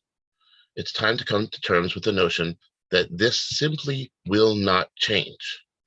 No matter how many people become engaged in ancient studies, no matter how many students take Introduction to Greek or Archaeology 101 or World History 1, no matter how much publicity new discoveries garner, howsoever successful we will be with SASA in growing ancient studies, there will not be commensurate growth in teaching and research positions. It's time to actually accept this and adapt. Our solution that we've been working on for over a year is to reimagine what it means to be a scholar. We need to separate the concept of scholar from academic. An ancient studies scholar is anyone who has achieved sufficient mastery over a set of materials so that they're able to engage in current scholarly discourse on that matter. An academic is someone who works at a teaching and research institution. A scholar has a lifelong passion. An academic has an occupation. Although there are many paths to becoming a scholar, all such paths must be supported and included within our community of ancient studies scholars. The purpose of this roundtable discussion is to continue our work on building toward a new acceptance of independent scholars and their integration into and normalization within the ancient studies community. In fact, this is one of the main goals of this whole conference, that by bringing together excellent scholarship of independent scholars, All of the presenters you've heard today, aside from our keynotes, are independent scholars. People will understand their value and belonging, the value and belongingness of independent scholars within the community of scholars. So let's work on solutions to the problems together that make independent scholarship difficult and that hold back the inclusion of independent scholars in the broader ancient studies community. So first, I'd like to turn things over to Austin Blackman and to Heather Rosemary, who will present what we've been working on over the last year, since last year's virtual conference, in SASA's Independent Scholars Working Group. And then we'll all return together and have a discussion of the many problems and working towards solutions for how to make this all possible. Thank you, David. Yeah, like he said, these roundtables that we are going to have through this conference today and tomorrow came about from the conference last year and this creation of the Independent Scholars Working Group. So with that, I'm going to share a Google Doc that all the notes from this roundtable will be recorded on. So your guys' replies, things we discussed are going to be recorded, and you'll have access to view that and use that as a resource. So that will be in the chat. But I'm going to report on the SASA's Independent Scholar Working Group accomplishments since last year's conference, and it'll be followed by an open forum discussion to talk about topics related to the reimagining of ancient studies scholarship and community as a passion rather than a vocation. The field of ancient studies consists of a wonderful, tight-knit community of scholars. Though they are spread across the world, scholars see each other regularly at conferences and events held by various learned societies and departments.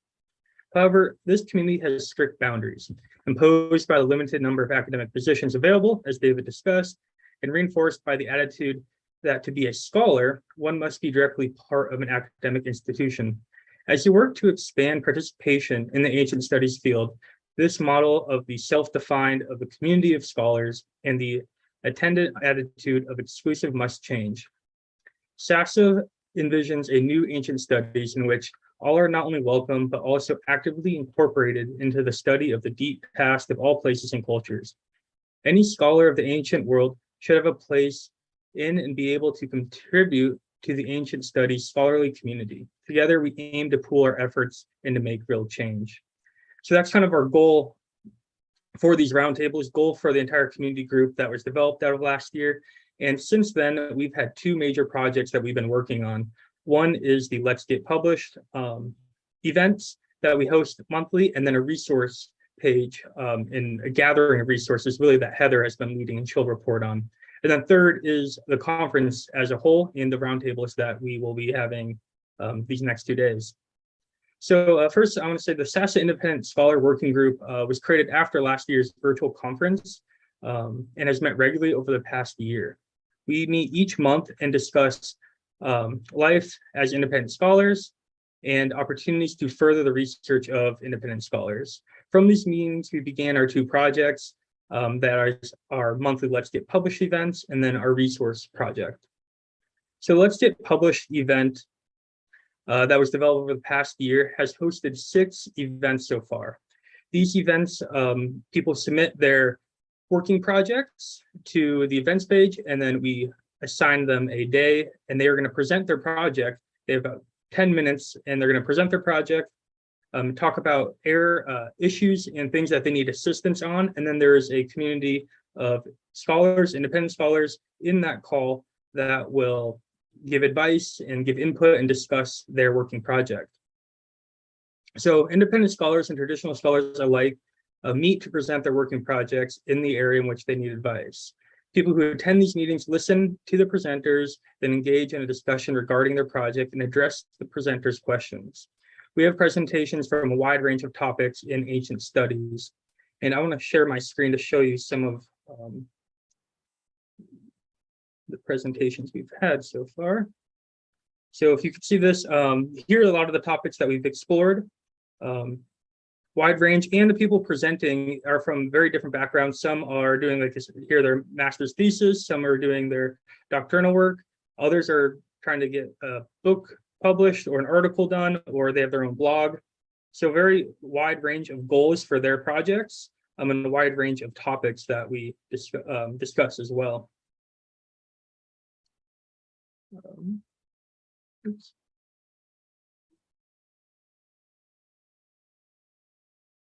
So that is probably one of our biggest events that has come out of last year's conference, and something that we're going to continue to do. We continually have people signing up. We've actually have less presenters each event because we want to have more time to talk about them. So as this grows, we're going to have more meetings and go from maybe once a month to twice a month, and have more people host these meetings, come to these meetings to discuss and be audience members. But in all, it is growing tremendously with people wanting to talk about their projects and get advice from a community of scholars. And then the second major project the Independent Scholar Working Group has been working on is the gathering of open source resources available for independent scholars. As most of us might know, resources can be difficult to get if we're not part of an institution, but Heather has done a great job showing that this is not the case. And there's actually a ton of resources out there for people who aren't part of institutions and need access to resources. So Heather's been leading this project, and I'm going to give it to her so she can give us an update on the project and its goals and areas in which we'd like it to grow.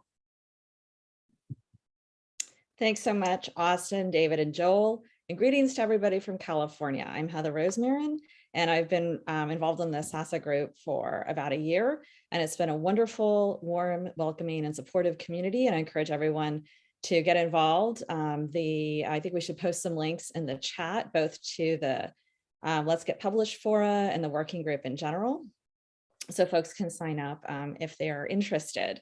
I'm going to share my screen. I have a brief PowerPoint, and let me make sure that hopefully this works. Let's see.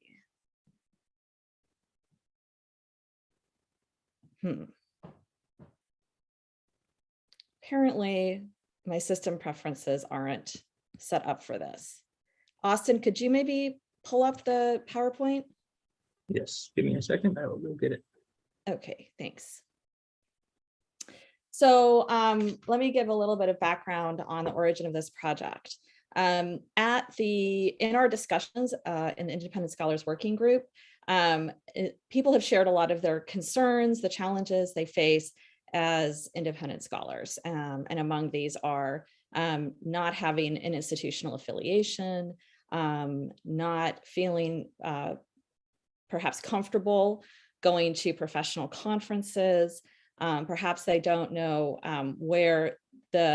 which publications are open to reviewing submissions from independent scholars. So in order to explore these topics, we set up a Google Sheet with 12 subject areas. And it looks like we're about to, great, thank you so much, Austin. So could you advance to the next slide?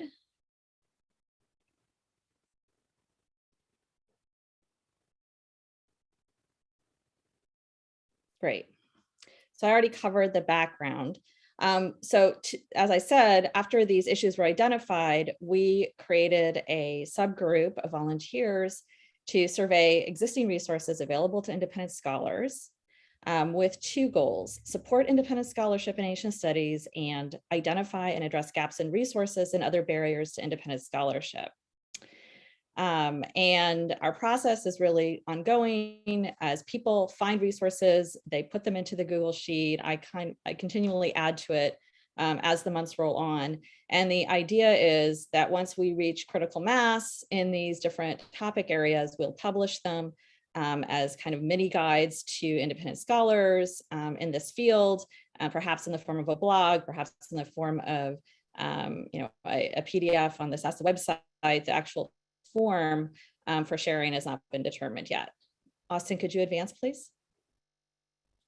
I think it's useful for the discussion to review some definitions of what is an independent scholar or who is an independent scholar.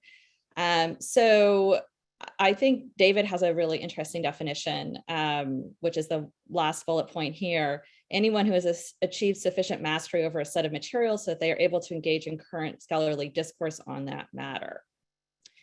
A National Coalition of Independent Scholars defines independent scholar as someone pursuing knowledge in or across any field who is not affiliated with an institution of higher learning in a tenure track position. So interestingly, that definition would include independent scholars who are perhaps adjuncts or postdocs or in some role that's not tenure track.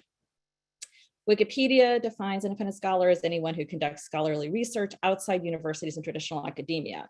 So that really draws more of a bright line between academia and independent scholarship.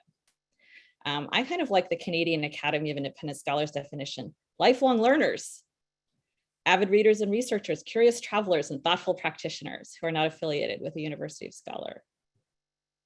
And finally, the Independent Scholars community on Humanities Commons defines an independent scholar as someone who produces research which can be published or presented at conferences outside of a tenure-track teaching position in a university. So there's clearly some commonalities in these definitions, but also some distinctions. And of course, it's up to anybody, each of us to decide kind of which, how we see ourselves as independent scholars. But needless to say, there is, definitely a lot of flexibility and openness in these definitions. Austin, could you please advance? So in our gathering of resources, we've identified these categories: institutional affiliations, platforms, which would be sites such as academia, which .edu, which serve multiple functions. They could be self-publishing platforms, they're social networking platforms, they're research sharing platforms, and we've identified 4 or 5 that we think are of interest. Memberships in learned societies and professional networks and history organizations. Interestingly, out of the dozens and dozens of ancient studies and history organizations that I have looked at and I've looked at their criteria, and they're all open to independent scholars. So this goes to what David was talking about earlier, that perhaps the barriers we imagine to independent scholarship are not quite as high as we initially thought. Because I haven't actually encountered to date a resource that says, nope, can't come in, can't do this, can't join, can't participate. So I think that's good news. So I think what we need to do is, encourage people to sally forth and present their research and submit their ideas and their publications and their presentations, and then we'll see what happens. If there's a barrier encountered, we can try to address it. 4 is research. I mean, certainly access to libraries and tools like JSTOR are an issue that come up a lot, and we have some potential solutions for that. Where to publish comes up a lot, where to present comes up a lot, and I think SASA has some great ideas about putting together a conference aggregator so we can keep better track of when the upcoming conferences are. That's 7, one of the conferences. 8, archaeological fieldwork opportunities. 9, continuing education for people who want to continue their study of ancient languages, for example. 10, of course, funding is a constant topic, except for, I guess, those who are retired or have another source of support, perhaps from a career they're pursuing. 11, inspiration, and 12, community. And below is a link to the Google Sheet. I don't know if it's active from the PowerPoint, but you can sort of see what we've gathered so far. And I'm going to just share one example. Austin, if you could advance. Institutional affiliations. So the problem that was identified was that outside of academia, ancient studies scholars often lack the benefits of institutional affiliation, such as the opportunity to post an online profile, a business card, letterhead, which they can use to perhaps write to a library or an archive. The ability to apply for grants, because oftentimes individuals are not eligible for grants, only organizations or institutions, and library access privileges. These are some of the barriers.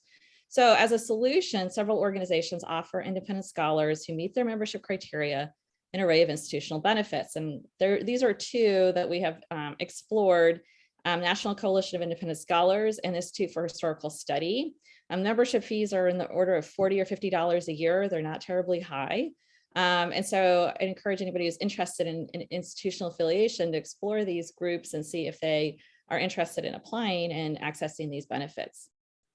Next slide. So if you're interested in these questions about institutional, about addressing barriers to independent scholarship and encouraging independent scholars to take advantage of the resources that are in fact out there, consider participating in our working group and our Let's Get Published fora. providing feedback on the resources category. There's 12 categories. Are they covering everything? Are there major areas that we're missing? Consider contributing ideas and links to the Google Sheet. Consider working with us to develop SASA guides for publication. And I think, as we develop the conference aggregator, David, I think it would be great to have some folks involved in forwarding conference announcements and RFPs and so forth. This is the website for independent scholars that we're working with. And then finally, I posted here the Attic Red Figure Owl as a reminder of the importance of ancient wisdom, because that's what that means to me. So thank you so much for your time and attention.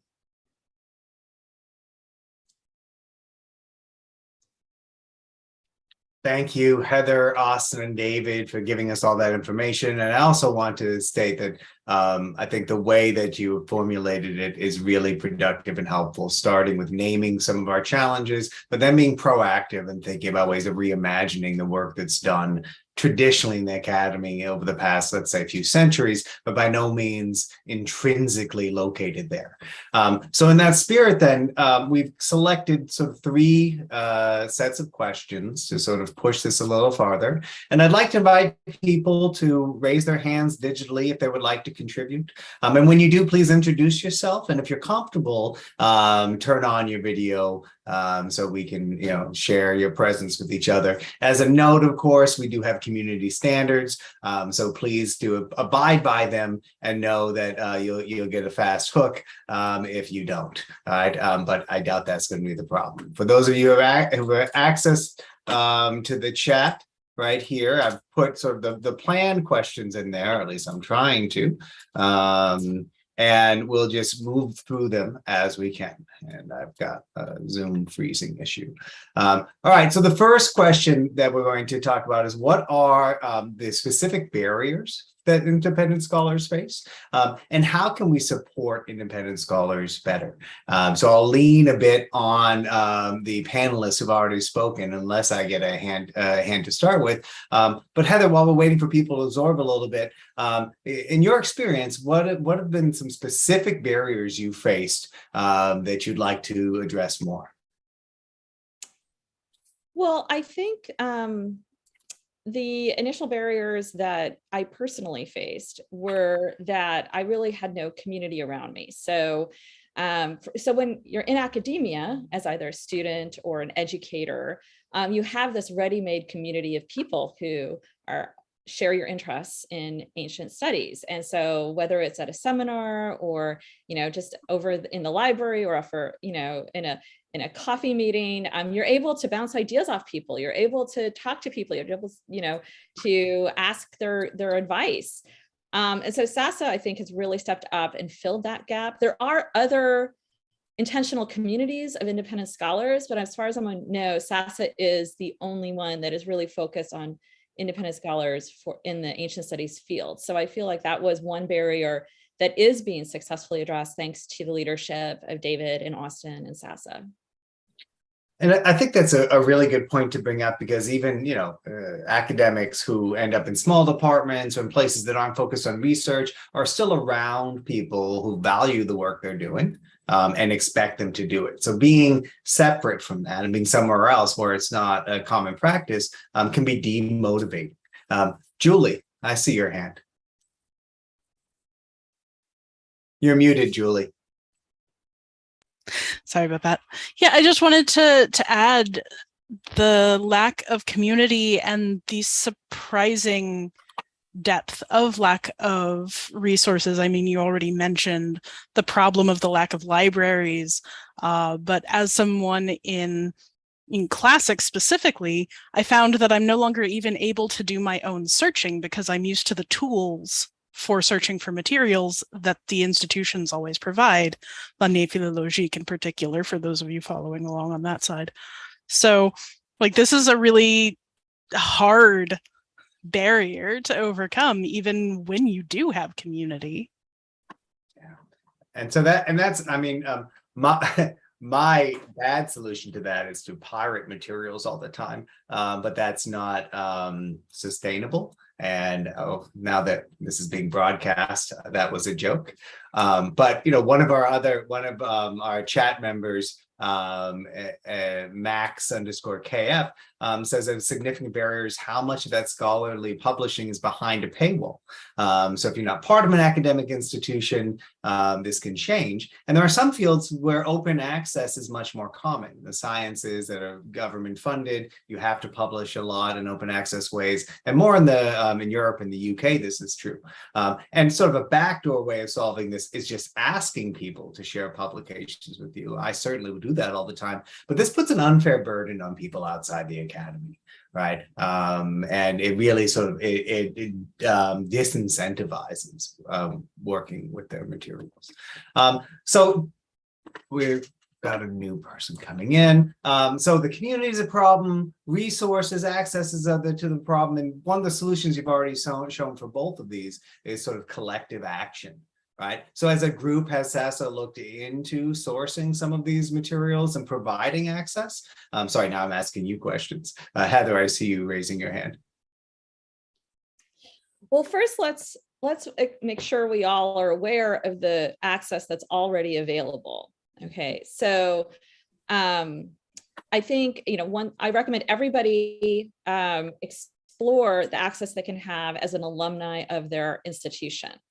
So if you, for example, if you go to JSTOR, in addition to the 100 free articles a month you can search for, they have a list of all the universities that they have a relationship with. They have contracts with the alumni associations, not with the universities themselves, but as alumni, there are search privileges. So, and that's, they say on their website, that's a partial list, contact your alumni association. I don't know if that addresses l'année philologique, but it's an example of kind of thinking almost like in an entrepreneurial way about how do I get access to these resources, and contacting the groups you have ongoing relationships with, such as your alma mater, or perhaps joining the different independent scholar organizations may have discounted subscriptions.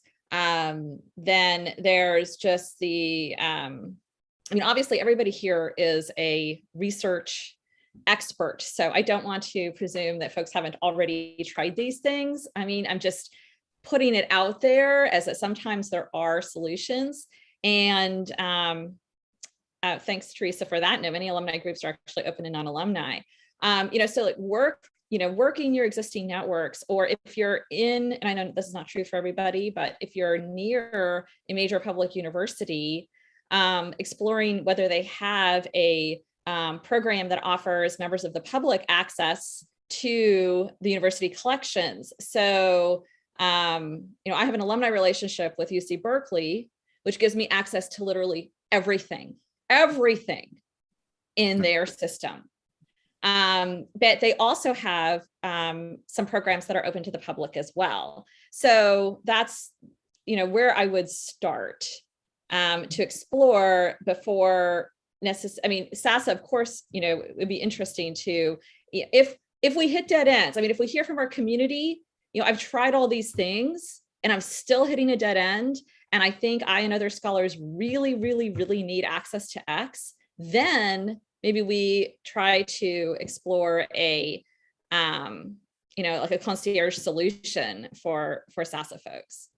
And Heather, I want to raise up what you're saying in two counts. One, many professional organizations give access to materials that you might be surprised about. So if you're part of the, CAMWest Classical Association in the Midwest and South, or SCS, you get like access to the Loeb Classical Library, or at least you used to. But also public institutions, state institutions are often part of networks. So I used to teach in Texas, and UT Austin's library was part of TechShare. So if you got a public library card at any library in Texas, you could go there and use the materials, or just walk in without the library card. You just couldn't take stuff out. And even some public institutions, I know in Massachusetts, people can walk into the Brandeis and Tufts libraries, but you don't have, the login information for the electronic access. So one thing before sort of shifting our gaze towards the next set of questions I want to bring up is what collective action can do. So part of it, I think, is working with academics and non-academics to advocate more for open access publishing. This is something that I really want to focus on, because as we publish, we can choose to publish open access work. We can also choose to support it in other ways. It's not a silver bullet, but hopefully it can mitigate some of the challenges. Of course, there are always going to be things like manuscripts that we're not going to have access to because it's not open access, but it is a start. So we have a couple more minutes for this prompt. Maybe one question left. If there's anybody else who has another thought about either what specific barriers independent scholars face or some ways to support them. And I'll sort of do that thing like Dora the Explorer, where I blink and look at the screen. Okay. I think we can shift then over to this question number 2, which keeps us more or less on schedule, which is building on this first one, but how do we foster integration between independent scholars and academia? What are the ways that we can do it? And I'll just sort of put my own twist on there. Who's responsible for this, right? Where does sort of the burden fall? So how do we foster this integration and cooperation too? And maybe on this one, I'll start with you, David. David, do you have any thoughts about, fostering collaboration between academic scholars and independent ones? Well, I'm definitely the right person to pick on for this. I think it's an incredibly difficult problem, and that's really why we started with this conference, is to first of all, to show people out there and to show academics that independent scholars can do real scholarship. Okay. I think there's a misconception.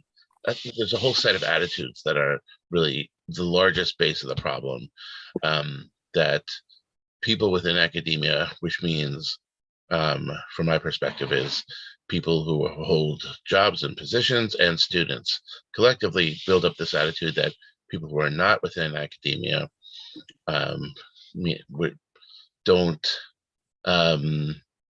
have the same level of quality in their scholarship or in their studies.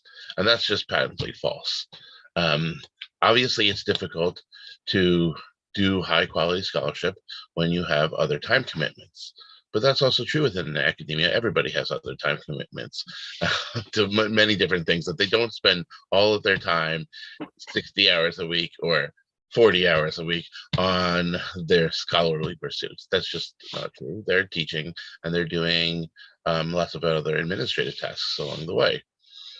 So I'm not sure if that really went to the question, but I think beginning to understand that not being within an academic framework does not impinge on the quality and level of scholarship is the first important step. And the thing that I struggle with is where the meeting points are going to be. Where are independent scholars going to be in physical or virtual spaces together with academic scholars? Where are they going to be able to mingle and talk to one another? Because that's how it's going to have to work for people to build an integrated community. Thank you, David. And, not to add sort of flavor to it, even within academic standards, there are pecking orders, right? If your PhD comes from places, if your appointment is at a place, it can color the way people receive you. So Brian, I see your hand. Would you unmute and just sort of say hi? Hi. So I'm the flip side of all that, because and David and I go back very far, because I am the complete independent scholar, if you will. I'm not involved in an institution. I have a profession completely outside of this. And I would really say that part of the answer is starting from scratch of even defining the term. What do you define by scholarship to people? I'm a reader. I read a lot of different things in a lot of different areas. I bring them all together. I try to integrate them in some way. But it's not necessarily in the formal way. I mean, I finished a master's 20 years ago. So what does it look like to go through a career and want to get back into it many years later? What does it look like to have those conversations? Where are the forums? I mean, this is, that's where SASA came into play, and and we have the technology today to really foster that. But we have to start by breaking down some of those jargons and terms and then rebuilding them, of course, as we're building the scholarship, because there are many people out there who, not just dabblers, but really people who have spent a lot of time on a subject, who've gone really deep into something, but maybe don't have the tools to take it to their next step, or just haven't exercised those tools in so many years. And so when they want to come back into it, they feel like they really are at square one. They don't, let's say you want to go back to school. How do you open that door when the people who were your mentors, professors, and so on are no longer there, or you have no relationship to them, and you're not the person you were when you were younger? How do you, where do you knock on the door? How do you deal with, how life and the finances are? I think all these things play a role, but I think that starting number one in that term of, okay, what does it define you as a scholar, really is a fundamental beginning question to the whole thing. And Brian, I'll just take a moment to sort of recap some of the great things you said before we go to Heather and Austin, because there are some themes there that I want to raise to the top, right? One is that technology has changed the access we have to scholarship, but it also changes our products, right? A conversation we're not having enough in the academy is, why do we still put so much focus in the humanities on a single authored monograph, right? Technology has changed the need for it. And just as you're saying, it's not necessarily the type of contribution that anybody can make or that anybody can use, right? As someone who has written books, has been a book review editor, I can say that I have mixed feelings about them. Another thing that you mentioned is again, the time and the community. So Julie brought up in the chat that independent scholars don't necessarily have the time to focus on their work. And it may take longer to come out. It may come out in a different form, Brian, as you're saying. But as someone who's traditionally in the academy, I can say that the passion and knowledge that you find on things like Reddit, even Twitter, right? It's pretty significant. I think it rivals Alexandrian Scholia easily, and often it gives me a run for my money. So I'm going to break the order, and I'm going to invite Babette to come in and join us because she hasn't spoken yet. And then Heather and Austin, I'll get back to you. Thanks. I just have a kind of thought to add to this discussion that we've been having now on the relationship between the independent scholars and the academics. And it actually comes from a SASA reading group that John Habersham and I just finished. We decided to maybe extend an invitation to some academics that we knew, with the hope that maybe they would just kind of join in. We were not asking them to present or do anything specific, just be part of the reading group and then share any knowledge they had. The reading groups are basically independent scholars who have signed up for it. This worked very, very well as a means to actually make that connection, because I took a chance, I'm just a volunteer in a number of organizations, and my Smithsonian research that I got involved in, I was introduced to several scholars. I said, okay, I'm going to instead of cold call, it was cold email all of them. And I had very little hope that I would even get a response, let alone have them join me. I was surprised. I got a response from every single one of them. And we did have one of them join us. And I think the point being is that then that individual said he would be telling his students about SASA and gives some more of the clues. So I think the point is, if we take our own involvements in a variety of organizations and then try to make those connections, to the academics, but from an independent perspective, all of a sudden you have this larger base to build from. Thank you, Babette. And what I like about what you're suggesting is to echo sort of David's question, like, how do we create new community? How do we create new spaces. My worry there, as someone who's been invited to these groups and loves them, is when I go in, am I reifying relationships outside of that group, right? Is my academic identity preventing an honest exchange? Before I get to Heather, I want to bring up a comment from the chat, which is a suggestion by Ricardo Fernandez that independent scholars should publish their research in peer-reviewed journals. So for recognition, which is something that I think is a great suggestion. And I would invite people to look at some of the debates that are going on in the Chronicle and elsewhere about the infrastructure supporting peer-reviewed journals and how frayed it is right now. And I also do, one of the things that we didn't mention in the barriers to independent scholars that I am worried about is how in some journals, in some editorial boards, your affiliation will change the treatment you get in the process. And so this isn't supposed to happen, but it does. So I think really looking at the full range of publication possibilities helps. But, you know, to sort of support Ricardo, it never hurts to send something out there and see what happens. Heather, I think your hand was up slightly before Austin's on this topic. Heather?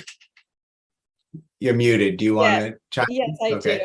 If it's okay with Austin, I'll jump in. Go I just ahead. want to share a few reactions to the comments that have been brought up. So with respect to where can academics and independent scholars mix and mingle, build relationships and community, I think these professional associations and learned societies, they're open to everybody. And some of them are very inexpensive to join or even free. And we do have a list of dozens that I'm sure could be twice as long if we are expanding beyond my background in classics, Greco-Roman world, to all of the other ancient studies fields. So I'm just posting an example in the chat that the Association of Ancient Historians is $15 a year for membership. And their annual conference this year, which was hybrid, online, in person, was free. And Joel, I think academics such as yourself should come to independent scholar events. I think it's wonderful to have connection with the folks who are inside the academy. That's like cross-fertilization, and it's fantastic. So from my point of view, please, you're welcome. To the question of what is an independent scholar, that's why I put some definitions on my slides. I do think publication is core to scholarship because it is the way that we share what we've learned and our research and our conclusions and our theories. And but I want to point out that for the first time in human history, with a push of a button, you can publish to millions of people. Okay, so the platforms that we're compiling in our resource guide really include a lot of self-publication opportunities that can be, you can self-publish to academia.edu, just upload a PDF and boom, millions of people can access it. LinkedIn, Google Scholar, these are, you can publish an article, you can upload an article that has been published elsewhere, but you can also just upload a paper that you've written. Now, is this going to accrue the credibility of a publication in a peer-reviewed journal? Probably not, but it gets your ideas out there. They can stand on their own and people can respond, and that's instantly published to millions of people. So we have so many opportunities that even 50 years ago were non-existent. And I think we're gonna have a session tomorrow about publications with World History Encyclopedia and others that offer more of a open independent scholars and offer peer review. So there's that, that's another avenue. So I think there are a lot of publication opportunities that could be explored and leveraged. And then I finally just want to address the time to work, because I feel that strongly because I'm an attorney practicing. I'm also a single mother. So the way I'm addressing this just from a personal point of view is just defining my goals very realistically. So, I consider it success if I am able to submit one 1,500-word article to World History Encyclopedia. Do I ever see myself putting out a critical edition? No. Okay. But that doesn't mean I'm not making a contribution to scholarship. And I'll just close with my favorite analogy, which is the brick road. The human knowledge is like a brick road. And some of us contribute many, many, many layers. And some of us just put one brick in. but we're all building the road. And thank you for that metaphor, Heather. And one of the things like I want to raise up on what you're saying is if you publish an idea, no matter how great it is, and no one has access to it, it can't become a fully integrated part of that road. So, I've spent a lot of time publishing, but also writing silly things on my blog. And you can guess which one has seen more eyes and has received more citations around the world. So, when I advise young scholars at my institution, I have to say, look, we have these rules people go through for tenure, right? But, what you get credit for in publishing is not at all commensurate with what's influential in the world anymore. So thank you, Heather. Austin. You're muted, friend. All right. Yeah, I want to hit on that as well, that wanting to do PhD work for myself, and then also learning about the opportunities for independent scholars, I've realized that the barrier between those two is something I've more put up, especially with Heather showing all these resources that are still accessible for independent scholars. And then, like you said, with personal blogs versus academic publishing, it seems like there's even more freedom for independent scholars to get their work out there, because they don't have to worry about the institution they work at or going through editor boards or whatever they need to do to get that published. Where if you have your own blog, YouTube channel, Twitter, you can get your work out there by yourself, right away. So I'm realizing that the integration between the two and the boundaries that are put up there were something that I was putting up, and it's actually a lot more open. Like Babette was saying, reaching out to scholars, super intimidating, but their goal is to get their work out there. So someone reaching out about their work, I've always had great success reaching out to scholars for information or even things they've published that I don't have access to, because I think the independent scholar and the traditional scholar, their goals are the same: to do their research and to get it out to the people. So if we want to meet somewhere, that's where we meet. Our goals are very similar and the same. So to kind of plug the Let's Get Published event SASA is doing, that's where the integration is happening. In that when we come together, people are presenting their topics. We have people presenting their PhD research. We have people, independent scholars publishing, and everyone's talking about their research and the goals they want to meet. And there's no, are you an independent scholar? Are you a traditional scholar? That isn't part of the discussion, but the work is part of the discussion and what we're doing and how do we support one another. So I think it's really just creating those communities, and then people are already ready to be part of them. They're all on Reddit and Twitter and YouTube, and they're all already in academic organizations looking for places to communicate their work. So like Let's Get Published and things SASA are doing is just providing pretty much a Zoom call so people can talk about those. And so I think it's a lot easier than that I personally thought it was going to be, because it's just pretty much creating that space, and then everyone's going to be coming to it. So it's less of a boundary than I thought. And to braid a few of these things together, that one of the sub prompt for this question was, are presentations at academic conferences a good way to foster integration? I think what you are saying is that, yes, going into traditional spaces is good, whether you're publishing or conferences, but also creating and capitalizing upon other spaces is important as well. And so one of the great things I think SASA is doing is it's interweaving or braiding these options together into one sort of plan. Julie.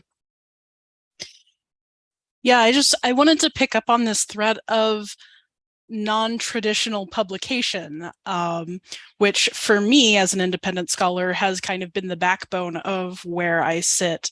I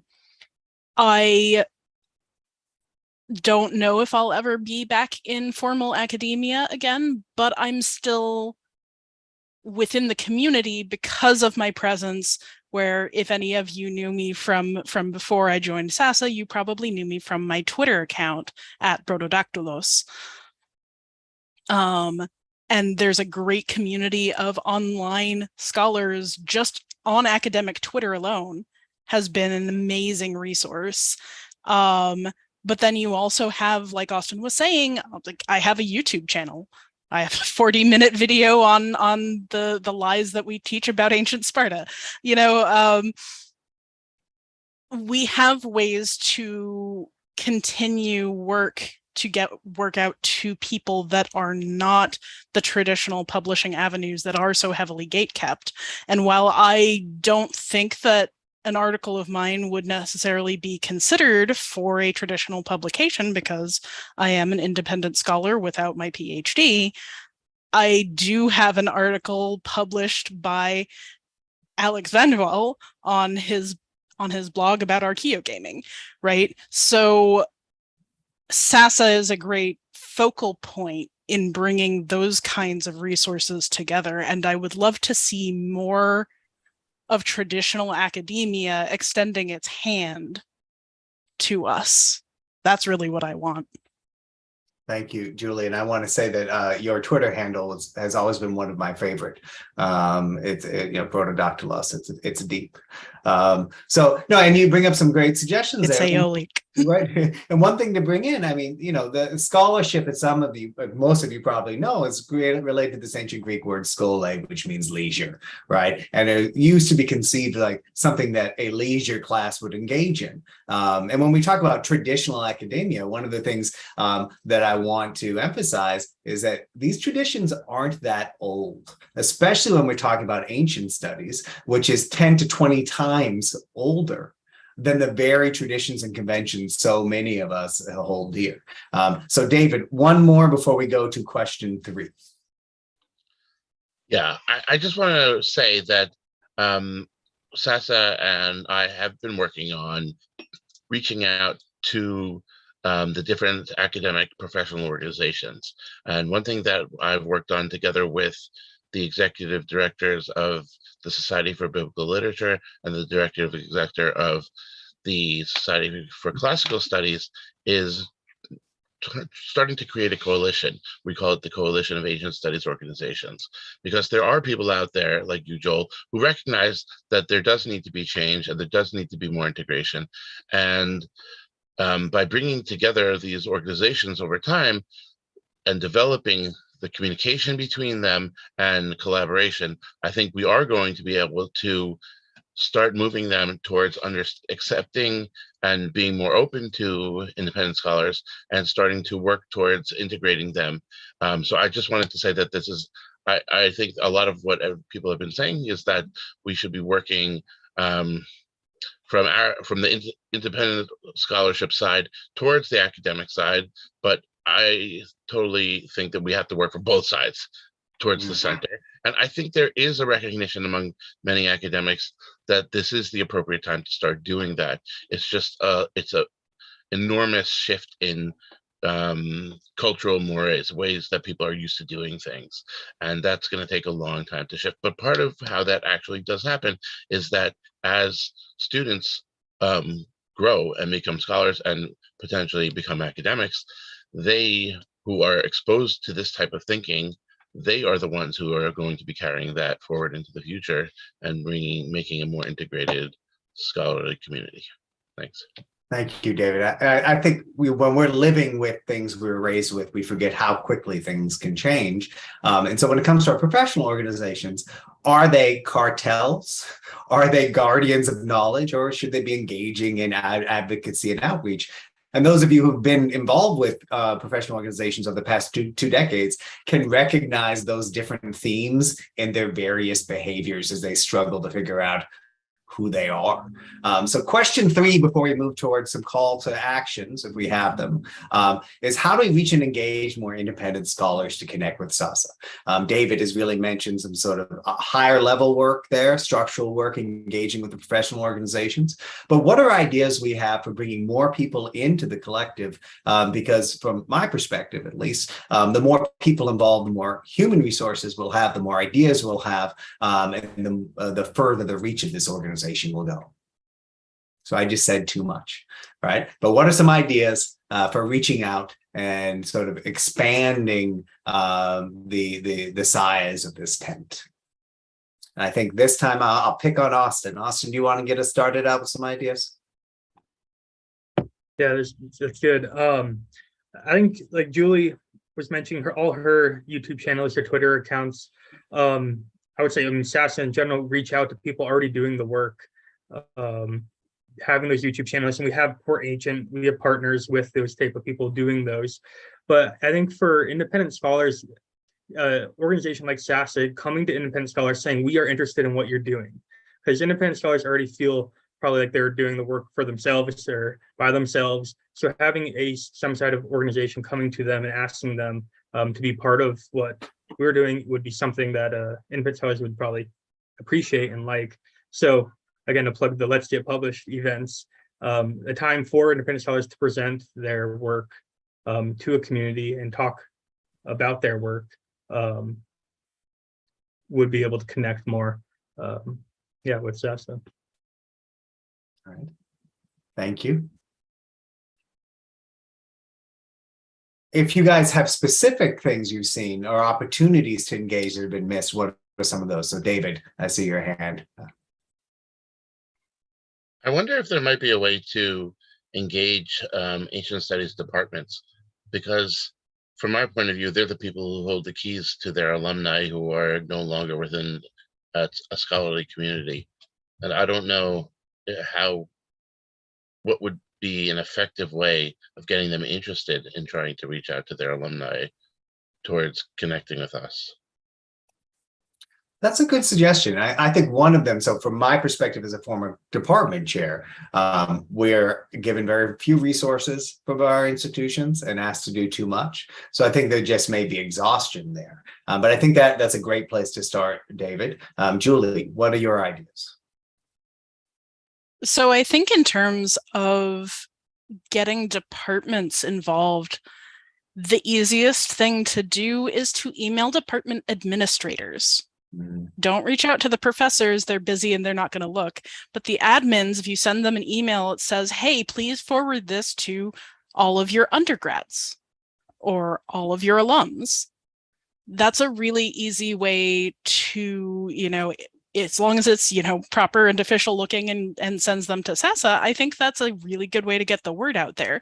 You might not get anybody right away, but when that senior graduates and goes off to do something completely else, they're going to think, oh, well, wasn't there that email that I got about how I can stay connected?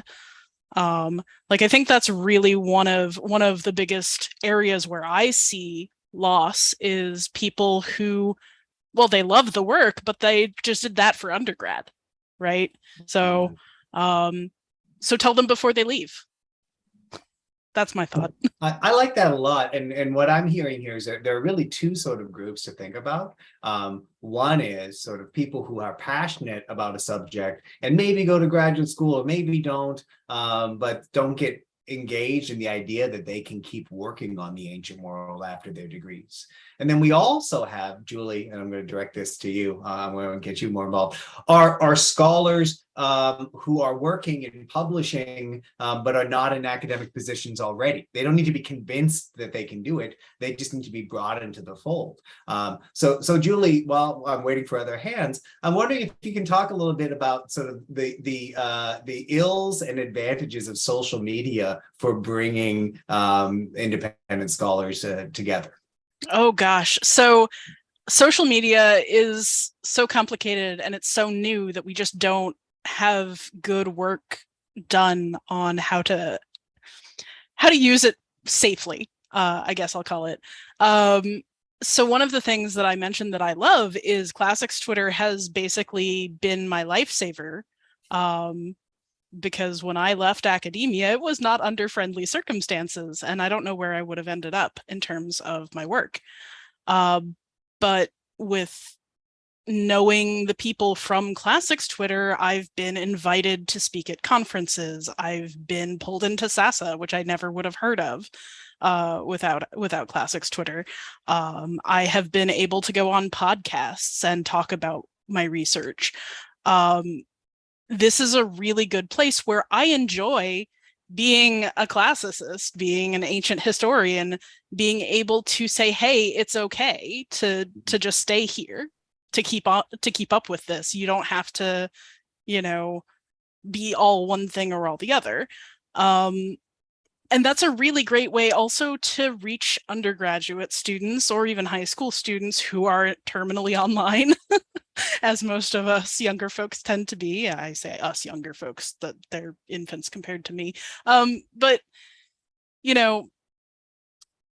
when people are so very involved with Twitter, and they can seek out academic spaces on Twitter by finding a hashtag classics Twitter, hashtag ancient history, you know, whatever it is, they can start to see a world that they can picture themselves in doing. And I think it's the same with YouTube. We also get, and with TikTok, you know, Maxwell T. Pauley has an amazing classics TikTok that I've had friends who aren't classicists, who aren't ancient historians, who have nothing to do with this, say, hey, I saw this Latin teacher on TikTok. And I'm like, yeah, I know that guy. You know, so I think that's a really wonderful thing, that we can be so easily accessible, that we can reach people who don't even necessarily think of themselves as even independent scholars, just interested.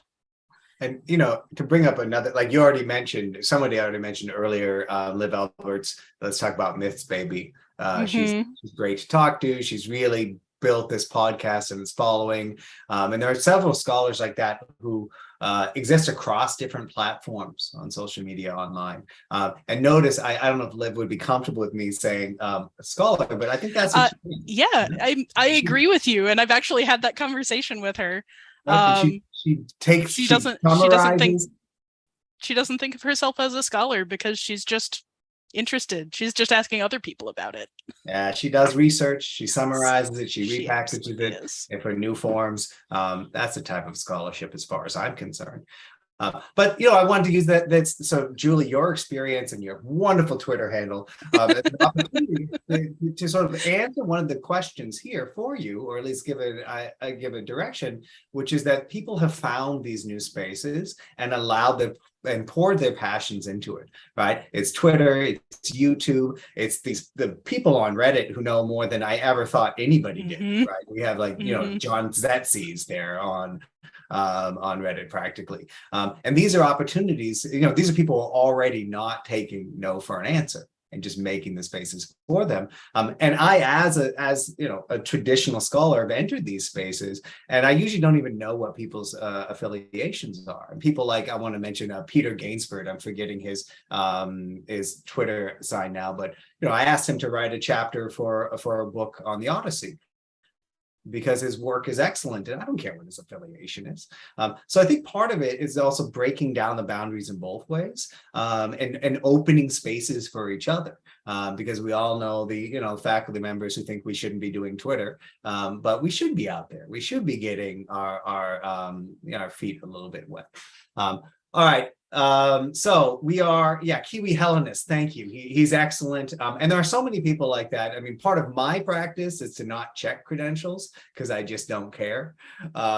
But that's something, I think that's part of the aesthetic we can work on. So we've got a few more minutes to talk about our takeaways, our calls to action. But Julie, I interrupted you, I think, and you raised your hand. Yeah. I wanted to get to the pitfall side, which I'll keep short. Oh yeah, sorry. So the big pitfall, I think, came very clear to a lot of people when that TikTok got viral for spreading the conspiracy theory that Rome didn't exist. Yeah. Right. This was everywhere for a couple of weeks, which as it turns out is part of an even bigger ahistorical conspiracy. But it is just as easy for people to access bad information as it is for them to access good. And that is really one of the dangers of the non-vetted space of social media. And so that is one of those problems that is much easier to deal with from the academic side, because you can sort who knows what they're talking about from who doesn't. But it's very dangerous for the average independent person who might not necessarily know the difference between me talking about something and the person who thinks that Rome never existed. And thank you for that, Julie. And I would add sort of to the perils, you know, the mobbing, abuse, bullying, the things that can happen. But again, you know, smart people who are passionate can help counterbalance all of those things. So to raise up from the chat, Michael the Gator says that Dr. Miano, I think, from World of Antiquity on YouTube is breaking boundaries. So I don't know this site. I'll look on that. I'll look at that. But in our brief time yet, and I said I'd stick to the clock, but we might go a little over. What are some specific things that we can do going forward from this conversation, or that occurred to you during the conversation, that we can recap next year when we meet again?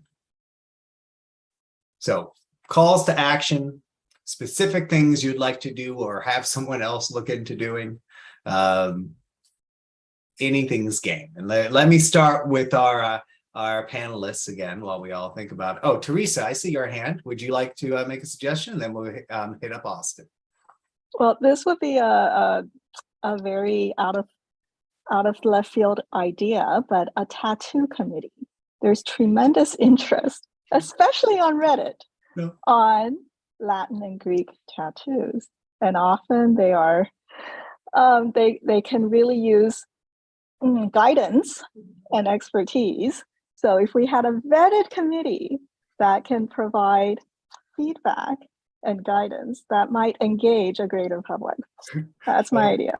Thank you. I actually don't mind that one. A few years back, probably 5 or 6 years now, 6 years now, Eidolon did an issue about tattoos, classically informed tattoos.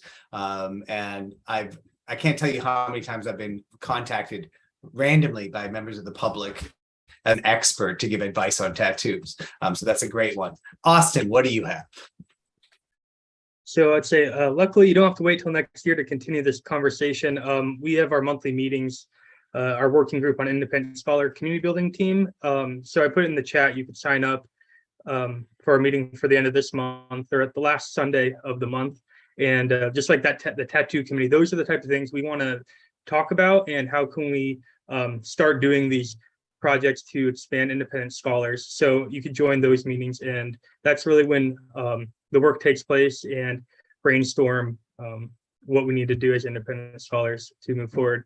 With the Reddit, and we talk about Reddit, Twitter, YouTube, I'm interested in if we would have independent scholars be on those places, part of SASA, to be vetters and provide information as like a team-based thing. So we have independent scholars from SASA that are in those spaces, and we kind of report on those weekly. What's going on? What are we talking about? What are we engaging with? So if we have, instead of just ourselves on there working, if it's like a team-based collaboration. Thank you, Austin. And I'm sorry, I didn't know the schedule. This is Layla. She managed to take a nap for most of this panel, so I'm going to congratulate her for that. Heather, I see your hand. Hi, everyone. Well, I'd like, by the time we convene next year, I'd like to have the some sections of the resources guide published. And I'd love some feedback from this group. If folks just want to popcorn some ideas or put some notes in the chat, what form of publication would these resources be most useful to you in? Are we, do you want to go to a website? Do you want to see SASA start a blog and post articles about with these resources? Do you want to see a 2-page, here's the quick overview of professional associations that are open to independent scholars? Any thoughts? Thank you for that, Heather. I think those are all great suggestions. I'm envisioning a subreddit about tattoos that would be hysterical. One of our chat mates on Restream has said that Dr. M. David Litwa has a Patreon that's breaking boundaries. So that's another sort of independent funding is another way, crowdsourcing is another way for us to think about it. And I know there's something else coming up shortly, so I don't want to take up too much time, but David, I see your hand. So I came up with a crazy idea that I've been playing with for a long time, and I absolutely don't know how to do this, but it's leveraging the digital online world to actually simulate in-person discussion and mingling. There are apps that exist like this, where you're on a video chat and you go into random rooms and you can switch rooms, with just a click, and you can go in and out of spaces and you can talk to people face to face. A lot of them are used for indecent purposes, but if there was a way to try to build or to use one of these platforms for our own purposes in a safe way, in a safe and decent way, to be able to make basically discussion events where anybody could come in and talk about specific topics related to the ancient world, I think that's something we could try to work on. I just don't know how we could pull it off. It's just an idea. Yeah, I mean, there's probably a way to do it. Something I would like to add, sorry, Layla has strong feelings. But there are so many articles published that nobody ever reads or hears about. I would love to see a Twitter thread of people just sort of calling for the best article of the month or something, just bringing up other people's work and publicizing it in some way. Again, who knows how feasible it is. But there are many ideas out there. Sorry, Layla wants a snack. So we do there's another session following this on Archaeo Gaming again. I don't want to take up their time. I would like to thank everybody for attending this panel. David, Austin, Heather for sharing with us, Brian and Julie for jumping in, Teresa for the tattoo idea, and everybody in SASA for really looking forward to the future and bringing people together. So that's the last thing I'm going to say. I hope to be involved more in the future, and we're gonna have a snack soon after this. So thank you, everybody. Thank you so much, Joel, for leading this discussion. And now I think we're handing this over to our next presentation here. We have our Archaeo Gaming education team presentation, which will be led by Emily McElroy. So Emily, please show yourself and unmute. And I'd like to ask everybody else who's to leave our Zoom session so that we can continue with other parts of the conference. Thank you to everybody for joining us and participating. Emily, there you are. Hello. All right, let me just. So Emily is a member of our Archaeo Gaming education team, and she's been working for quite a while on putting together our Archaeo Gaming resources, modules for classrooms, and she will be explaining what those are about. Can I share my screen? Yeah, you can share your screen. Yeah. Okay. Let me just. I won't take up too much of your time. I just have a quick little talk about what we're going to be talking about today. Did you raise your volume a little bit? Yes. That's better. Is this better? A little bit. Thank you. No problem. All right. So I'm Emily. I'm from our Archaeo Gaming team. I'm happy to be here. I've been involved with SASA since last conference. I was one of our talkers last year, and they've roped me in, and they haven't let me go since.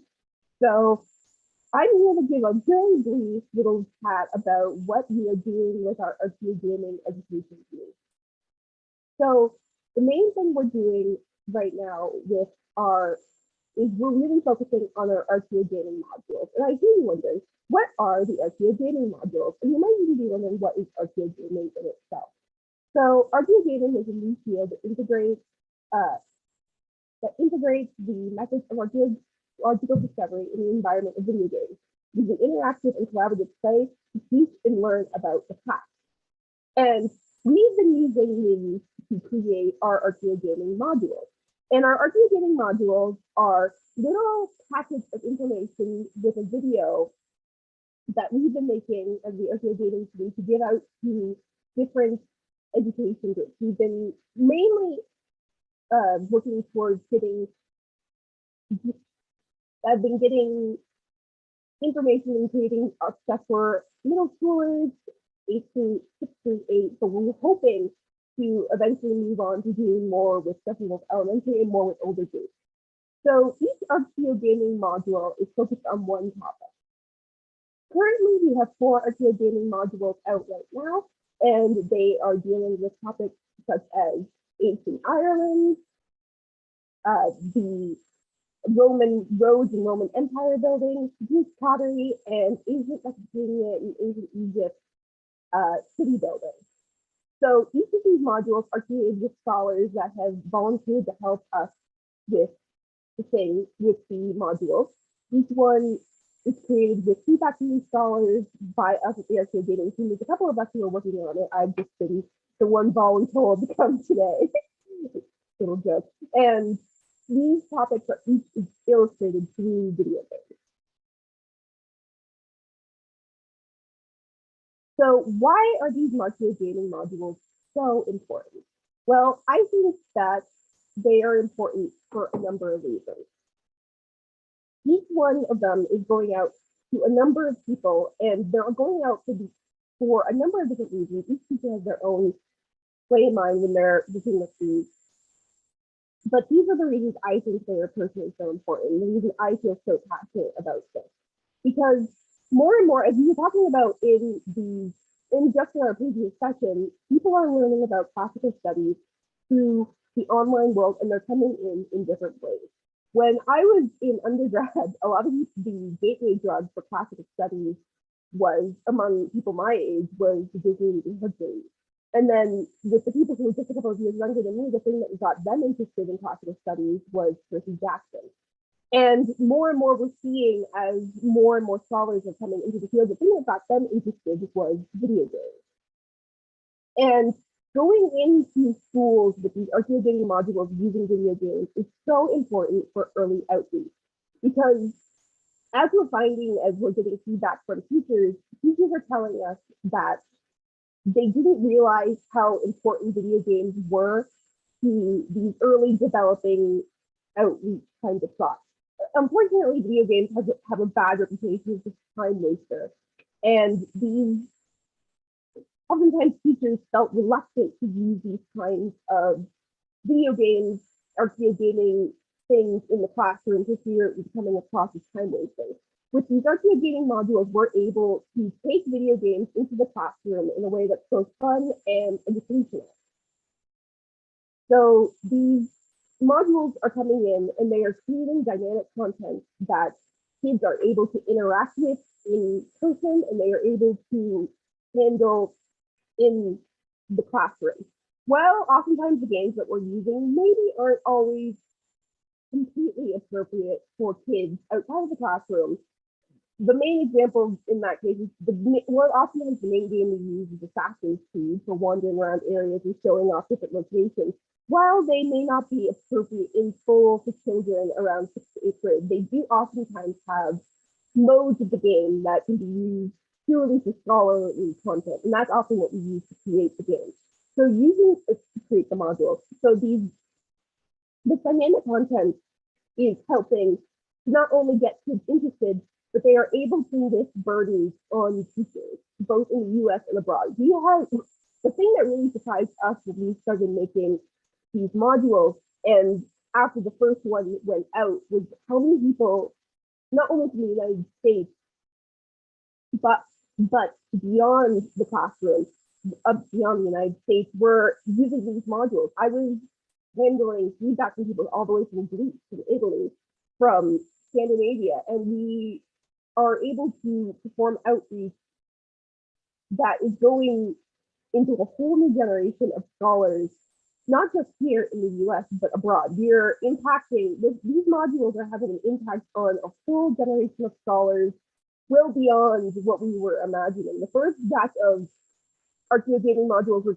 created with the conjunction of the state of New Jersey. And when we were creating them, it was maybe getting them beyond would be a great goal, but these things are already meeting their goal and they're surpassing it, and they're making an impact well beyond the typical boundaries. And another important thing for what these modules are doing, they are supporting augmentation of technology and bringing in familiar technology into the classroom. Like I said, there's an unfortunate stereotype that video games are simply something that is a time waster, that kids shouldn't really be doing, and if they should, even if they are, they should be doing other things. But these are bringing in connections into the classroom. They're lifting the burdens off of teachers, and they're bringing more and more information into the classroom, and they're getting these kids interested early, and they're getting them interested for life. And I know you're thinking these modules sound pretty great.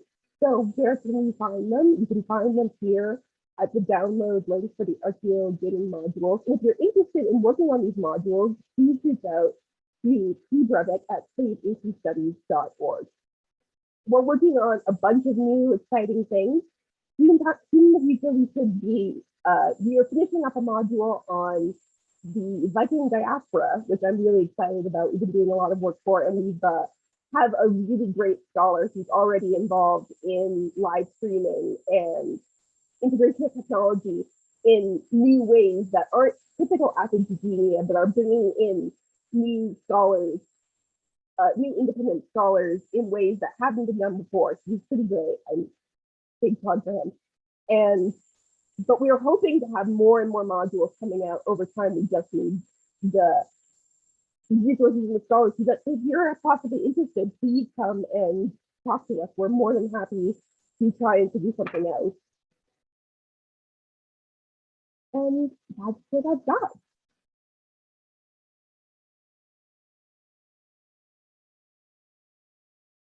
So if anyone has any questions, I ran a bit under. I'd be more than happy to take questions. Thank you so much, Emily. That was a great presentation. And like Emily was saying, do check out the modules that are up. They are available for free on our website, and they are wonderful. Like, you have no idea. They're so good. So that's saveancientstudies.org. And what was the full URL again, Emily? So saveancientstudies.org/archaeogaming-modules. Yeah, and it's just a wonderful project. I can't tell you how exciting this is. Yeah, I'm sorry if I was it wasn't great, but I really wanted to. They are pretty fantastic. Not even tooting my own horn, but they are pretty great. I 10 out of 10. Does anybody in chat have a question for Emily about these modules before we move on to our next event?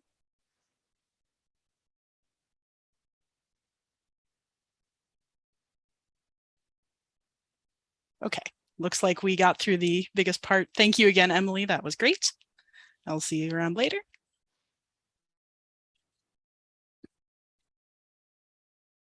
So to those of you who are just joining, welcome.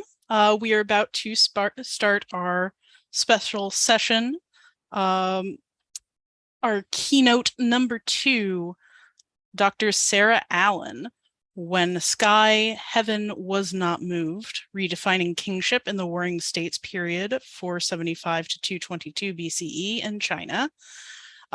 Sarah Allen is the Burlington Northern Foundation Professor of Asian Studies Emeritus of Dartmouth College. She's also the editor of Early China and the chair of the Society for the Study of Early China. Her bachelor's is from UCLA, and her MA and PhD are from the University of California at Berkeley.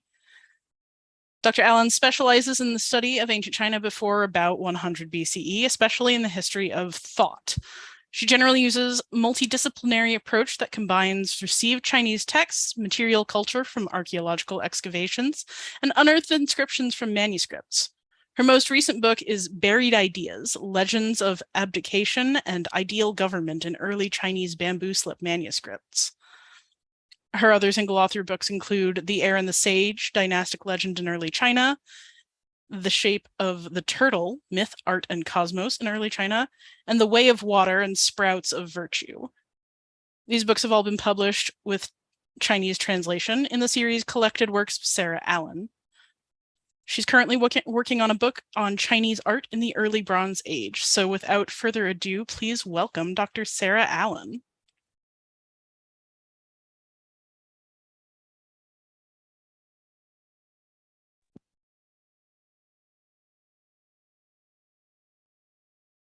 Am I unmuted yet?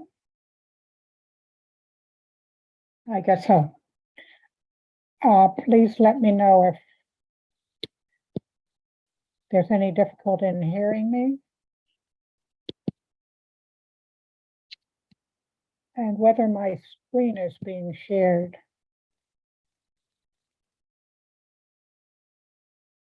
Hello? Your sound is fine, but your screen is not Screen being isn't being shared. Okay. Yes.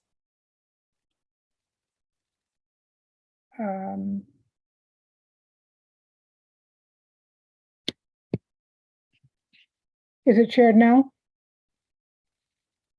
I'm afraid not. Do you see the screen share button at the bottom of your screen? Actually, I don't see it, and I think it's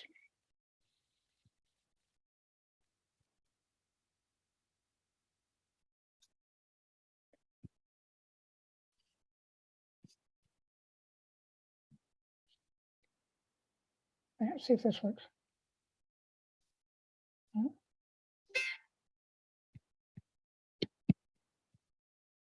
It's being hidden by Okay, we've made you a co-host, so that should bring the button up for share screen, hopefully.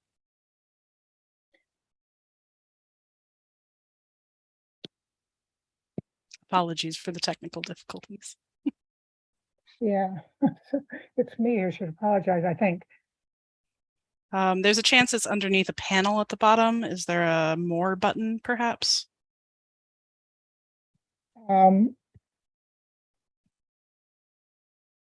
The chance that it,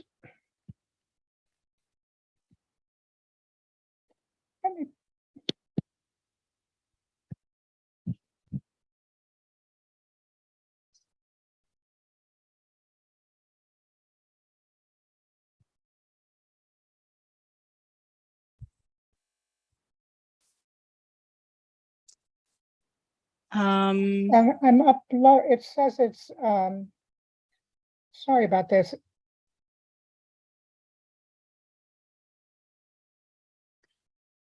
It says it has to be uploaded to OneDrive. Does that make any sense to you? I don't think that's necessary for sharing. Your Zoom app should have a share screen button in its menu bar. If your app is taking too much space up on your screen for you to see the buttons, maybe you can resize it. Okay, now I've got it. Okay.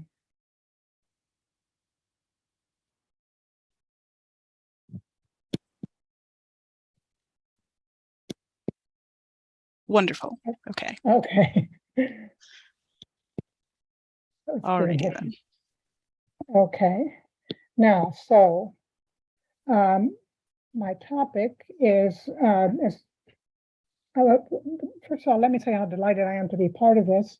And having just listened to the previous discussion, I'd like to say that the Society for the Study of Early China, if you go to earlychina.org, is something that is open to anyone. It doesn't have any academic qualifications. So I would be delighted to have any of you join. We in Early China would like to join more fully the studies of ancient world. So what I'm going to talk about today, my title, When Sky Heaven Was Not Moved, redefining kingship in the Warring States period of China, which is 475 to 422 BCE. So what I'm going to talk about is a general theory of government that lasted through traditional China and has had some influence today, and talk about how this came about. And I think that you'll see in the way that it came about that there are analogies with other societies, including even our own today. So the general theory is called the changing mandate of heaven. In Chinese, it's called Tianming. This was set in motion at the beginning of the Zhou dynasty around 1050 BC, when the Zhou kings accused the kings of the last dynasty, called the Shang, of evil behavior, thus transforming a Shang myth into a new historical paradigm in which bad rulers were inevitably replaced by divine forces. That historical paradigm was inadequate as an explanation when Zhou rule declined, but a new dynasty was not established. Warring States period political philosophy was a response to the resulting ideological crisis. The Confucian response was a recasting of the idea of kingship to create another historical paradigm in which kingship necessarily included a moral component. Now, as I go through this, this is essentially what I'm going to show, and then what I want to show is that the terminology that was used, the terms that were used, and the events in the historical narrative from the Shang dynasty through to the Warring States period, they continue, but their meanings are transformed at regular intervals. In other words, the same words are used to describe things, and the same events are not negated. They don't say they didn't happen. They just say that their meaning was not quite what other people thought, and they add to them. So the Shang dynasty is the early Bronze Age, and the late period from 1300 to 1500 to 1050 approximately BCE is the earliest period from China from which we have texts, divination texts. And the capital of this dynasty, where these texts, or called oracle bone inscriptions, was excavated in between 28 and 38, essentially 37. And the picture on the right is a picture of the excavation in 1935 of one of the royal tombs. And you'll see that there are bronzes here being excavated. So we know quite a bit about it because we have these inscriptions. We know that the society was organized in hereditary lineages, and that one state ruled all the other lineages, and the ruler was called a king. In Chinese, the term is Wang. Now, he appealed to his own ancestors in these divination inscriptions, but everyone practiced a form of ancestor worship. Now, one of the significant aspects of this that's not often acknowledged is that the gods were the spirits of the ancestors. And the effect of this is that rather than talking about gods in other worlds and their relationships with humans, very often people are talking about what happened in the past because the gods and the ancestors were one and the same. So the history in China has always had an unusually strong role. So the Shang kings, though called themselves Wang, they divined about offerings to their own ancestors and nature spirits. And these offerings were often very great. I mean, could be hundreds, even thousands of animals and even humans. And the ancestors in the main line of descent were called Di. These Di they could get favor, or the Di could curse them, as they more often did. And they appealed to a high spirit called Shang Di, which I'll translate as a Lord on high. So he's called the highest. The Shang means highest. He's called the highest Di, which suggests that he may have also been an ancestor. And one theory, which I happen to agree with, is that in fact he was the progenitor of the main lineages. So the sacrifices to the ancestors, so they didn't approach Shangdi directly, they approached him through their ancestors. As I've reconstructed it, there was a mythical dualism. I should say this is not accepted by everyone. But the Shang ancestors were associated with 10 sons. These 10 sons were worshipped, and their ancestors were worshipped on the 10 days of ritual week. And their ancestors were associated with birds, sky, and light. And the opposite of their own ancestors was another people that they called the Xia. And the Xia were associated with 12 moons, dragons, the underworld, and darkness. Now, around 1050, the Zhou overthrew the Shang and established a government, and they appointed members of their own lineages and allies to govern the states. They were less developed than the Shang, and they took over a lot of the Shang governmental system.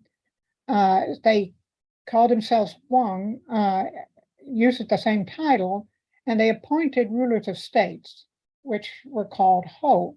Now, they were much more systematic than the Shang had been. The Shang had sort of grown up their power over a period of time. So the Zhou, having conquered them, were able to establish a much more systemized and bureaucratized government. They still accepted that the highest power was Shangdi, but they also called him Tian. Tian means sky or heaven. Literally, it means sky, and it's usually translated as heaven. So Tian meant either Shangdi, or it could be a more general term for Shangdi and the other celestial spirits. So the king was then considered the Tianzi, the son of Tian. If he was in Shang times, we have no record of it. And what he ruled was called Tianxia, which is under the sky. It's often translated as all under heaven. And by definition, the ruler then ruled the world, just simply by those names, whether he actually did or not.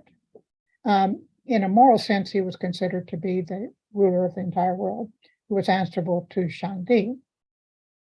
Virtue, the term da, which was used in other times to mean virtue, essentially in this period was an inherited essence, something that you got from your ancestors. And in these inscriptions on the bronzes, they talked about the da that they inherited from their ancestors who had helped the Zhou king. So it was something that you got. It didn't really mean virtue yet, but it was something more like a kind of charismatic power that gave you some kind of authority. So what happened when the Zhou defeated the Shang is that they needed the support of Shang artisans, like bronze casters. We now know that some of the bronzes that were found in the Zhou homeland were actually cast in the Shang capital after the overthrow, scribes, military, etc.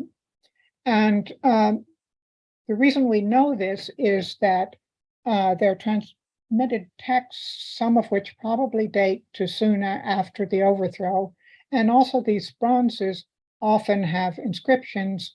The inscriptions are about what their ancestors had done to help the original or earlier Zhou kings. So we know that at that time, what they did was they claimed that they had the mandate of heaven. And that the mandate of heaven, Tianming, had been that of the Zhou rulers, but was now theirs. The term Ming, which is the same as the other Chinese word Ling, means to command, and was the same term that the Zhou used when they appointed officials. So what they essentially said is that you had this mandate and now we had it. And then they also said that you had it because your ancestors defeated this previous people called the Xia. As you'll remember, I just said that those were the mythical opposite of the Shang. So that meant that first there was a Shang, and then first there was a Xia, then there was a Shang, and then there was a Zhou. So there then became the idea of a dynastic cycle. That is to say that a dynasty starts, it flourishes, and then it dies, and then there's going to be another one. And they also justified their takeover by saying that the last Shang ruler was evil, and then they said he was just like the last Xia ruler. We don't have any text to know that would allow us to equate the any archaeological finds with Xia rule, although many archaeologists think that an archaeological site called Arlito was the Shah. We have no way of knowing. And so those of us who are cautious don't put the two together, but you'll find it in the literature.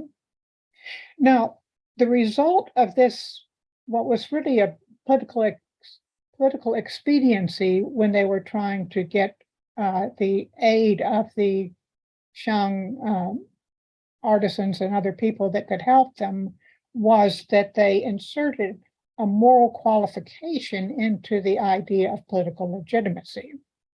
That qualification is limited. It really means that a really evil person does not have legitimacy to rule, and the way you'll know it is that heaven will change its mandate. And this is a piece of early evidence for that idea, going back and to show you a little bit what it's like. So according to the inscription, it says, it was the 9th month when the king was at Zhongzhou. He commanded you and said, you, the illustrious King Wen, receive the great mandate that was seen in the sky. So there was some sort of event. There's been a lot of debate about what this event was in this that he saw, and there's also a lot of debate about the precise chronology. But there was something that was seen, and that they said, and that you saw this in the sky, so you know that Tin was changing his mandate. And then, and King Wen was the father of the first Zhou ruler, King Wu. So King Wu, having succeeded Wen, formed a state and expelled the evil. Spreading its beneficence to the 4 quadrants, he greatly reformed the behavior of the people. We have heard that In means the same as Shang, letting go of their mandate was due to the peripheral lords of In or Shang and all the In authorities being mired in drink, causing their troops to perish. So immorality was a disqualification and alcohol came into it. I should say that alcohol was, China was the earliest place to use alcohol. That's at least according to present archaeological records. But alcohol was very general. In China, it was 7th millennium BCE, but it was very general in the ancient world. So the king was accused of being drunken, licentious. Very bad was that he listened to his wives or mistresses, and that's a bad last king's most important evil as in the long run over the dynasties. And he enjoyed cruelty. He tortured humans and he hunted to excess. This textual tradition, or this idea of what it takes to lose rule, is something that later dynasties all looked back to, because this was a classical period of texts. Now, I mentioned that the Zhou rulers appointed rulers of states, and then those rulers of states also appointed other people. It was very strictly organized. So they had sumptuary rules about what you could put in your tomb according to your rank. Now, in 770, the Zhou were invaded from the northwest by a people called the Chenrong. They were probably a herding people, and this happened commonly throughout Chinese history. It was a sort of invasions from the northwest. But once they were invaded, there was no sign from sky heaven that the mandate was changing, and in fact, they didn't lose power. They simply declined. So the political system gradually broke down.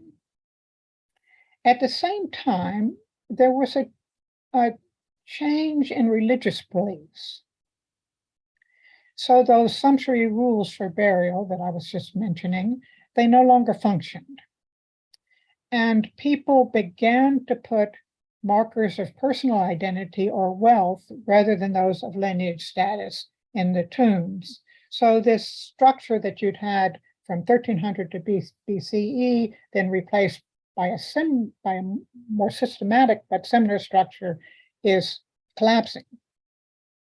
And the state, because the center, the Zhou, no longer have any real power, the other states that they had created become individually more powerful, and they start to fight with one another. And those rulers that were appointed are often, by the Zhou, are often replaced by people who had no hereditary claim to the position. There's all sorts of forces involved, including urbanization and such. But one of the important things that happens from our point of view, in terms of understanding how people regarded the history, is there was a spread of literacy. And this led to really an intellectual revolution. Writing, which was first used in divination, which was kind of official employment. And then when you get all these states, they have to have a bunch of scribes in order to record their activities, to organize their activities.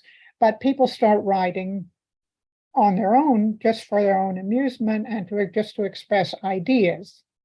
And they began to write on these kind of bamboo slips that you see on the right. And they used the kind of brushes that people used in later times. At the same time, and this is associated with that, there was a rise of a class of what's called shi, people with literary skills who could assist the lords of these states that were fighting with one another. And those people include Confucius and the other philosophers. Essentially, the heads of states, they realized they needed armies, but they also thought they needed ideas. And so some of them actually set up academies in which they competed for these shi to come to their academies and debate about what to do. So the problem was that how do you gain power?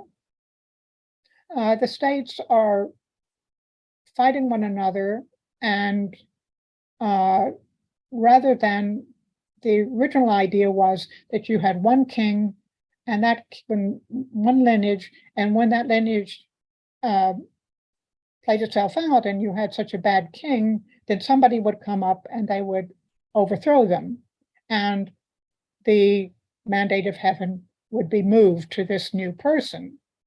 But you don't have that situation. You have multiple states who are fighting for power. And some of the rulers of these states even take the title of Wang themselves, claiming that they are the ruler. Because if you remember, the ruler was the son of heaven and he ruled Tianxia. One of the things that's curious about this is that some people have argued that ancient China could have become like Europe. You could have had a whole bunch of states. But conceptually, there was never any idea of multiple states being able to exist in peace. The idea was always that there had to be one ruler who conquered all the other states, or who somehow took over them from them, in order for there not to be civil war. The difficulty was, in terms of the idea of the dynastic cycle, was that defeating the Zhou king wouldn't do any good. He didn't have any power anymore. He was still king, but you couldn't change the mandate by defeating him. The Zhou had a lot of evil kings by this time, and there were all kinds of stories about their doing all these kinds of evil things, but it didn't matter. So you have different ideas about how people could achieve power. And these thinkers would go around to the different states and advise them about how to become king, or simply how to survive. And then, because they were writing not just for the rulers, but also for one another, they began to address questions of what's the best type of rule? How can you achieve rulership when you don't have a hereditary succession? And they did this in terms of examples from ancient history. So this is still a problem in any society. Now the idea of democracy is a very powerful idea, but if you don't have the idea of democracy, how do you have an idea of changing your system of rule? So what they came up with was the idea of having sage kings who would abdicate to other sages. And according this theory, we know already mostly about from excavated texts from around 300 BCE. And of course, this was very good for the literati because they were planning to be the sage kings. Or the ministers of the sage kings. So according to this example, a text called Tang Yu Zhida. So Tang Yu was a pre-dynastic ruler, and he called himself Di. Well, I don't know what he called himself, or even if he existed. He was called Di Yao, and then there was Yu Shun, who was also called Di Shun. So what you got is a period before the first hereditary dynasty being created. So the way of Tang Yao and Yu Shun was to abdicate the rule and not monopolize its benefits. That is to say, that the lineage wouldn't monopolize its benefits. The kingship of Yao and Shun benefited everyone under heaven, yet it did not benefit them. To abdicate and not monopolize is the fullest expression of sagehood. To benefit everyone under heaven and not to benefit oneself is the zenith of humaneness. So the way that you could get permanent good rule, according to this theory, was that you would have a sage king and he would give the rule to another sage king that he selected. And this was the ideal method of government. And in fact, there was at least one ruler of a small state who was persuaded to abdicate to someone else, and he turned out, not surprisingly, not to be a sage king, and was overthrown by the people of the state a little bit later. So now you get a new historical paradigm in which the three dynasties were preceded by an era of sage kings who were called Di. And you'll remember that this Di was the name used by the ancestors in the Shang times, but now it's changed to ancient rulers, and specifically those who lived in this period and ruled in the period before dynastic rule. And they have so there's Yao, Shun, and Yu, these three Di, and then there's the Xia dynasty. And the sons of these three rulers were likened to the badass kings of the dynastic rulers. And what they did was when they appointed, because their sons were evil, is another reason why they appointed these sage rulers. So then you had a theory of the mandate of heaven being moved from one sage ruler to another sage ruler before you had hereditary rule. Kingship then was redefined as serving to benefit the people. So what started out was a lineage system, and then you get a lineage that's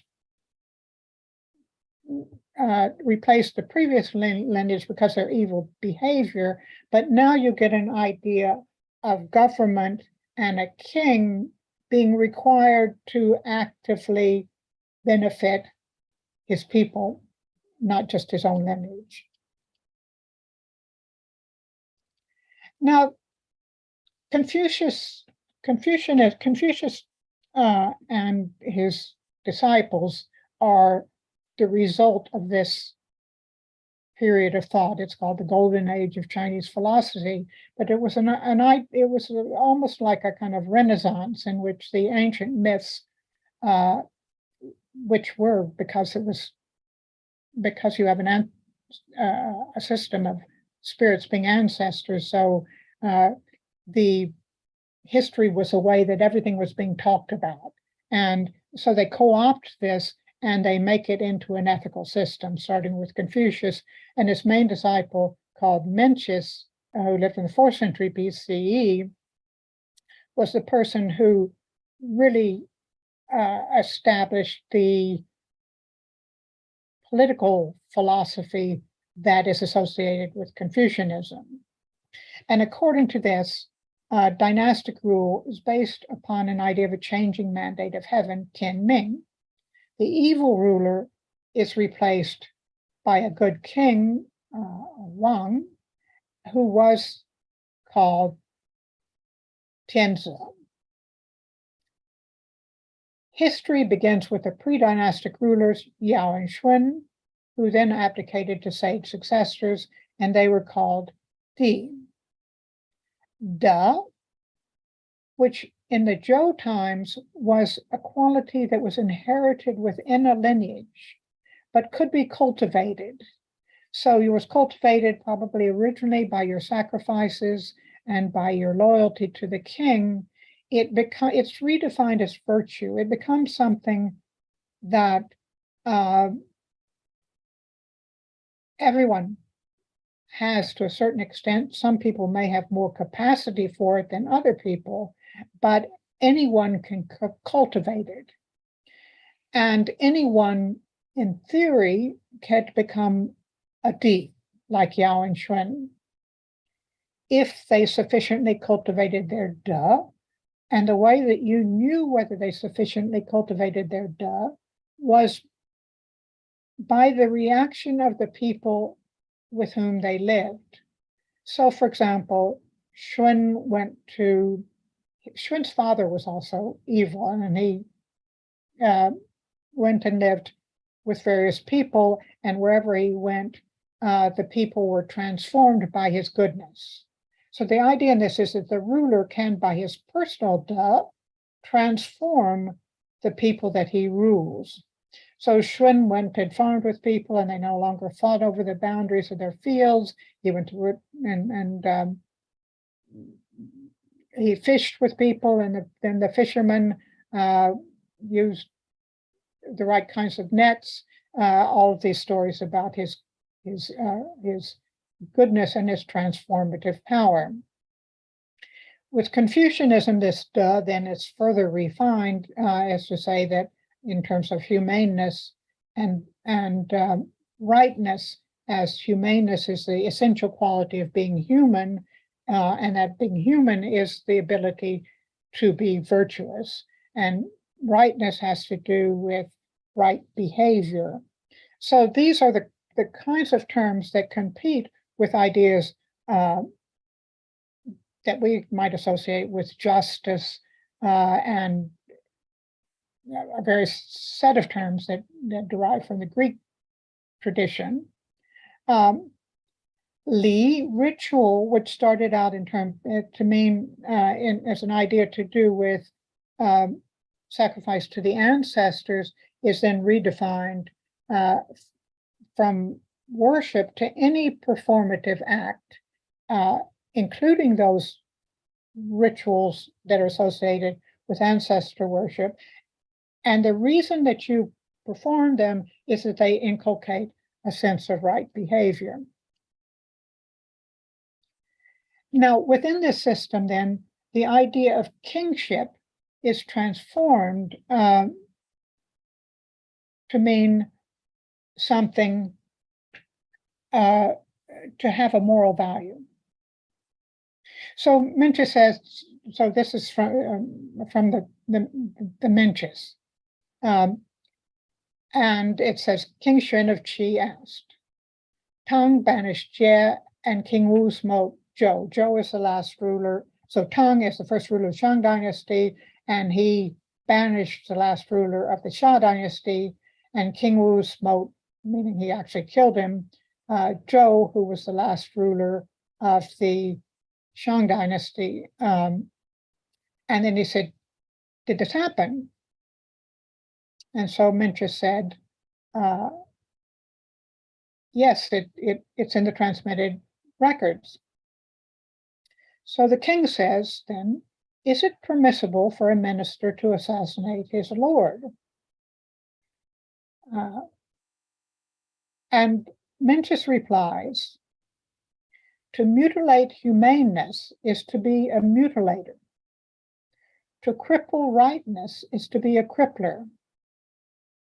Someone who mutilates and cripples is an ordinary person. I have heard of the execution of an ordinary person, Zhou. I have never heard of the assassination of a ruler. So what you get then is the vocabulary is the same, but it takes on a new meaning. Kingship, now, you're not a king because you hold the position of a king. You're only a king because you act as a king should act. If you act like a criminal, you're a criminal. You can be punished.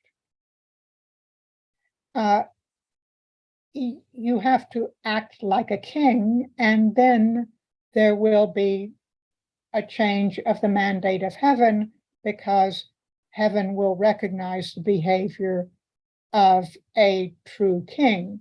And the problem is not that the problem is not civil war, it's that nobody is acting as a true king. If you had somebody who was acting as a true king, then all of the people would follow him, including his soldiers. So the armies of the other people will turn to a person who has this charismatic virtue.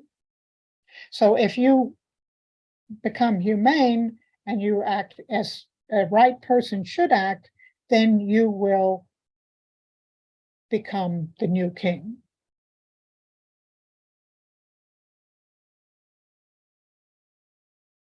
In another passage from the Mencius, King Hui of Liang said, so these are sure going to different courts. In this case, it's the same court, but to advise the rulers.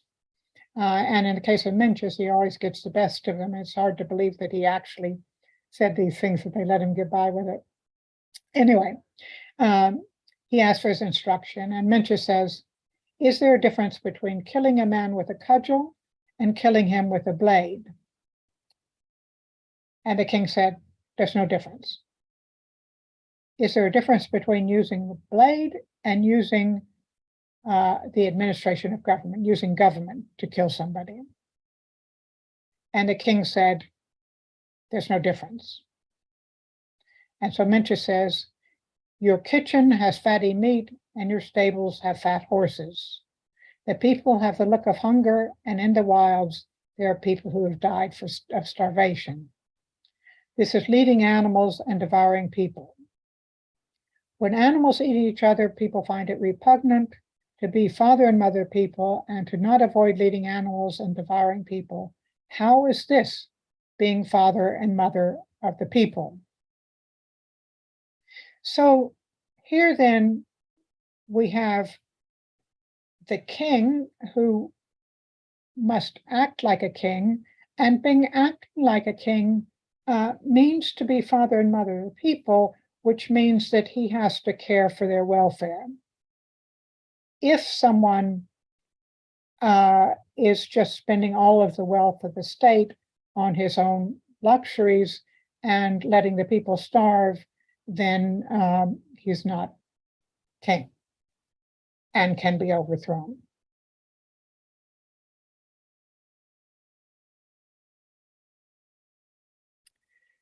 So what we've had is a response to an intellectual crisis. Of course, there were other crises too, when you no longer had a theory of legitimate rule.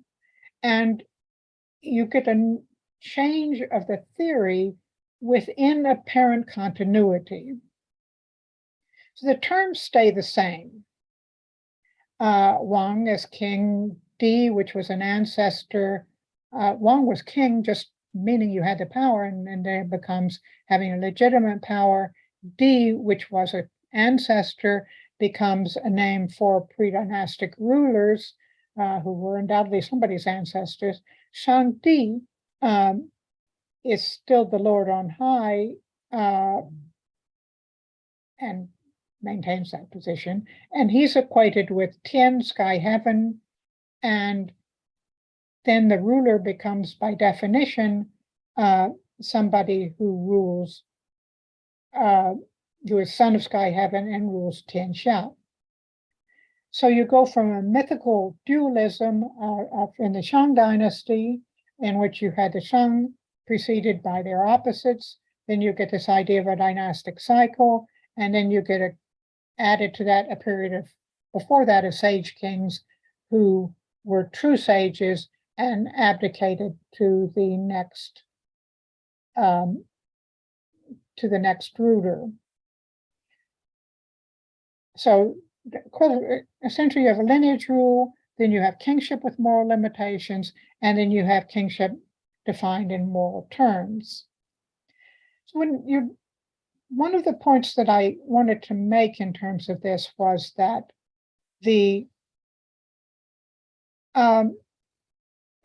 these recasting of terminology and recasting of narratives is something that's still going on. The way that it works is that you don't negate what happened before. You just change the paradigm in order to be expressing a new idea. And the expression of that new idea allows it to be current for that current situation. Because this isn't, of course, we didn't quite work in the sense that Mencius didn't manage to persuade anybody, or nobody who was persuaded managed to become ruler of all under the sky. On the other hand, if this didn't work as a way of achieving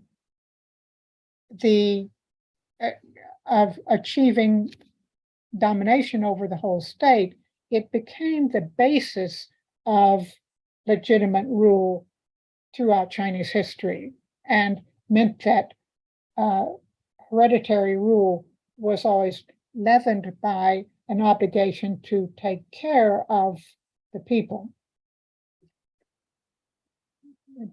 Sometimes it worked and sometimes it didn't. Thank you very much.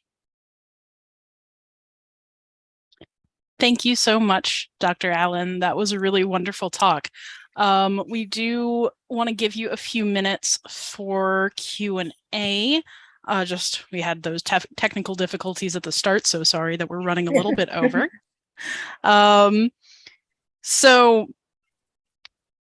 me pull out some of these questions from chat, and those of you who are watching, feel free to add more. So there was a question about the historicity of some of the characters that you've mentioned, Confucius, Mencius, and you also, brought up, it's kind of hard to believe that the things that they're quoted as saying are truly things that could be said without them getting, reprimanded at very least. So could you take a moment to speak to that? I don't think there's any question that Confucius and Mencius were historical figures. The evidence is just too great. And the text you have now from 300 BC, that was really, these are texts from the time of Mencius. Whether they could say the things that they did is unclear. And then whether, when you get back to the Xia dynasty, whether that should be equated with the Bronze Age state that was in power then is not clear. Presumably the stories about Mencius that were recorded not by him, not at the time, but by his disciples, and over a period of time, were stories that were passed on, and they were exaggerated and were not necessarily true. On the other hand, when you look at the philosophical texts that come up at the period, what he was saying makes sense in terms of these other ideas like Tang Yu Jida that was just advocating abdication. He didn't do that. He talked about being a good king. But there were people who were talking about abdication, and that fits in with what he was talking about. So you can see that he was in some ways responding as a more moderate person to these more radical ideas that we didn't know about until 10, 20 years ago. And it was a kind of period of intellectual fertility for various reasons. One, because there was no central control. And so you had these people in various parts advocating different things, and they might not have got anywhere with them, but they were writing their texts down and passing them around to each other. And they could go from one state to another. Thanks. The next question we have is Blue Hans asks, so basically if a ruler behaves unworthy, it's okay to get rid of him. This seems very cut and dry. Yes. Yeah, it was, I mean, in theory, of course, but everybody can always debate whether a ruler is evil or not. And no matter who the ruler is, you can always say he's evil. And he's been following the advice of his wife. And you find the same things come up. I mean, when after the fall of the Gang of Four, I mean, Mao's wife was vilified in the same terms as the wives of the bad last kings in ancient times. That kind of continuity is not what you expect. Yeah, so that's the point I'm trying to make, is you get these amazing continuities, but things are also changing all the time. And that's how the continuity works. I actually have a question for you on that line. So we hear a lot in sort of, European studies about the divine right of kings and that style of monarchy. How does that idea compare with this mandate of heaven, which seems to shift over time? Well, that's the thing about it, is that the mandate of heaven was changed so that it wasn't just hereditary. So the divine right of kings, they just went on. There was no idea that if they behaved badly, they were going to be replaced. So all these ancient systems are always hereditary to start with. And what happened in China is you get a political system that allows a hereditary king to be replaced and then another king to come into power. And that's one of the reasons that you have this kind of continuity. You can compare it with Japan, where the power just went out of the hands of the king, and the king lasted all that time. But this, because of political expediency in 1000 BCE, you end up with a system that allows a change, and then that change is modified with different kinds of explanations. But essentially, you've had an idea of changing mandate of heaven from this beginning until early 20th century. Yeah, I guess I was wondering if there is sort of more of a propaganda of continuity in that. Oh, that's definitely true. That's definitely true, because China was not unified most of the time. But the fact that the king was called the son of sky heaven, and what he ruled, the world was called all under heaven, meant that you always had a concept of the ruler as ruling everything, even when you didn't have one that was ruling everything. And that's the point I was trying to make about the use of language is so important in terms of how people conceptualize things and how history actually works are not irrelevant. And we see competing narratives all around us.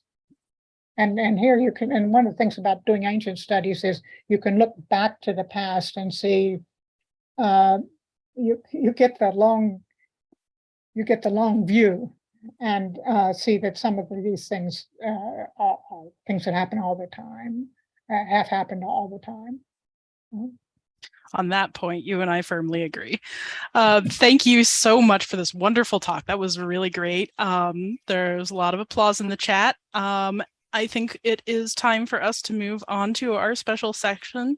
But if people want to ask more questions, perhaps they can put them in the chat. And Sarah, if you want to stick around, we'd love to have you as long as you're here. Thank you so much for joining us. Thank you. Okay, now going to introduce the moderator for our special session number 2, Jenny Eberling. Jenny, if you want to put your video on.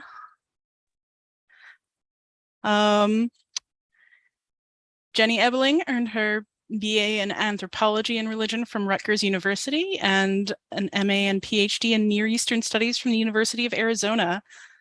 They're an archaeologist who primarily works in Israel and Jordan, and she recently co-directed 7 seasons of a survey and excavation at Jezreel with Norma Franklin of the University of Haifa. She's Associate Professor of Archaeology at the University of Evansville and Acquisitions Editor-at-Large for Eisenbrauns. Thank you so much, Jenny. Thanks very much for introducing me. I am very pleased to open up this special session, Storytelling by Inspirational Independent Scholars.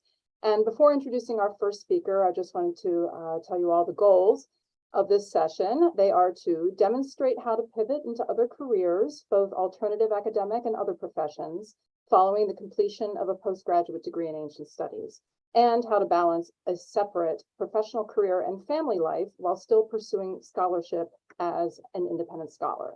So the way this workshop works is that we'll have many presentations from 5 independent scholars who will discuss their career paths for 5 to 10 minutes or so. And then we're going to have open Q&A at the end, so people will have an opportunity to interact with our presenters. Some of the topics the scholars will be discussing today include skills from ancient studies that were transferable to their current careers or job, how to balance independent research with the demands of daily life, family, and a separate professional career.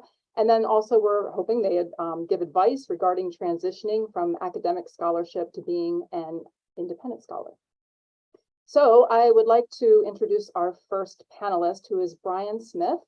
Brian Smith has a bachelor's degree in anthropology and archaeology from the University of Arkansas, Fayetteville, and has excavated in India, Thailand, and Egypt, where he worked with the joint University of Pennsylvania, Yale Institute of Fine Arts in New York.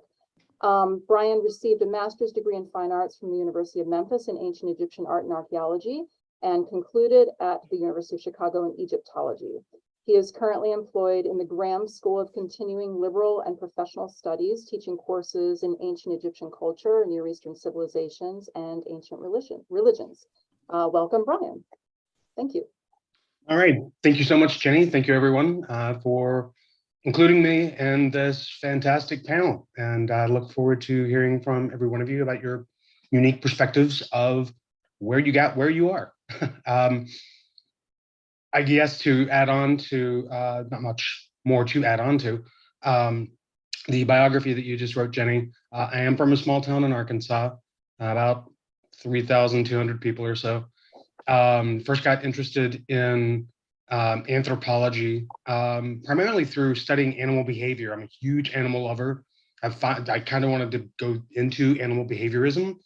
Why do animals do what they do, that sort of thing. As I got older, I realized, well, why can't we ask the same applicable questions to humans? Why do humans do what they do? Why do humans believe what they believe, make what they make, live where they live? And so that led me down the path to double majoring at the University of Arkansas in anthropology and archaeology. The Egypt bug bit me pretty early. So I did apply to the University of Memphis, Tennessee, spent 2 years there, focusing primarily on art historical theory as it applies to the ancient Egyptian language and the conjunction, adjacentness of ancient Egyptian material texts and what the hieroglyphic inscription says about them. So that kind of irrevocably connects the two. Then I got accepted to the University of Chicago, where I spent 2 years in the master's program under Dr. Peter Dorman, who to this day, thankfully, is still a very good friend. And so my current project and my current goals, I have been asked by the Graham School to teach, upcoming fall quarter, and this is going to be on the art and archaeology of ancient Nubia. And this is a class I've taught only once before with Loyola Marymount University in Los Angeles, that I was very fortunate enough to teach this class. I was recommended to teach this class by one of tomorrow's speakers, Dr. Kara Cooney. She actually recommended me for the job.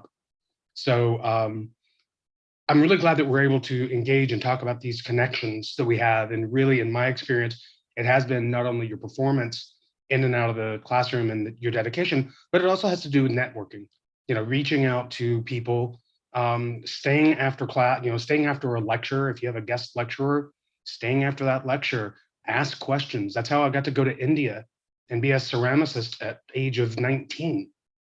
With Dr. Gregory Purcell of the University of Pennsylvania Museum. After that, I went to Thailand, and at the age of 20, excavated 7 human burials in a Bronze Age smelting site. About that time, that's, wrap up here really quick, I promise. That's about the same time where I really started getting interested in ceramic material and pottery. And those of you who have ever worked in the field or know anything about archaeology, ceramics and pottery can be the boon and the bane of an excavation because there's so much of it.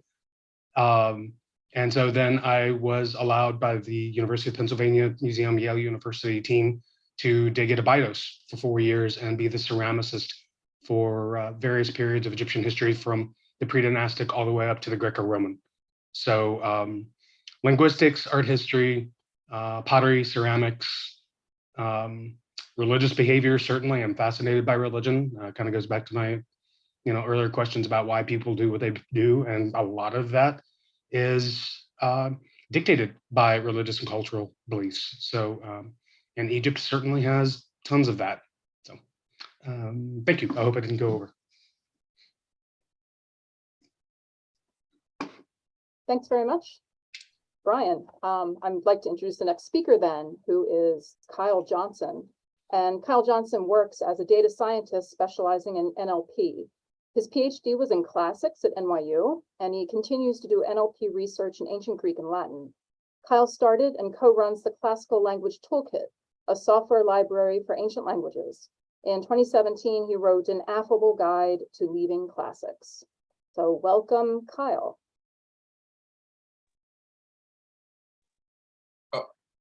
I need permission to start my video, Jenny. Okay, let's see.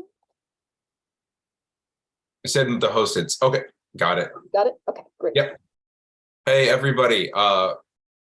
Thanks for having me on here. I'm very flattered to have been invited. I share probably what everyone here feels is that this stuff is really, really important. The subject of getting out of school, getting out of grad school, getting out of the ivory tower, willingly or unwillingly, or some combination of the two. I'll kind of jump to, I'll be really brief about this. My background was in classics. I was kind of a middle-class kid from Western Washington, and I began studying Greek and Latin kind of on a lark in college, and I was just really, really deeply moved by the realization of how small my world was, and how small the little piece of time of that I had lived up until that 18 years. And it just put a bug in me, almost a religious zealotry for classics, for ancient studies, the ancient world. And that enthusiasm took me, probably most of the way through a graduate student program. And then about halfway through, I started off at Reed College, a small school out in Oregon, Washington. And I did my PhD at NYU. And at some point, I lost the faith, so to speak. I don't know. I'm speaking this in kind of metaphoric terms because I suspect members of your audience will relate to this. And it was a time of great anxiety because or at least I thought I had no usable skills. I had what looked to me like no work history and very little safety net or, guidance, like kind of psychologically or materially, financially. I did have kind of a hobby horse throughout graduate school and really beginning earlier on, doing a little bit of what at the time was called corpus linguistics, and evolved into the field that we now know as NLP, natural language processing, which is a very, very big deal. If you've ever used a spam filter or ever had an email go to spam, rightly or wrongly, you've had NLP, touch your life. It's basically the application of statistics and computer science and linguistics kind of all brought together. I'm not an expert in statistics. I'm not an expert in computer science, but I know enough about linguistics to get me adequately, to make me an adequate researcher and worker. So I began slowly practicing to become an NLP specialist, perhaps some kind of general programmer. I had in mind too. I didn't think I would make it as far as I have, to be honest. And now so I'm happy to talk in some detail about retooling during graduate school or during one's early professor years work or retooling, immediately following. I think I probably made more mistakes I made at least as many mistakes as good choices. So I'm happy to lay out those as well. And then if people do have, I know this is a humanist, maybe a language savvy group. If there are people interested in talking about NLP, natural language processing, data science, kind of technical work along this line, I'm very happy to go down that path as well. So I'll pause there. Is that okay, Jenny? Yes, thank you very Awesome. much. That's Thank you that's very good. much. And we can pick up, of course, on all of these things in the more informal discussion later on. Awesome. Thank you. Thank you. Okay, great. So I am pleased to introduce Alex Joffe next. Alex has a PhD from the University of Arizona, and he is the editor of The Ancient Near East Today. And he's also a senior non-resident fellow at the Begin Sadat Center for Strategic Studies. His recent publications include the essay New Models for the End of the Chalcolithic and the volume Transitions During the Early Bronze Age in the Levant, Methodological Problems and Interpretive Perspectives, and Operation Crusader and the Desert War in British History and Memory, published by Bloomsbury in 2020. He is a co-host of the podcast This Week in the Ancient Near East. Welcome, Alex. Thanks very much. Can you see me? Is this working? I can't hear you. Now I can't hear anything. Yeah, I can hear you clearly. So okay, very good. Okay. Since this is an inspirational storytelling session, I will tell an inspirational story. The year was 2003. I had been a few years before fired by a major R1 university, let go, really. And I found myself in the fall of 2003 walking down the side of the Belt Parkway in Brooklyn between Canarsie Pier and Kennedy Airport, wearing a hard hat and a vest, carrying a shovel and a bucket, doing shovel test pits in an area that I had already established had been created by landfill maybe 50 or 60 years before. And I'm a 43-year-old male married with 2 small children. And then it hit me. It was a classic moment. I am too old for this kind of shit. And that led me to, that epiphany led me to a whole series of directions in the aptly named nonprofit world. So I want to, in the spirit of inspirational storytelling, I want to express a regret. Not a day goes by over the last 25 years that I haven't deeply, deeply regretted going into archaeology. I should have been a lawyer like all of my friends from high school and college. And yet, I met my wife on a dig 38 years ago. And everything good in my life, my wife and my kids, and a handful of friends, comes out of archaeology. So there's a conundrum, there's a contradiction, and you have to run with it. So let me give you my cynical, optimistic take.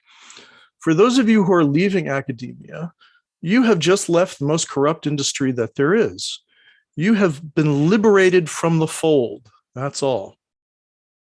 And if you're considering how to continue being an active scholar, the first thing I have to say is, remember, you don't have to do this.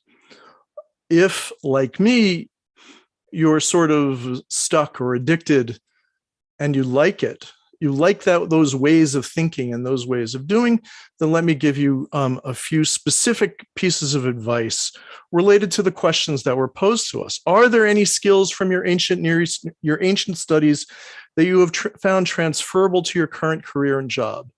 Not exactly. Languages are good. Attention to detail is good. The ability to research. My one piece of advice is learn to write good and learn to speak pretty. So don't wave your hands around and modulate your voice. Have it go up and down. These are very important skills. How do you balance your independent research with your demands of life and your career or jobs? To balance your career or your work with life, you first need to get a life. So get a life. In the end, no one will care how many articles you've written as opposed to how much time you've spent with your family or being a good human being. Again, you don't have to do this. What you do have to do is be a good human being. What advice would you give to other scholars regarding transitioning from academic scholarship to being an independent scholar? First of all, your self-worth is not measured by how many books and articles and things you write. I've written 3 books. I've written 10 or 12 monographs, about a dozen reports, 100 reviews, 300 op-eds. I've edited probably 1,000 pieces, 500 for ASOR. That doesn't change my relationship with my family at all. In terms of other advice, marry well if you can, get a library card. Don't buy books. It's an albatross. It's a bad idea. Don't do reviews. Nobody cares. Nobody reads them.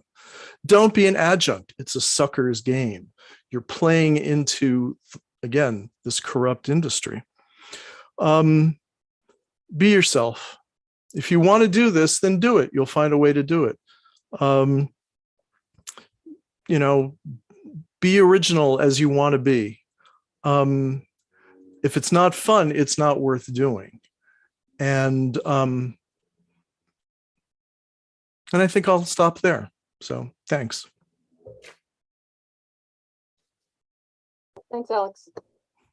All right, it's my pleasure to introduce our next speaker, Laurie Rush. Laurie Rush is a U.S. Army archaeologist serving at Fort Drum, New York. Dr. Rush has a BA from Indiana University in Bloomington, my neighbor, an MA and PhD from Northwestern University, and is a fellow of the National Science Foundation and the American Academy in Rome. Her research specialty is Native Americans of the Great Lakes. Dr. Rush was military liaison for return of ore to the Iraqi people and has participated in key leader engagements across the Middle East and Afghanistan.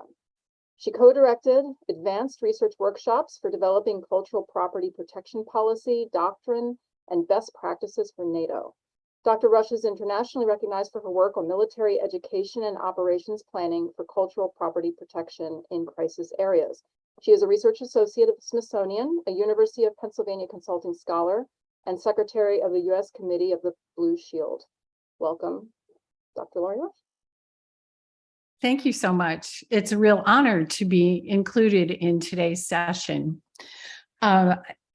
In thinking about the skills that I've used for my advanced degree, which, as you mentioned, is in anthropology rather than ancient studies, for me, I think it's the ethic of respecting the beliefs and views of others and being willing to learn how to behave productively in the cross-cultural landscape. Alexandra is very hard to follow. And we know that many anthropologists fail to respect the views of others, but for me, I've really tried hard to apply those skills, and it worked well for me in terms of learning to navigate military culture. Becoming an archaeologist was a complete accident in my career. So my advice to young scholars is being willing to take even the most entry-level job if it looks like it's going to be valuable to you and offer valuable experience. My very first job out of graduate school was at the Antique Boat Museum in Clayton, New York.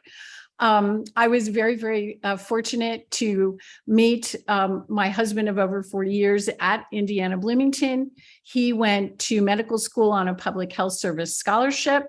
Our agreement was, after he paid back his scholarship by being the doctor in an area that really needed doctors in Northern New York, we would move to wherever I found a job. And that job was at the Antique Boat Museum. It led to an opportunity to inventory collections from the archaeological investigations at Fort Drum, New York. Their two archaeologists quit in the middle of the field season. So the Army came to me and asked me in 1998, would I fill in for 6 weeks? And I've been there ever since. So I guess my advice is take those opportunities, even if you think it might not be a good fit. And of course, for me, it's turned into this extraordinary life journey that I never would have imagined. Having a wonderful partner and spouse enabled us to raise our family of children. And I was also fortunate in that the Army opportunity came along after I worked from home quite a bit when the kids were really small, but they were school age, and by everybody pitching in, I was able then to continue full time, hopefully without too much neglect of them. And then as we became empty nesters, it freed me to do more traveling with the military and take many more opportunities that the Army was offering. How do I stay connected? The opportunity to work internationally. And I guess another piece of advice is, even if you never would dream in a million years that you could win something like the Rome Prize, go for it anyway.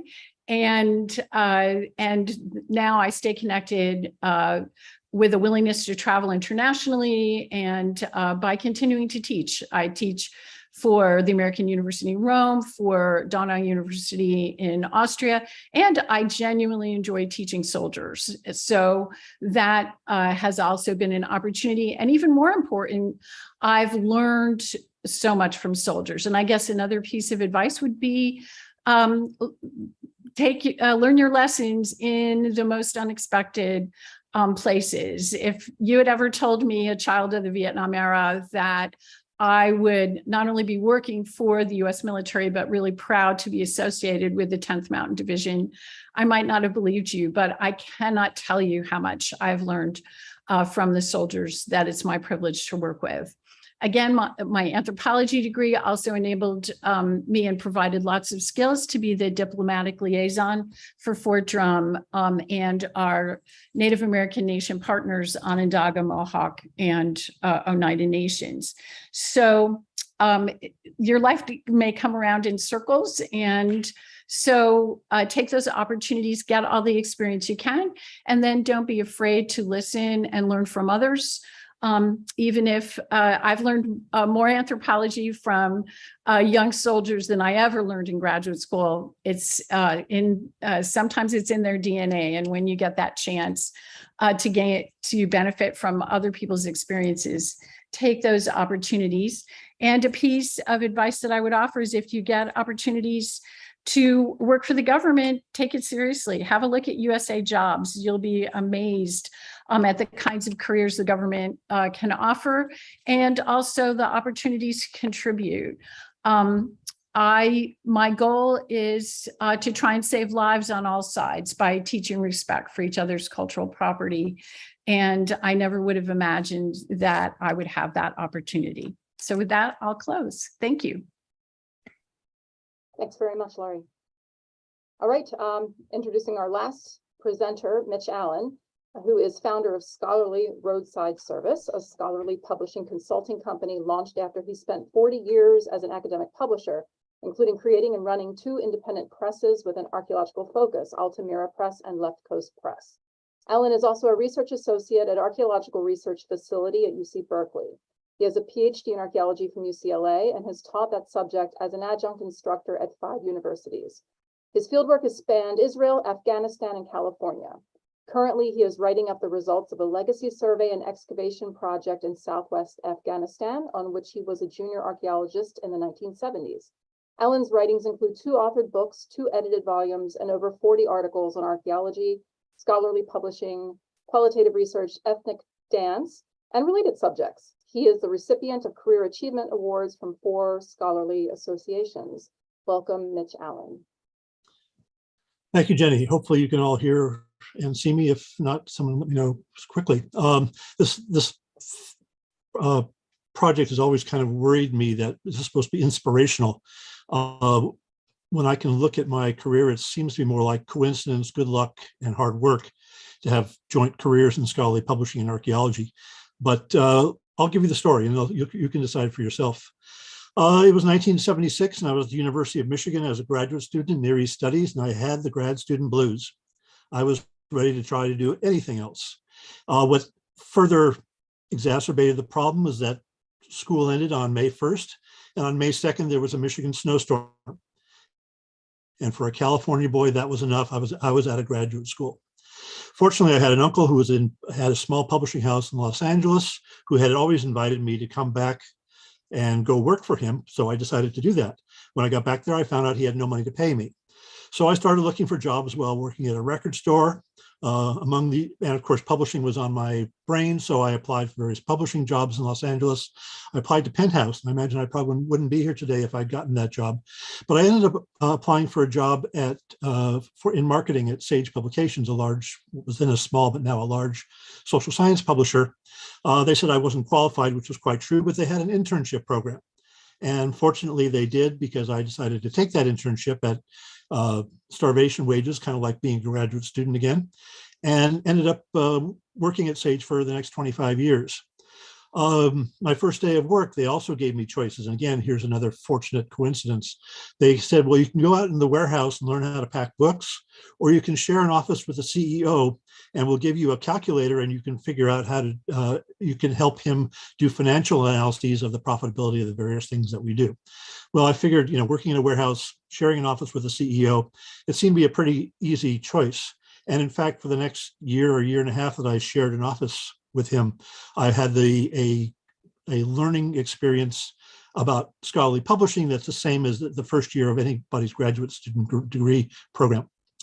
I did well enough that he made me his assistant marketing director in a couple months. And 4 years later, I switched to being an acquiring editor, finding books to publish. And I stayed doing that for the next 15 years. But what was interesting, and it should be relevant to those who are interested in getting in publishing, because Sage did not publish any archaeology, I had no connection with the field whatsoever as far as my day job. I was a very good sociology editor, family studies, criminology, education, social work, you name it, anywhere else in the social sciences, but they did not publish archaeology. So I left my archaeology career behind. And in fact, what I became was a generalist. I could tell you a little bit about almost any subject in the social sciences at that time, and probably even so now. I describe my job as being a professional dilettante. And if you want to think about your level of expertise in a very small area, which is what most scholars do, this is the exact opposite of that. After 20 years, I got Sage to start me up in my own little publishing house that they paid for, called Altamira Press, being part of a corporate giant. Finally, after 10 years, that was no longer interesting. And I started all over again with Left Coast Press, which was run and owned by myself and my wife, who is also an archaeologist, by the way. In those later 2 jobs, I did publish lots of archaeology. I had the opportunity to decide what to publish, but I didn't for that first part. In 1996, I was ready to retire. I sold Left Coast Press to Routledge, where all the books are. So I had a 40-year career as a professional publisher, and I'm now a consultant on and off for various academics, publishers, and scholarly organizations. In the middle of all this, I decided I did want to go back to archaeology, and I rejoined graduate school at UCLA in 1984. It took me 13 years to get a PhD while I was working full-time. I worked on the Ashkelon project, and my PhD is based upon that. I had a very patient advisor in Elizabeth Carter at UCLA, who after 10 years said, Mitch, you're just playing around. If you're ever going to finish this, you need to find some time in your life to actually write a PhD dissertation. I had all the notes, I had all the analysis, I just hadn't sat down and done all that. So I negotiated with my company, with Sage, and they gave me 2 months off, unpaid, of course. And in 2 months, I wrote 400 pages. My dissertation was done, and I became an archaeologist. Since then, I've taught part-time at several universities, write occasional articles and make presentations like this one, more about publishing and archaeology, the links between the two, than about the research projects that I had, simply because this is an area that I know really well. And when I retired, I actually went back to this project that I was working on when I was at the University of Michigan, which was a survey study in Southwest Afghanistan. And the third book from that is now in press at Edinburgh University Press. I never thought this as being an inspiring story. Most of the time, my question was, why are you doing this? And the answer is yes, the balance is very hard to keep. You work very hard and doing both of them, but you also need a lot of help. I had a lot of help at UCLA by Dr. Carter and also the head of the archaeology program there. I had cooperation from my bosses at Sage, who allowed me time off to do field work and allowed me time off to write a dissertation. And most important of all, I had cooperation from my family. Vita, an archaeologist, understood that I needed to be gone 3 Christmases in a row doing field work when we had 2 small kids at home. The kinds of skills that archaeologists specifically and anthropologists more generally have are really useful in publishing, actually, because I've described publishing as being an ethnography of scholarly groups. And so all you, in that one cultural anthropology class you've taken, pull out all those notes again, because all that stuff is valuable. Studying the culture of academics, asking dumb questions about social workers and what they do and what they learn and how they read and what they read. Being an outsider, learning how to communicate in their language. Networking, being able to find out who the key people are who can, in your case as a publisher, publish books for you, but even those who just give you advice on who else to publish. Younger scholars coming up is all very valuable. Good writing and editing skills that you have to learn as a scholar is very useful. And in fact, anything you've ever learned is useful in some fashion or other. I took one undergraduate class in African history, and then someone came to me for a series on African archaeology. And I could actually talk about the cultures that he was getting books on because I had actually had one undergraduate class, and I actually had read the textbook in that class. For most of you who are of a younger generation than I am, the fact that you know how scholars operate in the digital age is really crucial. You know how you access information. You know how your library works. You know how these large data sets actually work. And those things are absolutely crucial for being a publisher, particularly in the 21st century. There are a bunch of advantages and disadvantages going to publishing, but we can get into that when we have our discussion if you want to do that. But I think one thing you have to accept, though, and one thing that it took me a long time to accept, was you're never as good at either of those jobs, being a publisher or being an archaeologist, than if you'd only had one of them.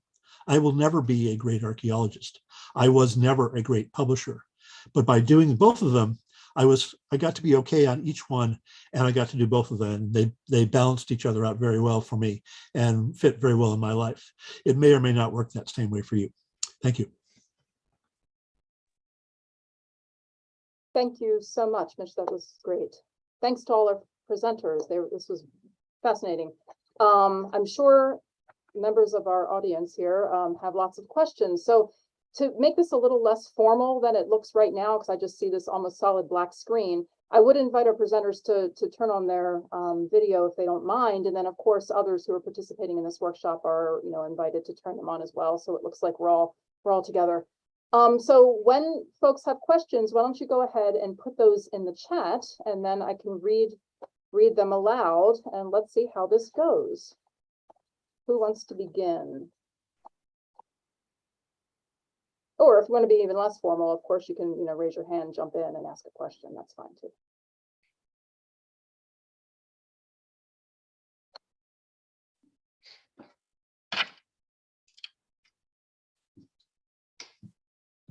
I have a general question. Let me just ask this first, and then Heather. I just wanted to find out if, just among our presenters, just to start with, if everyone here kind of went directly from high school into college, and if they did not, if that had some sort of impact on their decisions, maybe in the future. I'm thinking, like, if people are sort of indoctrinated as we are, we tend to be, to, go through high school and go directly into college, and then what, kind of thing. I mean, if that had any kind of impact on their decisions to go in different directions after that, after they had finished graduate school. I don't know if anyone has any. I have a high schooler, so I'm thinking about this stuff a lot, and what she's going to do in the next few years, and how she's not going to go into academia. So I'm wondering how, if any of you have any stories to tell there, or not really. Just telling her to travel, just like travel, go get experience, do other things before you jump into this. And then, the expectation is that you're just going to continue on with it. Yeah, Brian. To address, I believe it was Heather's question. Is that correct? I'm sorry. Oh, this is just me. But yeah. Oh, just you. Okay. I thought there was a Heather that I didn't see in the... Yeah, no, Heather's the other side. Okay. Yeah, I went directly into undergrad from high school. And not to dismiss my small Southern roots, I just needed to get out of town. Yeah. And I knew this is what I wanted to do. I knew that I had the marks in high school with being an artist, being in AP English, being in AP History, World Civ, that kind of thing. So I knew math wasn't my thing. So I did know that I had some good launching point in order to engage with an undergraduate program. And that being said, a lot, depending on what you decide to major in, and a lot of people don't decide what to major in until their junior or senior year. Sometimes, that's up in the air even when you get into a graduate program. You're not really sure exactly, what to do. I would still say stick with what is more comfortable to you. None of us, we've already all admitted this, none of us know everything about history or ancient studies, or, and that's, to me, the kind of exciting thing about this field is that I'm still learning. I'm 51 years old, and I still like to learn. I still like to read. I set aside, time to do work for my classes, set aside reading for pleasure, and then, change the litter box or go grocery shopping, or, the regular mundane daily things that we have to do. But yeah, jumping directly into undergrad, I'm not going to say that was necessarily advisable. I think, kind of going back to what Mitchell had said, it was possibly even more coincidental than it was. It was kind of a match between coincidence and what I brought to the table. I was able to go to archaeological field school and nap flint stones and learn that technology, for kind of experimental archaeology. Got to work with the technology of, early DOS scanners to scan broken bits of ceramics to give an estimate of the volume and circumference of certain pots that we were finding in the ceramic assemblage of eastern Oklahoma. So I learned a lot of very valuable tools. Now, just because I may not have used those later on in grad school, but at least I'm aware of them, because there are people in ancient studies, archaeologists, social historians, who do use those tools. So I think it's important to be able to understand what they're used for and how they work. Thank you. Yeah, Alex.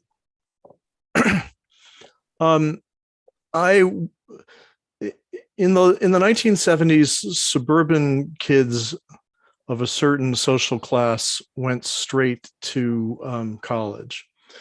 And in my case, that was an hilariously bad idea, which really was driven home after my first semester, when the dean told me that I would be kicked out if I had another semester like that.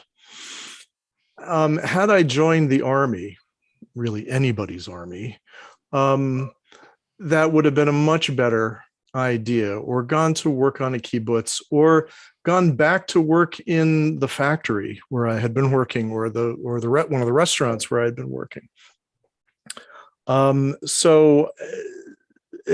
I would certainly commend the idea to any parent who has a child approaching college, and the utility of college in general is far more questionable today than it ever was. Right. When I have a plumber in my house, they make a hell of a lot more money than I make. And that doesn't mean that they're any less intelligent or necessarily well-read or thoughtful than I am or anybody else is. So I think I think there are a lot of class-based expectations that we are victims of, or we victimize ourselves, and they should be rethought. And the same thing goes with graduate school, and the same thing goes with expectations regarding career paths. In graduate school 40 years ago, we all thought that, yes, we would be the ones who would actually get the jobs as future faculty members. And on a statistical basis, that really wasn't true. And it's even far less true today than it was 40 years ago. And but the process of delusion that the institutions foist on you, and the process of self-delusion that individuals say, it's not going to happen to me.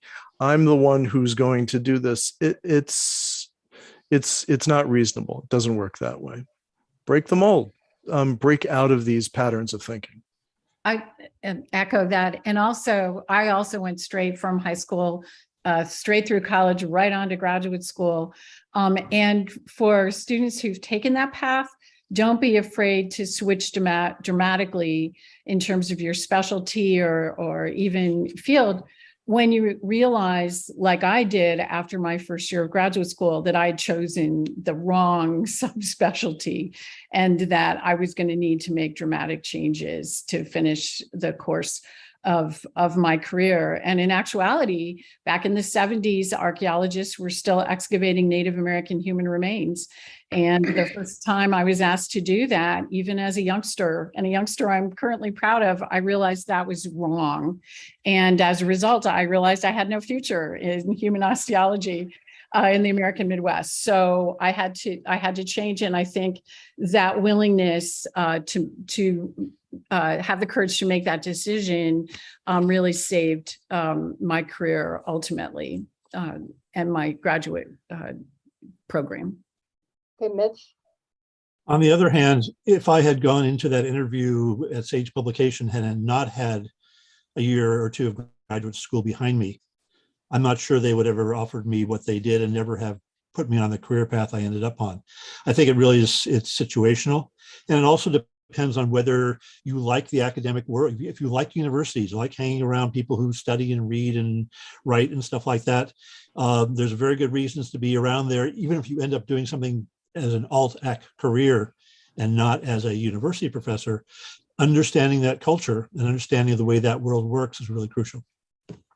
Yeah, it's absolutely invaluable. And if I may comment on, I believe, Laurie, you had said something about the excavation or inhumation of First Nations populations. I had the same experience when I was 21 in Thailand. I was out in the cornfield digging up post holes where these elevated houses would have been, and it ends up these late Bronze Age people were burying their dead underneath the houses. And the next day after we first started clearing out, and I'll be quick, started clearing out the first 2 or 3 burials, the very next morning, just before dawn, my entire crew were a native Laotian, ethnically Laotian Thai people. And the very next morning, there was a huge fistful of burnt out incense stuck in the side wall. So they recognized these as their people, despite the millennia, despite religious differences, what have you. So it is still a problem on not only repatriation of human remains, but also material culture. We're all probably very well aware of the Elgin marbles and the bust of Nefertiti and all of these other things that history gives to us. So it's I definitely understand where you're coming from, that sort of difficulty. Thanks. Okay, Heather, you have a question. Yeah, thank you, everybody. Thank you for this very interesting panel. I'm Heather Rosemarin, and I'm zooming in from California. So after majoring in classics undergrad, I working with nonprofit organizations and then went to law school and practiced law for a decade. And now I'm circling back and interested in re-engaging in classics and antiquity and ancient studies. And so I have a question for the panel in general, and then a specific question for Kyle. So for the panel in general, as you switch careers and as kind of weave back and forth between different fields, different professions, how do you handle questions from the folks in your main profession, for example, publishing for Mitchell, when you say, I'm going to go back and get a PhD in archaeology? So I'm just interested in hearing how you've navigated those conversations with folks in your quote unquote main career as you re-engage with ancient studies or perhaps go back and get an advanced degree. So that's one question. And then for Kyle, your comments reminded me that in World War II, a lot of classicists were involved in the intelligence community because of their very strong skills in decoding and translation. And I'm wondering, is IT kind of the new version of this? I mean, is there something about studying Greek and Latin that's transfers well to coding? Well, I'm so curious on your thoughts on that. So, a very brief answer. You reminded me of this. I want to know more about it. I appreciate the question. Really brief answer.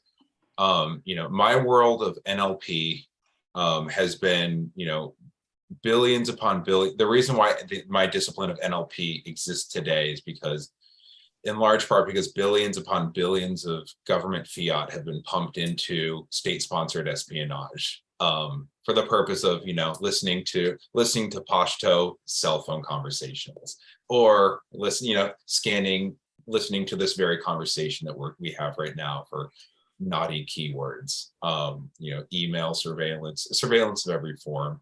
And it turns out that then in my world, this is kind of the dark side of my world, but maybe it's a necessary evil, one can say, is that that this technology, this is where this technology comes from, and the discipline has been shaped by, there are all these kind of tentacles in the area of computational linguistics, NLP. It's like imagine like a big tree. It's a very rich tree of just sub-disciplines, but lots and lots. If you pump $1 trillion into like a couple of branches, it will sort of distort the field. So that said, maybe there's probably something people who like linguistic puzzles probably like math and programming. I don't know if this I'm not very proud of this, but to be honest, I never really felt like I read Greek or Latin, but I more like I decoded it. This is probably just how I am. So anyways, you give me something to think about. I'll follow up maybe if you have some citations. Let me just interject here that at least 15 or 20 years ago, there was, and there probably still is, a very strong cadre of classicists inside the National Security Agency who are doing these kinds of things. And that if you do have very good foreign language skills in any foreign language, the intelligence community is going to be interested in you. I was offered a job, which unfortunately never panned out, consulting for a consulting firm that was training intelligence analysts in Hebrew. So they wanted me to give a series of lectures in Hebrew, and they said I could name my price. And I said, okay, I want $1,000 an hour. And they, for one reason or another, that connection, damn it, never really worked out. On the other hand, my interactions with the intelligence community, slight though they have been over the last 20 years, if you have exceptional language skills, even if you have like pretty good language skills, there may well be a job for you there. Right. And you, the individual, can decide whether that's something that you want to do. And, there are other stories about that as well. But, intelligence and high school teaching are things that, post-academic graduate students should be seriously thinking about. In answer to your question, Heather, 90% of those social work and education professors had no idea that I had an academic degree of my own. It just was not relevant. And even when I became a publisher of archaeology with Altamira Press and Left Coast Press, I was publishing mostly North American books. And only if it was relevant to the discussions of those books did the fact that I had a degree and could speak with authority, some authority, ever enter into the conversation. And it's another piece of that whole being a publisher is that it's not about you. It's about the writer and the author and what they are trying to accomplish and your ability to help them, so that your own personal background, if it's ever relevant to pull out the fact that you have a degree, that's the only time it's relevant, that you need to sort of show some authority. Otherwise, it's all about them and not about you. And the fact that I had a degree in archaeology and was practicing archaeology. Brian, did you have also a comment to Heather's point? Yeah, just a brief comment.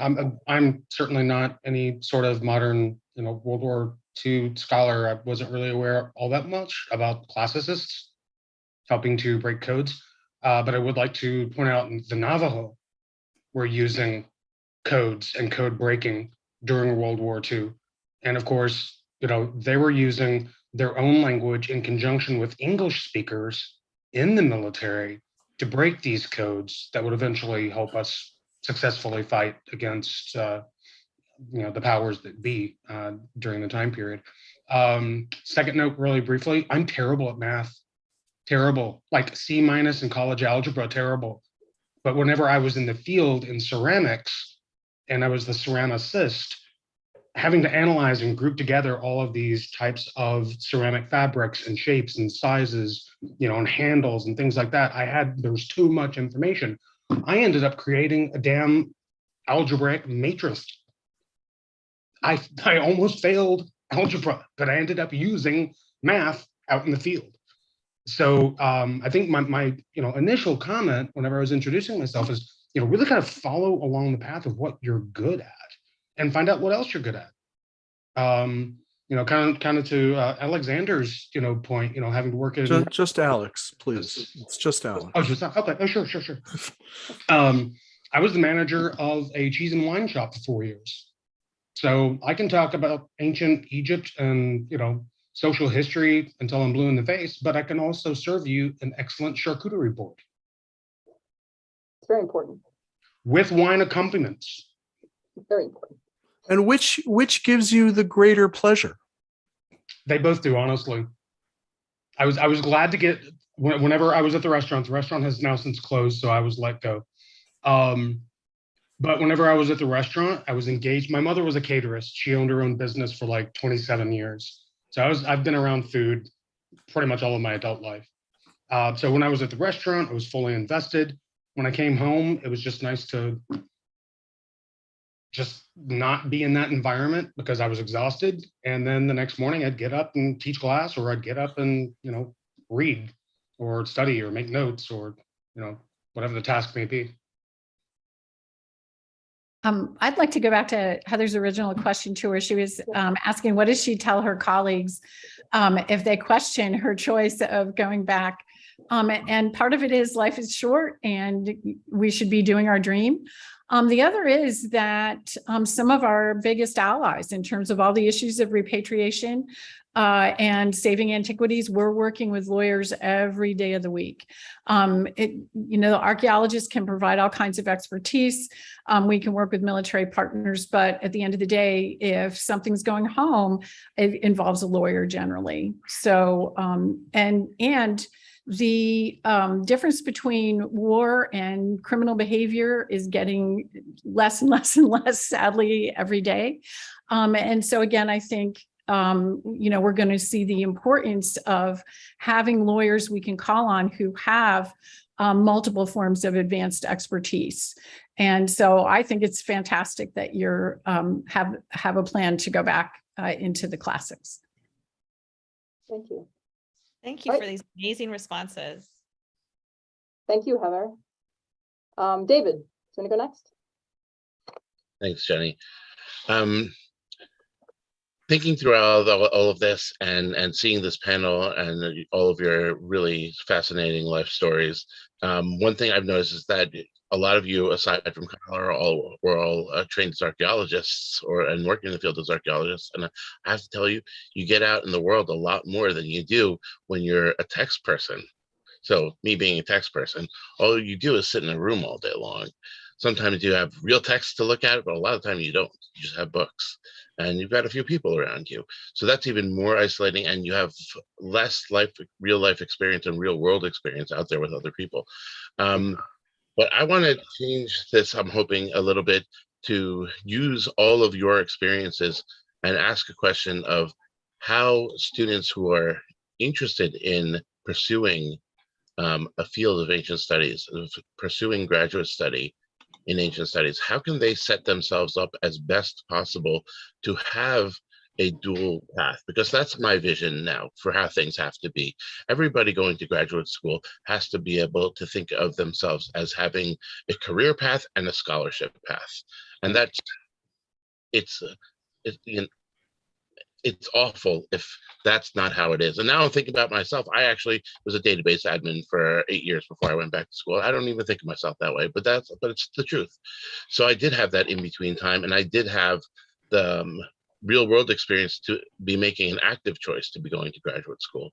But I'd like each of you to ring in a little bit and tell us how you think younger students, particularly in college, can make this decision in the way where they're really trying to position themselves as best possible, both in a career trajectory and in a scholarly trajectory.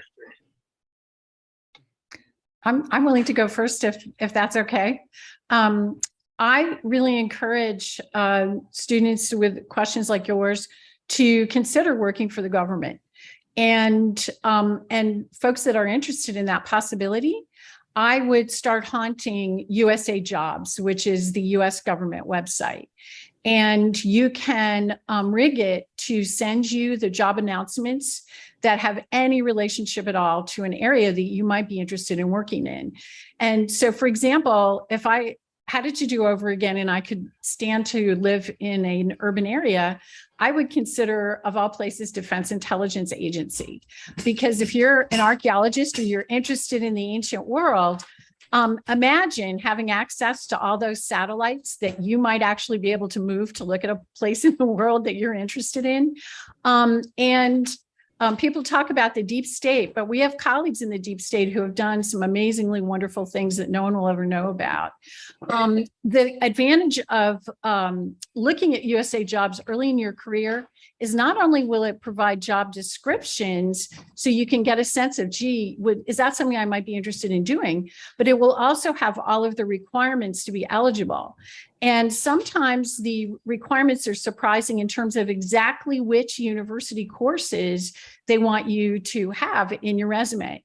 So once you can start to see those lists, then you can actually make choices. Oh my gosh, to have this intelligence agency job, I need a GIS certificate, or I need, Latin, basic Latin, or there may be specific things in there that you can really help yourself while you're still in either an undergraduate or a graduate student, to make sure that you'll have all the requirements so that when you are ready and that dream job comes up, you'll have everything you need. So that's one tidbit of advice I would offer.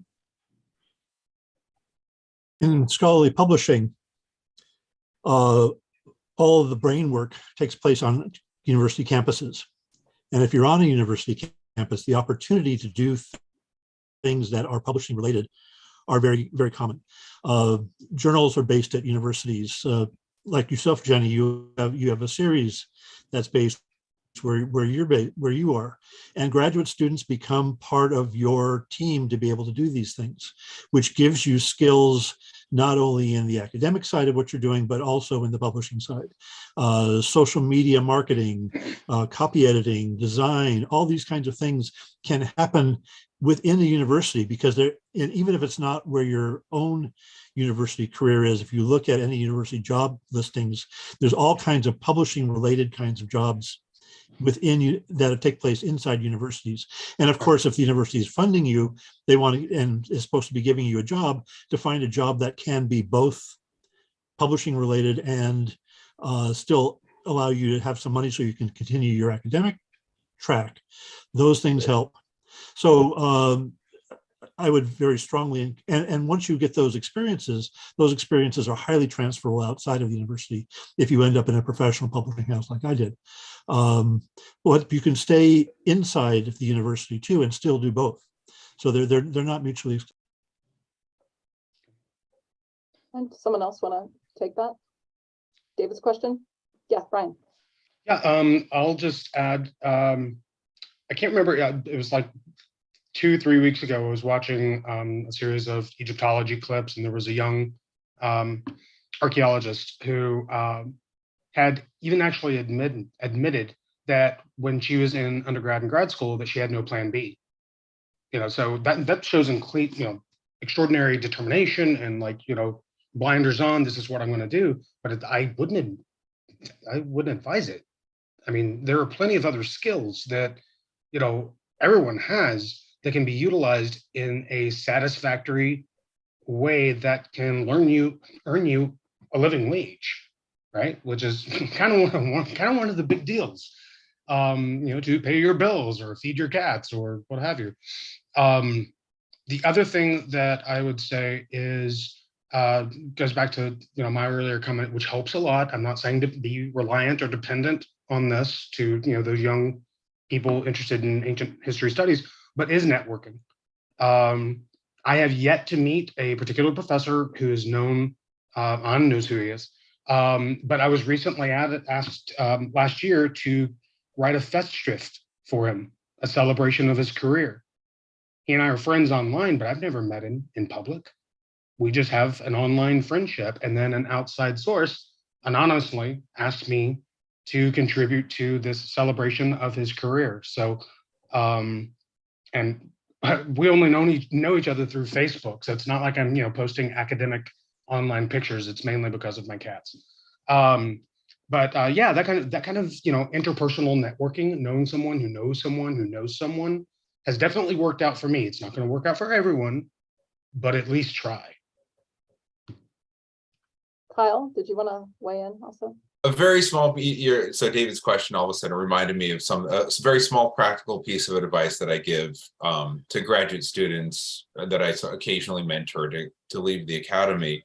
And one of the big ones I have is to have one resume, because as you try to distill who you are and what you want to be, how you want to represent yourself, how you think of yourself into maybe 1 or 2 pages, it's really difficult. And but that's extremely worthwhile. And then when you have these split, I've got my academic resume over here, and then I've got this other stuff for some kind of marketing manager job over here, you become sort of schizophrenic, and kind of trying to juggle 2 personalities or 2 people. You're 2 people to the world. I think it kind of reflects, I think Alex said about kind of being true to yourself, and just being yourself rather.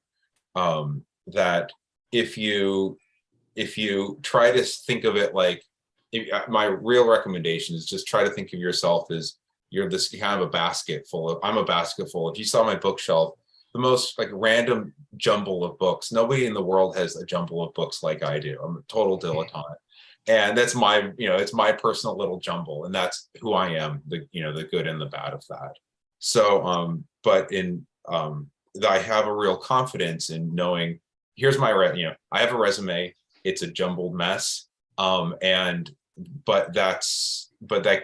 have a very firm foundation of knowing at least where I come from and who I want to be, so professionally speaking. So anyways. Thanks. Thank you.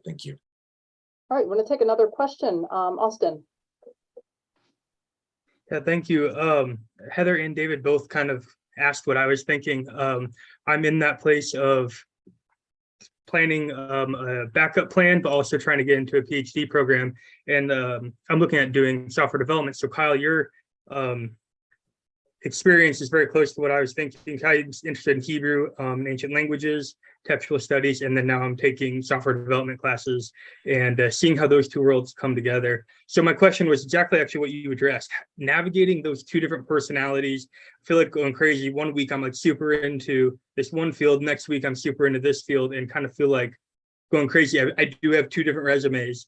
I have the answer for you, which is to have a project, have a portfolio piece, build a website. This is how my open source project really began. It was a portfolio piece. Have a portfolio piece where you're using, just make a website that does and practices all the tech skills you want and need, and fill it with content from the ancient world, ancient studies, whatever the heck it is you want to be doing. Linguistic stuff. If you want to work with me on my project, we need a Hebrew scholar. So in that way, you can show this off to the world. There are very few scholars who program.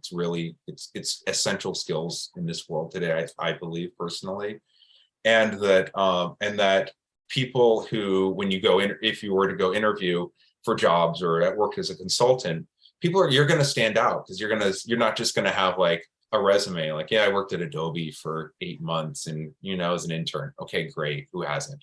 But rather you have this brilliant little website in this niche field that nerdy people are going to love. And so short answer is have a project. Okay, perfect. That's what I'm planning. So that's really encouraging. Thank you. Great. Anyone else want to respond to Austin's question? Any other perspectives? My general question is navigating those two worlds, we want this academic career so bad, but then also having a plan B, and you need to work in that field as well. And how do you live in those two fields at the same time?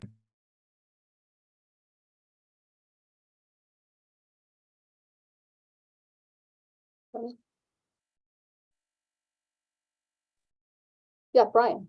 So I'll ask the opposite question. So why go back?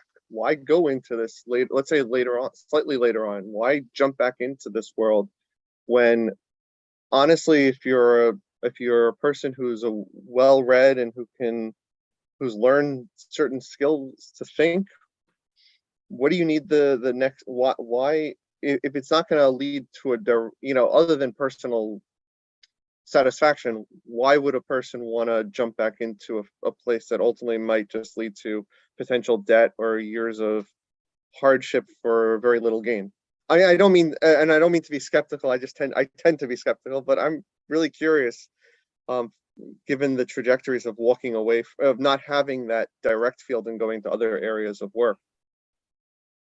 Being a retired guy, older than most of you, when I retired 6 years ago, most of my friends who retired at the same time had to find places to go travel, had to go find things to do, had to learn, take cooking classes, had to learn how to surf, whatever they did. I went back to a field project that I had done 45 years earlier that had never gotten written up. And I've been working on that for the past 6 years, and it has engaged my life and basically ruined my life completely because I've done nothing but that for the last 6 years. But I've got to say that if I didn't keep those two tracks alive, I would not have been in a position to be able to do that. I can't speak to going back to school. I thought about it, but I was in my 40s and I was too old. I had responsibilities. But I always felt the need, the compulsion, the interest in being a productive scholar. So, going back, and here's my philosophy. Going back many, many years, when I was finishing graduate school, I looked around and I saw what people were publishing. And I said to myself, there's so much crap. Why not some of my crap? And that's been my guiding philosophy for the last 30 plus years, because it's not rocket science. And, I know a lot of these people, and they're not rocket scientists by any means. And one of the challenges for me has been to write in a lot of different areas. So my last book was about historiography of World War II. I found an angle that was interesting that nobody had ever written about. I've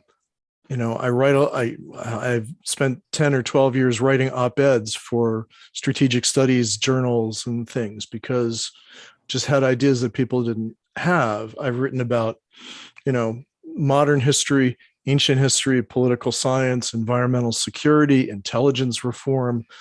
And, if you have a certain amount of stick-to-itiveness and a little bit of patience, you can place these things. You'll never get a job in it. But you can contribute to the stream of consciousness that is the invisible college of knowledge. And it's actually much more, what goes on outside of the academy is in many respects much, much more interesting. In the think tank world, in the policy organization world, which has real world impacts. So, I can actually say that on one occasion, I moved the needle for American foreign policy. So, which is neither here nor there. It's not, you're not going to put that on my tombstone or anything, but it was an interesting sort of incident. And it proved that, the people who specialize in these things are not geniuses, for one thing, because if I can do it. It's everybody should be able to contribute. And so if you're interested, then go and do it. I don't know about spending tons of money to get a degree in it. That is, and jumping through all of those hoops, that strikes me as a very dubious idea. But if you can get your stuff published, then then you're right up there. So I would also, I think there's a huge fallacy in the disciplines of the classics and definitely in anthropology that somehow if you choose or end up in an applied area of your discipline, that somehow you failed, that only the huge success stories are the ones that become professors. And we have so many distinguished colleagues who've established careers outside the academy. And really, I often feel sorry for my colleagues that have never left the university because they have missed so much of the real world. And you can now tell that experience is missing in their lives because their views tend to be odd and narrow, and it's just seems like their lives could have been so much richer and their contributions so much greater. So don't let anyone convince you that leaving the academy is a form of failure. Actually, I think it's a form of greater success. I agree. So does one then need a PhD then to engage in all these things that you all have been talking about? I mean, publishing and participating in all sorts of different kinds of projects and research and things like that. I don't know. I mean, everyone's coming from different backgrounds, different perspectives on this. But I only teach undergraduate students, so I'm tenured. I'm an associate professor. But only I teach BA students. So, they come to me asking for recommendation letters for graduate school. And at this point, I'm not writing letters to recommend students for PhD programs, only for master's programs. If they're able to finish a master's degree and then they're seriously, committed to doing the PhD and can find funding for it, then I'm happy to recommend them, of course. But it's difficult. I feel like we're just, sending people who don't really have any other kind of, plan B, backup plan, alternative plan, different kind of route planned out. To heartache and sorrow and debt and, you know, all these things that I see so many people experiencing. So I wonder if, you know, y'all, what do you think about this? Or what do you do? How do you counsel students, younger scholars? Just a quick aside, my little project, and this will sound very, very arrogant. I think my little software project's the most important ancient studies endeavor out there. It's one of them. That's me being a bit, it's a little bit of bluster, but I really believe that.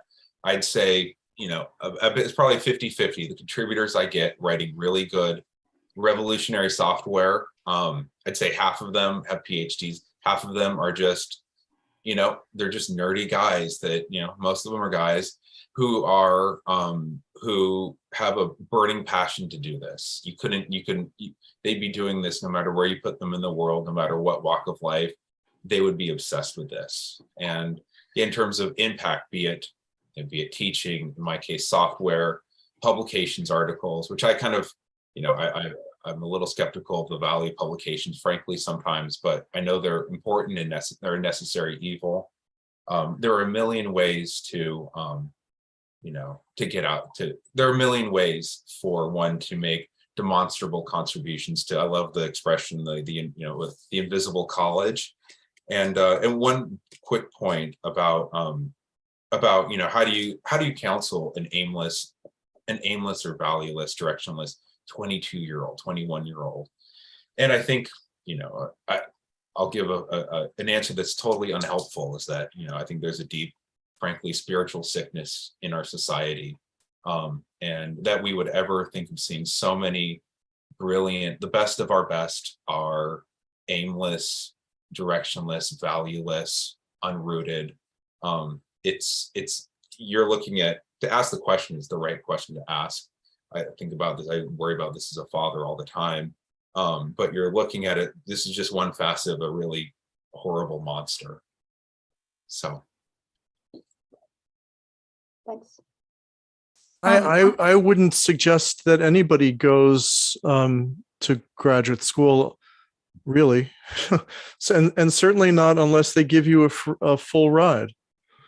You know, there's, what is it, $1.7 trillion in student debt, which is suppressing family formation and people buying their first homes and all this kind of thing. And it's really not worth it. It's not that important. And you're feeding, and I'll go back to, you know, where I started. You're feeding a corrupt institution.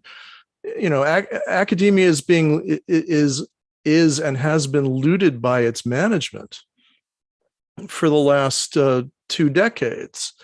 And, you know, that's why contingent faculty, which is a bullshit term for, you know, peace working, is the thing. And yeah, there are a few superstars who get paid decent salaries or fantastic salaries, but mostly it's a middle class vocation at this point. And you know, and my perspective is, I know hundreds of people in academia from my perspective as an editor, and I think I can probably count the number of them who are happy and satisfied on 1 or 2 hands.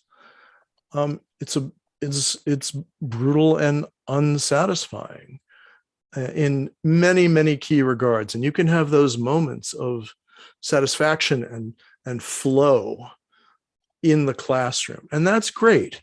And you can have those moments interacting one-on-one or in the field, and that's great. But that's not really what it's all about. And the question is, can you have enough of those kinds of moments coming at it from a different perspective, coming at it from a different vocational base, where, you know, you're running a wine and cheese shop during the day and you're learning and writing and thinking at night. Mm-hmm. And I don't know. I mean, I spend my days doing many other things, and I spend my nights reading about military history and prehistoric textiles and actually writing this stuff up and getting it published. So It can be done. if you want. Yeah, to go to Alex's point and also Kyle's and Jenny's original question, I think from my perspective, it kind of gets to the heart of how do you define success? How do you define being satisfied in the work that you do? Alex, you had an excellent point. Literally sweating in a cheese shop, serving wine and tasters and making catering trays. But then I would go home and I would relax and read, sometimes until 2 o'clock in the morning, and then do it all over again. Wasn't a healthy lifestyle. But I don't have children. My husband and I don't have children. We live in a very nice condo. We can afford it. He's dreaming of plans of buying a single family home out in the suburbs. Don't necessarily agree with that. I think that we're fine where we are. Maybe get, another condo somewhere. But to me, satisfaction or success even is not necessarily defined by the monetary rewards. As long as I can live and the two of us can be remotely comfortable, I think that that's satisfied. And if that's middle class satisfaction, I'm okay with it. I'm not. I know I'm never going to be Howard Carter or any other great archaeologist. That's not what I want. So for me, it was a very early decision in my academic career to know exactly what I want and to exactly know what I don't want. I don't want a single family home in the suburbs. So Jenny, they're okay. Well, they're okay. I mean, I'm not dissing anybody who has one or who has a family or kids. I'm just saying it's just not for me. I wanted to get to Barbara's question now that we just have a couple minutes left. So that's all right. Go ahead. Actually, what I wanted to say, because there's a thread from very things people have said, don't get the PhD. Well, those of you who know me from my time in Jordan, even though my dissertation was on cylinder seals of Syria, I would never have gotten that job to work in Jordan without that dissertation. And for those 14 years, I had the opportunity to mentor lots of people and to engage in things beyond just academia. And unfortunately, I had to have the PhD. So saying to people, don't get it, but I also did have a backup plan. I mean, while I worked on it for 25 years, I worked at a law firm. I did this, I did that. I was actually teaching. So I would say Brian's point, not having kids is an advantage because you don't have that same pressure, I will admit. So it's sort of a luxury to finish, but to make sure that people are realistic about what they want out of it is really what I think you're all saying, is that you have to know what choices you're making in life to make it happen. Thank you. Well, and as anthropology and archaeology, I can't speak for the linguists, but as anthropology and archaeology become more and more applied, to be at the top level of those fields, if you want to run and handle a CRM firm, or if you want to be a consultant and get large grants from the federal government to study healthcare or education or anything else, that calling card of having a PhD makes a big difference. If depending on what other paths you might take, if you're a middle person at one of those applied anthropology consulting firms, or you're a crew chief on a CRM project, you don't need one. But if you want to be at the top of those fields, you do need one in order to be able to get the legitimacy in order for people to take you seriously. Can we have one more question from Abby? Oh. I think that might be the end. Yeah, go ahead, Abby. Okay, it wasn't really a question. I was going to say that in answer to the original question of an original question of how do you deal with having two very different things going on, I think we tend to, with academia or with graduate school, you get so enmeshed in it that takes over your whole life and all of your interest, and you kind of expect that from what you do. And one option is to just have a day job that you don't take home with you, or be a high school teacher and have a couple of months off in the summer and go do interesting and intellectual things then, and re-energize your brain for the rest of the year, and just by having very separate things, but one of them being very time defined, then you can do what you want intellectually with the rest of your time. And that's its own kind of freedom, I would guess. Thanks. That's a great point. And we're just about at time, maybe even a little over time. So I want to thank everyone very much for this. This is a great conversation, and I appreciate all the presenters and other participants who are here today for your time. So thanks very much, you all. And on to the next. Thanks a lot, guys. Thank you. It was a pleasure. Thank you. Thanks. Well, I'm going to step up now and we're going to say goodbye for today. Thank you, everyone, for all of your wonderful participation today, throughout the day, this wonderful discussion we just had now, and all of the wonderful presentations we had today. And we look forward to seeing you back again tomorrow morning at 11 a.m. Eastern. Have a good night. All right. Thank you. Good night. Thank you. Take care. Thanks very much.